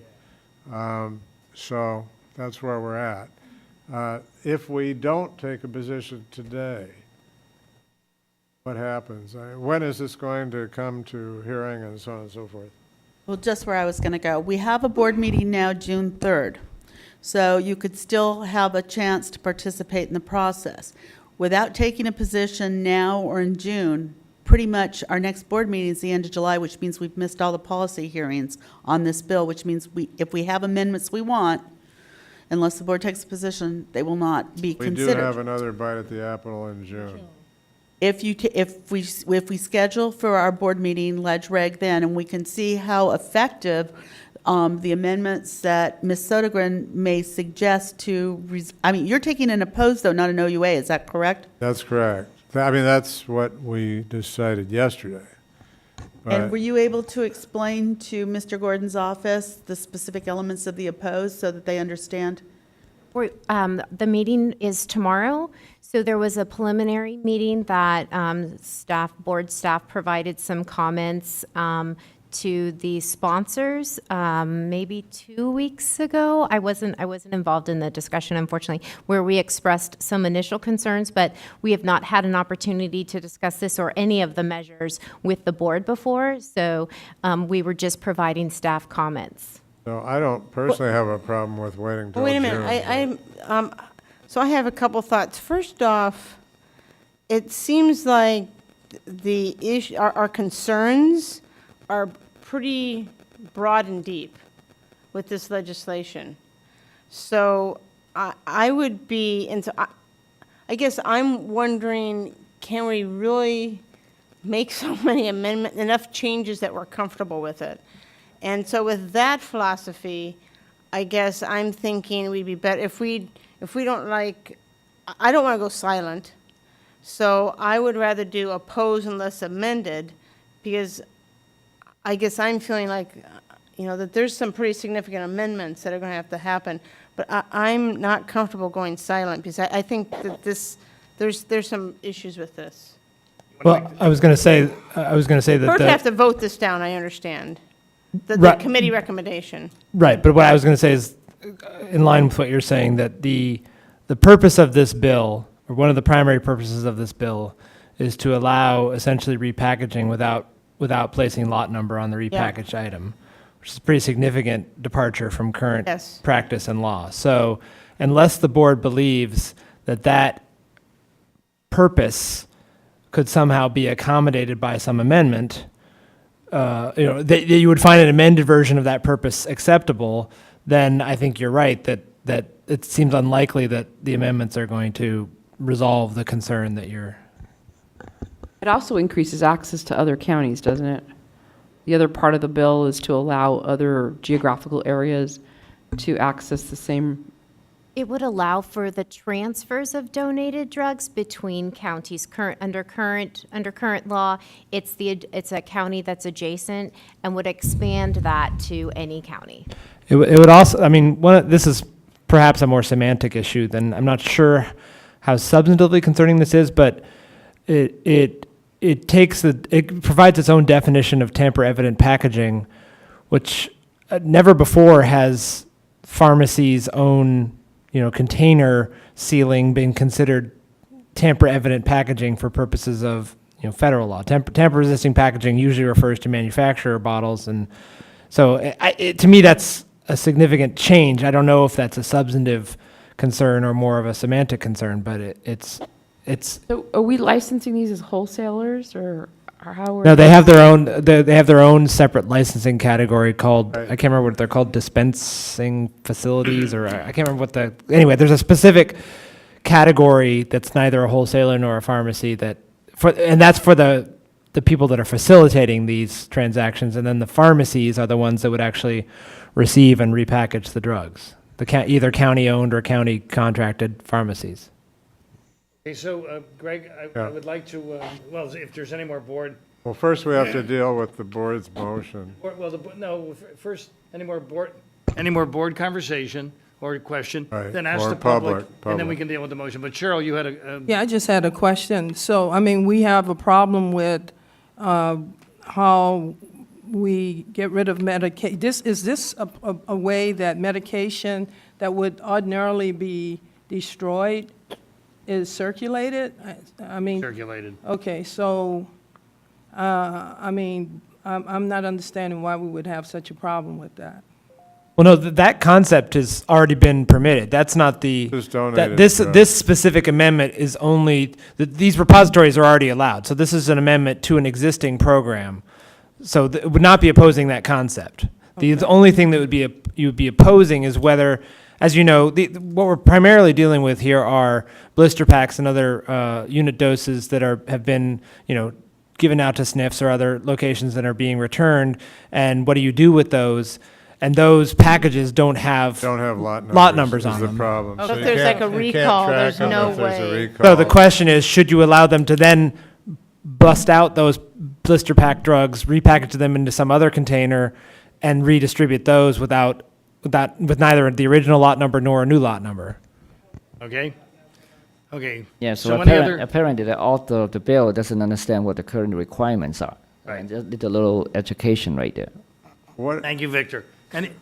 Anybody else? well, I have a question. Are you saying that they could put a new lot number on if they No, no. repackaged it? No, I'm just saying that even if they did put one on, it wouldn't trace back to an original lot number because there is Because typically they in didn't pharmacy practice, receive no one one. puts the lot number on, Right. but, the pharmacy packaging. Right, and according to the law, that this program only works if the lot number and expiration dates are affixed, according to the law. The current law. Right, the current law requires lot number and expiration and that conforms to federal requirements for repackaging. Any additional public? All those in favor of the opposed position? Is strictly opposed, not opposed unless The amended. opposed position recommended by the committee, please Committee. signify by raising your hand. You want to make another motion? Okay, You want me to make a Does motion? anybody want to? yeah, go ahead. I would make a motion that we do oppose unless amended. So you had a Oh. vote, so you had, Okay, was we have in to vote favor, so too. now you have to do the other You have categories. to you said, are we in favor? Nobody, so you have to say, are we opposed? Yeah, all those opposed. Opposed to the All those opposed. opposed? There we go. We're opposing the opposed. So thank you for keeping us aligned. So I would like to make a motion to oppose unless amended. Okay, that'll require a second. I second. Okay, motion to oppose unless amended. Any And we have a discussion? second. Any other board discussion on oppose unless amended? I mean, the staff understands our concerns and what the amendments need to be. I think, well, I'm not sure I know exactly, but I think that we kind of understand that this is too broad an authority. It deviates too substantially from what is considered the practice of pharmacy and even drug manufacturing, and that this needs to be pulled in a little bit. And I think it needs to be consistent with federal law. Yes. Right. Okay, we have a So- motion and and- a second. I'm Oh, sorry. wait, I just had another, do we still know how the extents, I mean, I don't feel comfortable voting on this. How extensive is this practice going on right now in the state? 'Cause There's only I'm- one county that does it. There's only one county. Yes. Currently. Currently. Okay. Public? All those in favor of a position of oppose unless amended, please raise your hand. Okay. Thank you. Go ahead, Greg. Okay. All right, moving on to AB 1351, deferred entry of judgment, pretrial diversion. This would change the deferred entry of judgment program into a pretrial diversion program. The measure was amended last week. The measure would significantly impede the board's ability to prove in disciplinary proceedings that a licensee or applicant is engaged in illicit drug activities. This measure seems to run contrary to our consumer protection mandate and the profession that we regulate. The measure passed out of committee yesterday and was referred to Assembly Appropriations. The committee recommends an opposed position. Okay. That is the motion. Discussion or questions? Public? Okay. We have a motion of opposed. All those in favor, please signify by raising your hands. Good. Thank you, Greg. Okay, next one is AB 1352, deferred entry of judgment, withdrawal of plea. This would require a court to allow a defendant who was granted deferred entry of judgment to withdraw his or her plea and enter a plea of not guilty if the charges were dismissed upon successful completion of the program and the defendant shows that the plea may result in the denial or loss of the defendant's employment benefit license or certificate. Same argument as the previous measure, and the committee is recommending opposed. Opposed? Board members, any discussion or questions? Public? All in favor of opposed position, raise your hands, please. Good. Okay. SB 396, outpatient settings and surgical clinics. I would clarify that a surgical clinic is eligible for licensure by the State Department of Public Health, regardless of physician or dentist ownership. The measure is being brought to the board for information only, as it will allow for a podiatrist-owned surgical center, which would then allow the board to issue a clinic license. As such, no bill analysis was prepared, and again, it's for information only. SB 423, over-the-counter drugs and nutritional supplements. This is also for information only. It would exclude from the definition of pharmaceutical waste for purposes of regulation under the Medical Waste Management Act any over-the-counter human or veterinary drug or dietary supplement that is characterized and managed as a hazardous or solid waste. That's information only, right? And SB 587, pharmacy compounding. This would specify that a pharmacist may initiate or adjust the drug regimen of a patient undergoing treatment of hypertension, for hypertension, or hyperlipidemia as authorized. As a committee, we discussed the proposal and expressed concern about the intent of the legislation versus the placement of the proposed amendment. We recommend that the board remain neutral on this measure, but express concern with the current placement of the proposed change. Yesterday, board staff received a copy of the fact sheet, and we have some copies available if anybody wants them. So we chose not to take a position. Pretty good? Can I just say Ann one thing? had I'm something to say about it. The committee, we kind of struggled a little bit with understanding what the intent was because of the placement of the disease states within the 4052s. And it appears based on the fact sheet that the intent is to specify that those are I don't know, conditions under which someone could function as an APP. Those would be two disease states or functions. But we're still going to reach out to the author because we're just still not quite sure that that's what the intent is. Well, and I think the committee, what we said yesterday was by putting it in the location of 452.2 actually restricts the Collaborative Practice Act, and that perhaps if the author would move it, it was suggested for 452, just in that section, that would perhaps be more effective. Yeah, depending on what they're trying to achieve.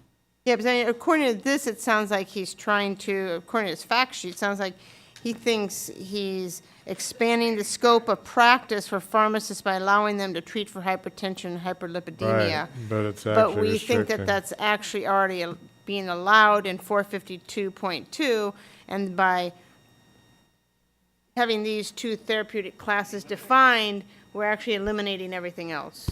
So may I ask a question of the board? Is it your desire that, or would the board, from a policy standpoint, be comfortable if that was amended into 4052? Or would you like us to just to secure confirmation of what the intent is and bring it to the June meeting? Or find a new code section for it altogether, so it's a standalone code. Well, Yesterday when we were talking, we thought if it went into 452, be okay. that would be okay. That would Can't not they already cause- do this under APP? I mean, Yeah. there's no limitation of disease states under an APP license. So this is already allowed once they get the APP license. I think he's trying to do it for non-APP. This is for non-APP people, is what we We're going to treat it think. like contraception and Right, travel medicine and. right. Okay. But yeah, so maybe that's the clarification. Or Brian, maybe you have Brian some Warren knows the enlightening answer. words? Yeah, to the extent that it may help the Enlighten us, discussion. please. Is this your bill? No, it's not our bill. Senator Stone did reach out to us. He wanted to do something in this area. His initial ideas were quite grandiose. We had kind of asked him to step back a little bit. This is what he put in print for now, though I don't know that this is what his ultimate goal is. He's still working on it, so I don't know that this is, I mean, his intent is definitely not to narrow the scope of what collaborative practice agreements can cover under 4052.2. And I think legally speaking, it says this includes, and it lists dyslipidemia and hypertension.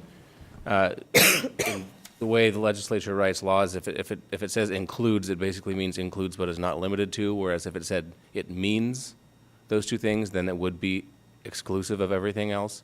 But I agree that it's, at this time, it doesn't have any real effect. I mean, of course it includes those two things, just as it includes all other therapeutic classes. So We should just not take a position. yeah, I mean, you do what you want, but I think that, at this point, it's not much to Very take a magnanimous position of you. on. Here. Yeah, because actually, you're right, I read it, and it says this function may include but not limited to the treatment of hypertension, hyperlipidemia, which then means, what does it do? And nothing. Brian, Yeah. is it something that he had it before he knew SB 493 and all this provision that we have? He wants to do something to expand pharmacist scope of practice further. I don't know if he yet knows exactly what he wants to do. Okay. My Okay, impression well, would be I. What is your position the again? co- The committee says to take no position. No position. Any additional remarks from the board members or public? All in favor of no position? Was that a vote in Yeah, I favor? of know. no position? Alan, are you like falling down? He's so ambivalent that he can't take a position on no position. You're taking a position on no position. That was okay. a half of a vote. Okay. Okay, Okay, great. SB 671. Now, this is the biologic bill that Yeah. Mr. McAllister spoke to us about this morning. Let me go through this and then talk about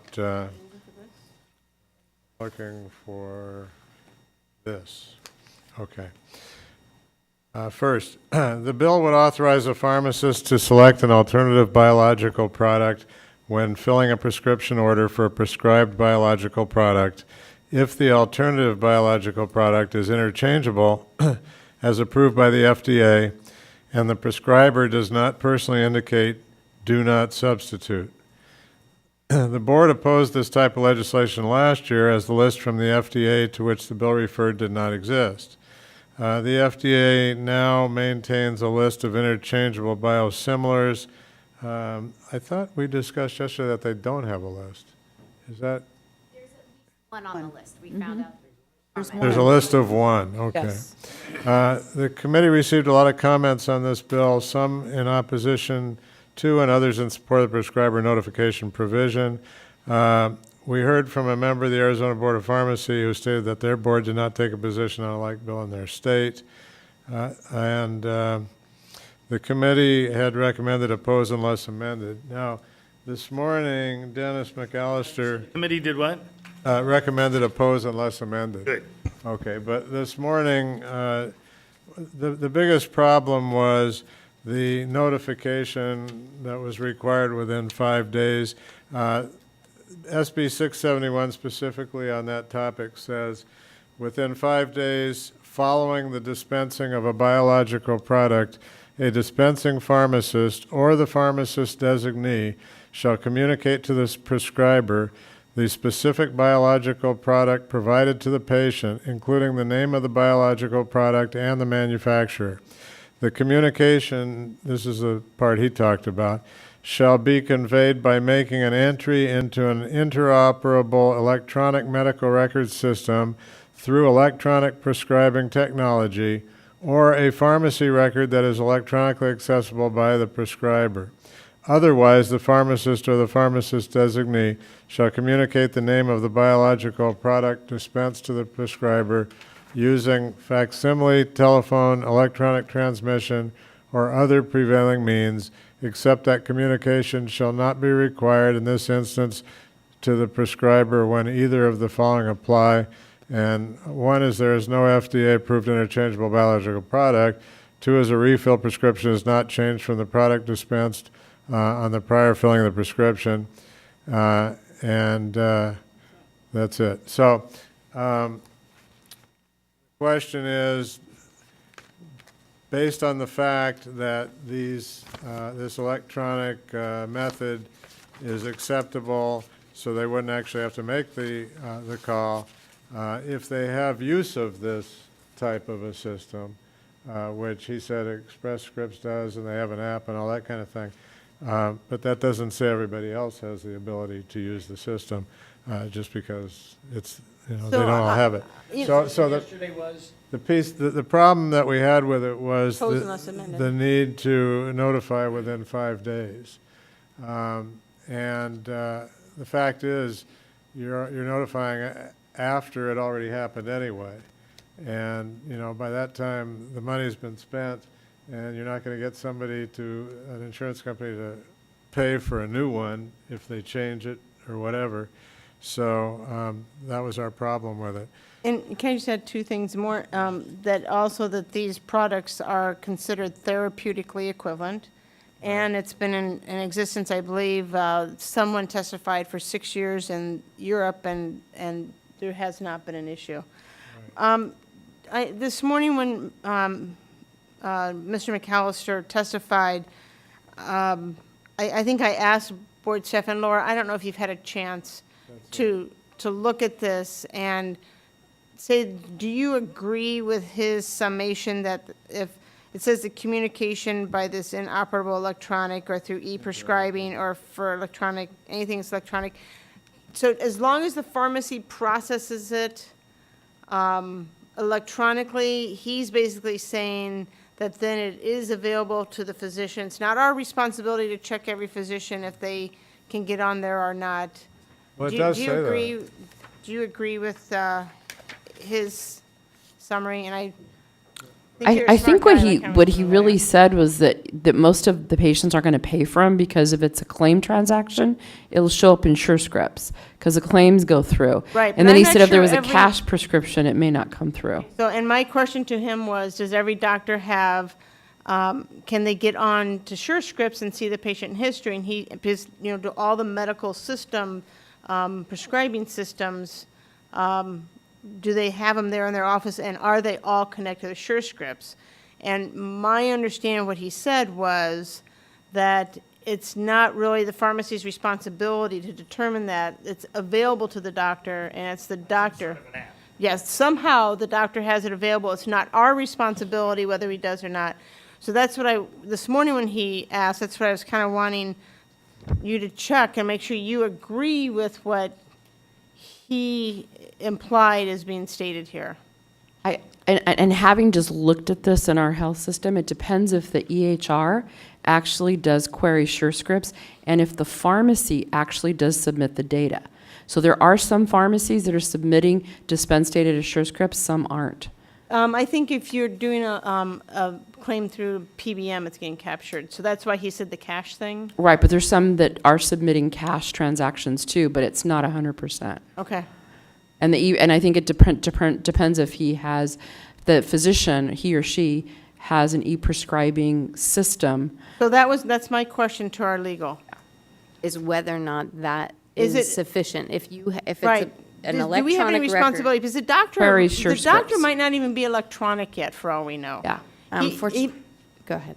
Unfortunately, I'm not familiar with the technology that's available for pharmacists yet, so I can't speak to that. But the way that it's worded, I think there's definitely a reasonable argument to be made that is accurate. So, because I mean, the I just want to make sure it's the doctor's responsibility and not the pharmacy. So as long as we put it out there. The communication shall be conveyed by making an entry into an interoperable electronic medical record systems through e-prescribing technology or a pharmacy record that is electronically accessible by the prescriber. So I'm I saying think- Look at line if 19, though. that's all true, Line 19, though, if it's not an interoperable system, how it's done, then you've got to communicate with the prescriber's Right. office. And you've got to pick up the phone, or you've got to fax, or you've got to find some Right. other way to communicate with the prescriber's office. Part of our opposition to the bill before was in the multitude of notices that have to go between a pharmacy and a prescriber's office. Why would you have to notify the prescriber if you fill is written? No, Because it dilutes when you need to get a refill authorization. You're totally in line with what we were saying Okay, today. okay, I'm sorry, I wasn't only here, trying so Mr. McAllister, was trying to flip what we said yesterday. Oh. And I don't trust, I mean, he's a smart guy. Like I said this morning, smart guy. Still here? But I'm not sure I'll teach him to leave early. he can really speak to this. And so that's why I'm Okay, I didn't I don't want to understand. change what we did yesterday unless someone says, yes, this is ironclad, and the pharmacy has no liability as long as we do. I don't electronic. think you can, don't I don't think the language is that clear. Thank you. And I don't think the technology's there either. I will not be changing my vote.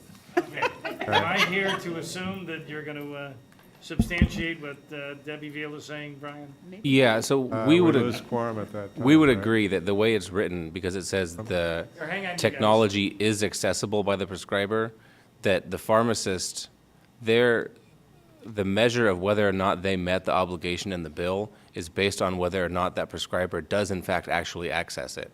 We have an opposed unless amended position that, and one of the amendments would change it to that it says the technology can be accessed by the prescriber. So that the pharmacist, and additionally a sentence that says the pharmacist who makes this communication and makes the entry pursuant as described above meets their obligation in this section, because the pharmacist needs to be able to say, look, I've done what I am required to do and I've met my obligation. They can't have something that satisfies the requirement for some prescribers and not for others, and essentially goes back to the drawing board of they would have to then contact each and every individual prescriber to say, are you using SureScripts or aren't you using SureScripts? And So let me ask you a question. Do you think, to Amy's point, how many pharmacies may not transmit through a SureScript or some sort of electronic? I would say, probably chains do. So it would be more, are there independents out there that would not play? I mean, let's say you can get the can, but the electronic piece, Say very few. It is very few. So, I mean, so SureScripts has two different technologies. They have their e-prescribing technology, which just about every single pharmacy has access to. The product that they have that this bill envisions is their medication history product. Most chains do submit their dispensing data to SureScripts system. However, most independent pharmacies do not, because their IT vendors are not compatible so that they speak with that system. The other amendment that we have been asking for adds, or you can enter it through a pharmacy benefit management system.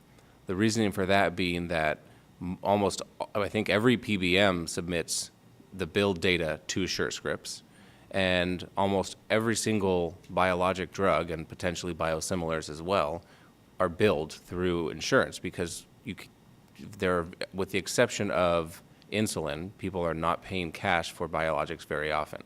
So to say that the pharmacy's obligation is to submit it to the PBM in law, and then the PBM then submits it to SureScripts, is a way to ensure that that they're able to actually have a requirement that they can reasonably comply with. At the end of the day, the data is still being there, but the pharmacy is measured on what they can actually do, not what they can expect somebody else to do for them. Sorry, I thought you two were together. Well, we're on the same side. I'm Marl, I'm with CVS Health. Well, we have Sorry, from who? CVS Health. Oh, thank you. We have a statement from SureScripts explaining sort of this misunderstanding of this grand solution through the SureScripts portal, breaking down exactly what Brian just said about the two different systems. A lot of independent pharmacies don't use the medication history portion of it at all, and there is no grand portal for which any doctor can log into and see medication history. That is just not accurate. We can give you this on letterhead from, there's a Q&A specifically about biologics and biosimilars. I'm happy to get it to you so you can distribute to the board. So I spoke with someone from CVS last week, sorry, last week when we happened to share a plane out of state. That's right, yeah. And there was also an issue with the NDC number not being transmitted through this portal as well. So then there's an identification issue with whether or not you're dealing with a particular drug or another drug. Correct. So there's a lot of points on this. I mean, obviously, fundamentally, we don't agree with this notification system. We think the FDA is doing their due diligence, and these, interchangeable biologics are required to go through clinical trials. They've been out there for a decade in Europe. They're using that data to submit to the FDA for approval. But if there's a way we can say, hey, here's all the electronic systems that are available, and what we can get to the providers is the information they need, which they're saying every doctor needs the patient's medication history to be completed. Fine, let's take the entire body of electronic systems that a provider could have access to and put that in the bill, which goes to Brian's point about the PBM systems, which right now a doctor can call the PBM knowing what it is off of a patient's card and say, hey, what drug was prescribed to my patient. CVS is building out an electronic portal, not just for this, but for other uses, including to process prior authorizations and get other information that a doctor could log into. So if we're going to say SureScripts is one mechanism, the PBM system is another mechanism, some other electronic medication history software is another mechanism, and that is the presumed assumption that the pharmacy has done their due diligence, then we are also in the same boat as opposed unless amended. And we have given our recommendations to the bill author and the proponents and haven't heard back. Thank you. Thank you. Any other public comment?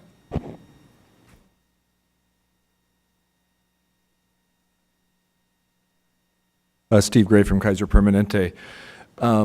A couple of things that were said that I think need to be clarified. There was a statement that if the patient paid cash, that wouldn't happen very often. Under the Affordable Care Act, these are not treated like generics when regarding the donut hole. One prescription can put the patient in the donut hole. After that, the patient has to pay cash. Right. So the donut hole, if those of you remember, is under Medicare Part D, it's covered up to a certain amount, then it's not covered, and then after it gets a certain amount, it's covered again. And so patients will be paying cash for these significant part of the time. Those don't go through a payment system. The other thing about this language, which I think you get, is that it depends on the physician or other prescriber using an electronic prescribing system. That's what goes through SureScripts. The fact that something is submitted to the PBM for payment doesn't mean that it goes through SureScripts. It may never get to SureScripts if it comes in as a paper prescription submitted for payment and then it comes back. You get the PBM says, collect $50 or whatever it is as the copay, et cetera. So it isn't as automatic as this starts to imply. And again, the purpose of this is highly skeptical in that it is just another barrier to prevent the interchangeability. And that's very important. Now, ironically, and I want to make this clear, this notice works for Kaiser Permanente because all of our prescriptions that we fill in our own pharmacy goes back to the electronic medical record. But that's rare, as you know, and there. But what we are concerned about is that the whole point of having the whole law about biosimilars was to increase competition and to make access to these very important drugs more affordable. The reference drug company gets 12 years of exclusivity. As I mentioned yesterday, they can't get a patent because it's not the same chemical.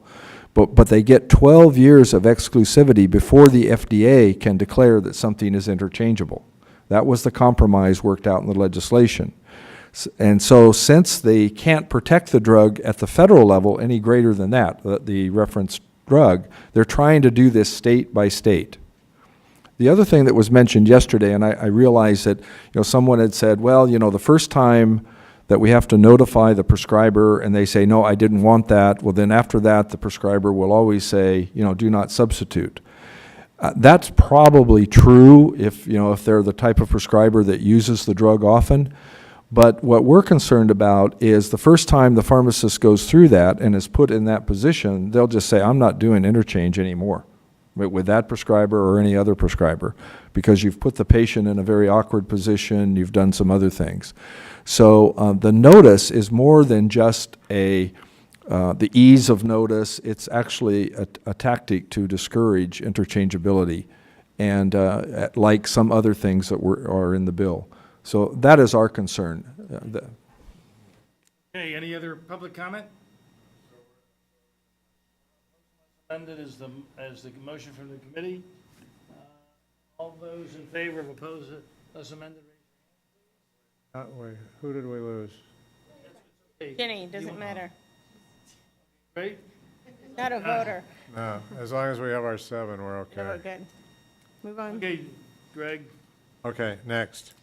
I'm going to skip some and go straight, because there's some here for information only. I'm going to skip over those and go to the ones that we're going to vote on. So AB 85, open meetings. According to the author, this measure is intended to clarify language within the Bagley-Keene Open Meeting Act by stating that when an advisory board, advisory commission, advisory committee, advisory subcommittee, or similar multi-member advisory bodies is acting in an official capacity of a state body, the entity, regardless of the committee size, is subject to the Open Meeting Act. We're recommending oppose. Public? In favor, oppose, raise your hand. Good, thank you. Okay, next one for voting is AB 1060. The measure would require the board to advise an ex-licensee with certain information pertaining to rehabilitation, reinstatement, or reduction of penalty by first-class mail and by email if the board has an email address on file for the licensee. Board staff confirmed with the author's office that the intent is to require boards to send the notification to any email address ever on file with the board, which could require significant research on behalf of board staff. Our committee is recommending an opposed position. Opposed, board members? Public? Opposed, raise your hand. Good. Okay, that's the last of the legislative measures to vote on. Again, there were a few information items. There is one in the regulation area that requires us to take action, which is C. At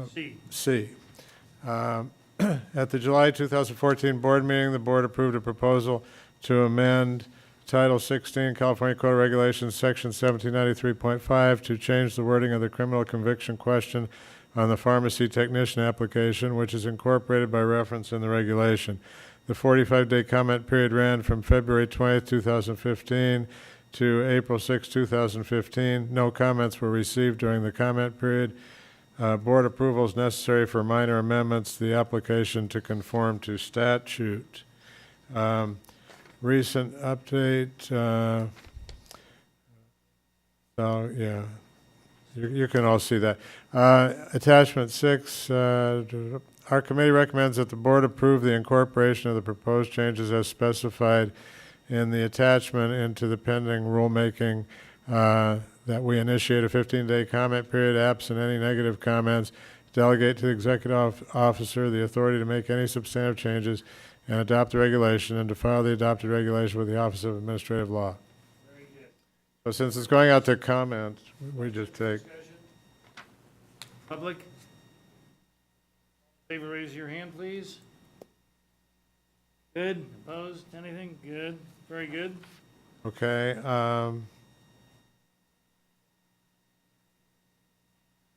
okay, there's nothing else to vote on, so Okay, does just that say we conclude don't, your- that concludes my report. Thank you, Greg.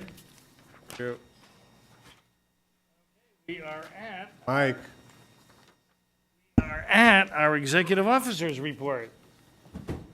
Well, unfortunately, it's getting cold in here, so maybe I won't talk for too long. Okay, who changed the thermostat? I don't know, but it's all of a sudden very. You like my jacket? No, I'm fine. I'll talk faster if I'm cold. How's Okay. that? All right. So on the executive officers update, the first thing I'm going to do is provide an update from the medical board. Kim Kirkmeyer sends her apologies, but she could not be here. So she asked me to read the following statement. It's one paragraph. The Medical Board of California had held a prescribing task force meeting on April 13th to discuss best practices. We had one of our inspectors attend, who is a drug diversion and investigator. In fact, he supervises the prescription abuse fraud team. The task force heard from Jason Smith on the lost generation. Mr. Smith has spoken before our committee, our prescription drug abuse committee, and I believe actually to the board. The task force also, The task force also heard an update from the California Department of Public Health on the prescription opioid misuse and overdose prevention work group, and an update from the Division of Workers' Compensation on the process and status of their new guidelines, and an update on the Cure Systems upgrade. The task force then took comments from all interested parties on ways to eliminate opioid misuse and abuse. Several suggestions were made, including using algorithms within databases to identify misuse, guidelines for emergency rooms and emergency rooms working together to share data, more education information on the board's website for physicians, and other tracking systems for monitoring prescribing patterns. It was also recommended that all parties review the national pain strategy that is currently available for public comment. The meeting was very informative, and the task force will be reviewing ways to get this valuable information to its licensees and consumers. So we haven't really had a joint meeting between the executive officer and myself, other than our cures meetings that overlap, and so we'll start working again in this area. Any questions about the medical board report? Okay. General board update. Well, I've been traveling. It seems that people decided that this last few months has been an important time to set me out of the state, across, at least outside the state. So I've had 2 meetings in Washington in the last probably 2 months. One was convened by the DEA, which was a hand-picked group of states that were invited to come talk about the status, essentially, of e-prescribing. The goal was the belief that the wider spread and full implementation of e-prescribing will help reduce prescription fraud and diversion by preventing people from being able to indicate, 12 pills instead of 120. They changed things along that line. So they wanted to know what the status of e-prescribing was in each of the states. New York at that time sent one entity from their prescription drug monitoring program, and this was immediately before March 27th, which is when the e-prescribing law in New York was supposed to kick in. The governor ended up extending it right before the 27th. So at this point, I couldn't tell the DEA where California is with respect to e-prescribing, but we know from our experience in the past, it hasn't been a real high rate. I also then had an opportunity to go to the FDA for a 50-state meeting the next week on compounding and outsourcing facilities. And at this time, we had an opportunity to discuss what we were doing, where we were going, and where each of the other entities and the FDA was going. At this point, it followed by about 2 weeks the release of the guidance documents, so we had some information there. So, and then finally, last week, there was a DOT pharmacy meeting. The executive board met, which is the entity that does the internet, so that when people sign on to the internet, if they see DOT pharmacy, they will recognize that that at least is likely to be a legitimate site. The Board of Pharmacy here, we have our own DOT pharmacy site, but we have not really activated it yet. And other state boards of pharmacy have that. So they're in the process now of starting to look at international requirements for how the international piece is going to work. But the overlying requirement is that if you have to conform to the requirements where you're located and where you're shipping into. So it will never be a situation, at least not in the foreseeable future, where someone, for example, in France can ship a product to someone via the internet in California. So that's kind of the major travel. We are very busy otherwise. And it's just really exciting. We've got a lot of really exciting projects, as you could tell from this board meeting. The last thing I was going to talk about briefly was the duty inspector report. Does the board, do the board members that are left, are they interested in seeing what's going on with the duty inspector? I know one might be interested. Okay. We have, last week at the California Pharmacists Association, we pretty much had a number of presentations that we provided. I provided a pharmacy law update twice, and provided how to submit an application without problems once. And we worked a booth. I did a presentation on prescription drug abuse. Ramon participated in that. So we had a pretty big opportunity to provide information. So we're really grateful for the Pharmacists Association to give us an opportunity to spend that time with the board. We also help register people for cures.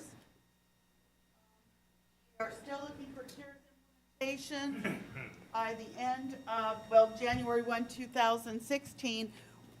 The Department of Justice is pretty insistent.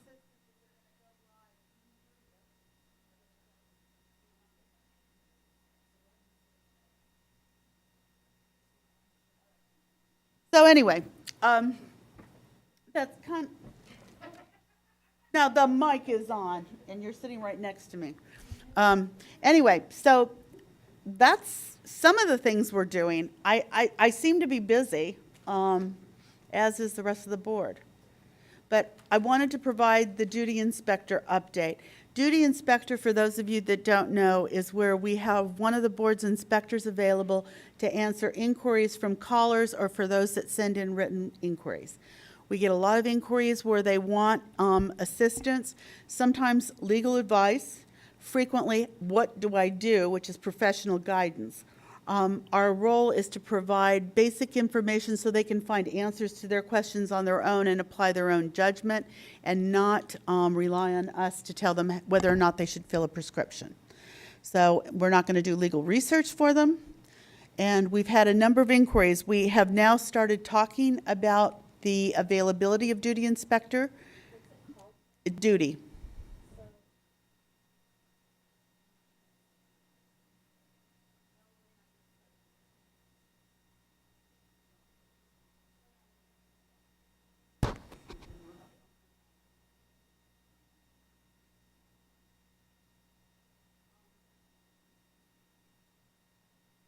So the duty inspector is available Monday, Wednesday, Friday from 9 to 11.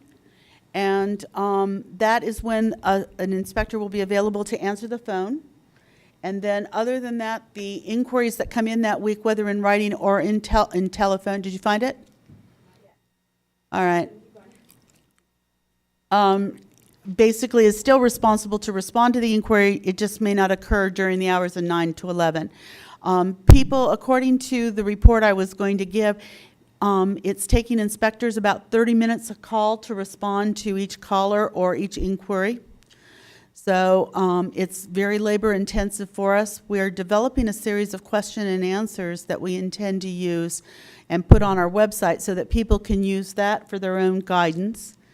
I don't know where it is. I had this problem last night when I was looking for something. Is this the same report, Ginny, that was in the Enforcement Committee? Mm-hmm.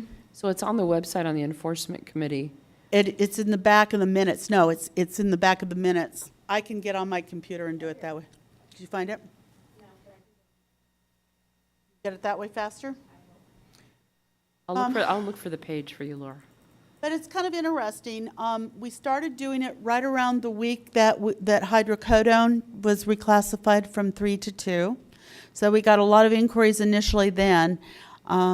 We get some inquiries from attorneys. We get some from physicians. We do get a number from pharmacists. So that would be the group that we would want to serve. And we get a few public calls, not a lot.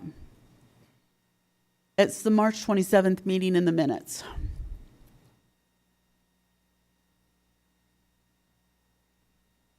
I think you've got the meeting materials, don't you?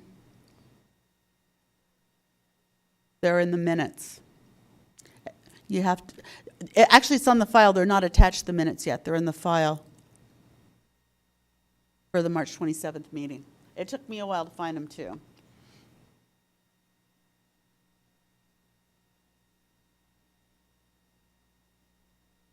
Not going to find them there, Laura. You're going to have to go to the file. There you go.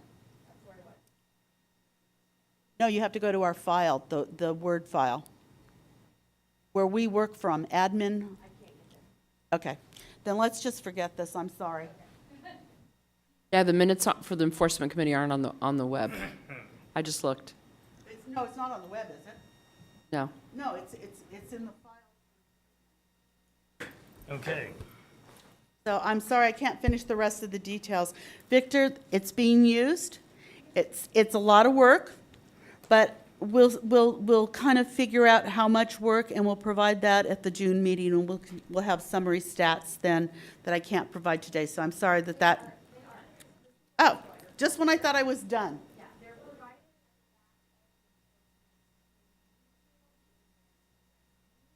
Perfect. Yeah. Given the fact that they're so. Why don't we just leave? Yeah. Yeah. Okay. Actually done, Mr. President.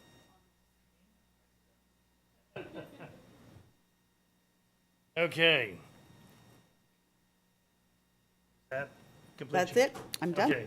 So, before I adjourn my last meeting as president, there's a couple of things I'd like to say.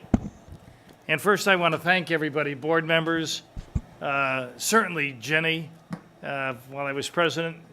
I mean, we spent a lot of time together. It was all valuable time to me. And you've always just been, as far as I'm concerned, an outstanding person to work with.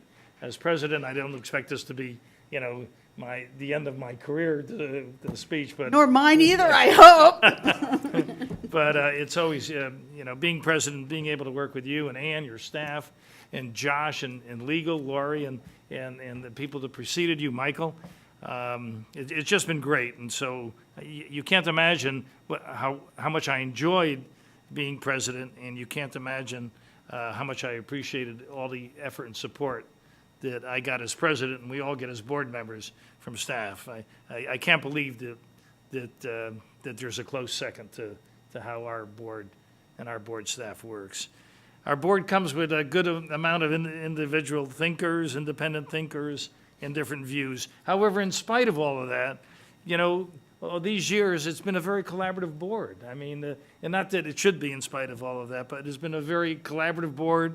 Everybody's been very engaged, and everybody's been very prepared. And so that makes the job of running a meeting, so much easier and pleasant than when you find that you have people that either want to go rogue on you, or people who aren't prepared or engaged. And so that's something that I'm sure you will enjoy the same thing, because it's a great thing to be able to work with. I think that's because of you, Stan, because you are such a great leader, leading the way, and you put in so much work that we really admire you. Oh, thank you. And to be honest with you, I've been to the medical board meeting. I mean, it was so boring.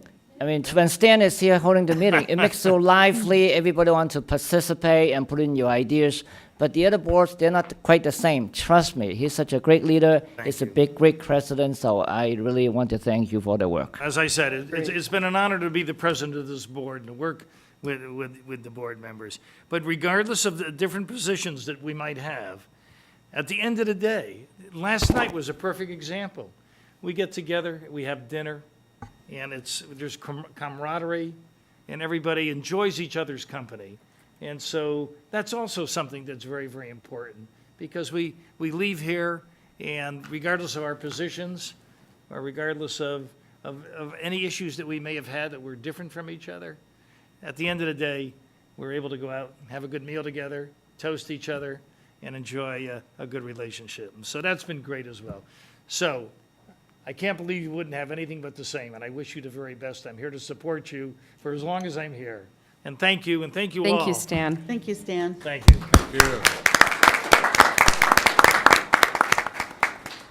We're adjourned.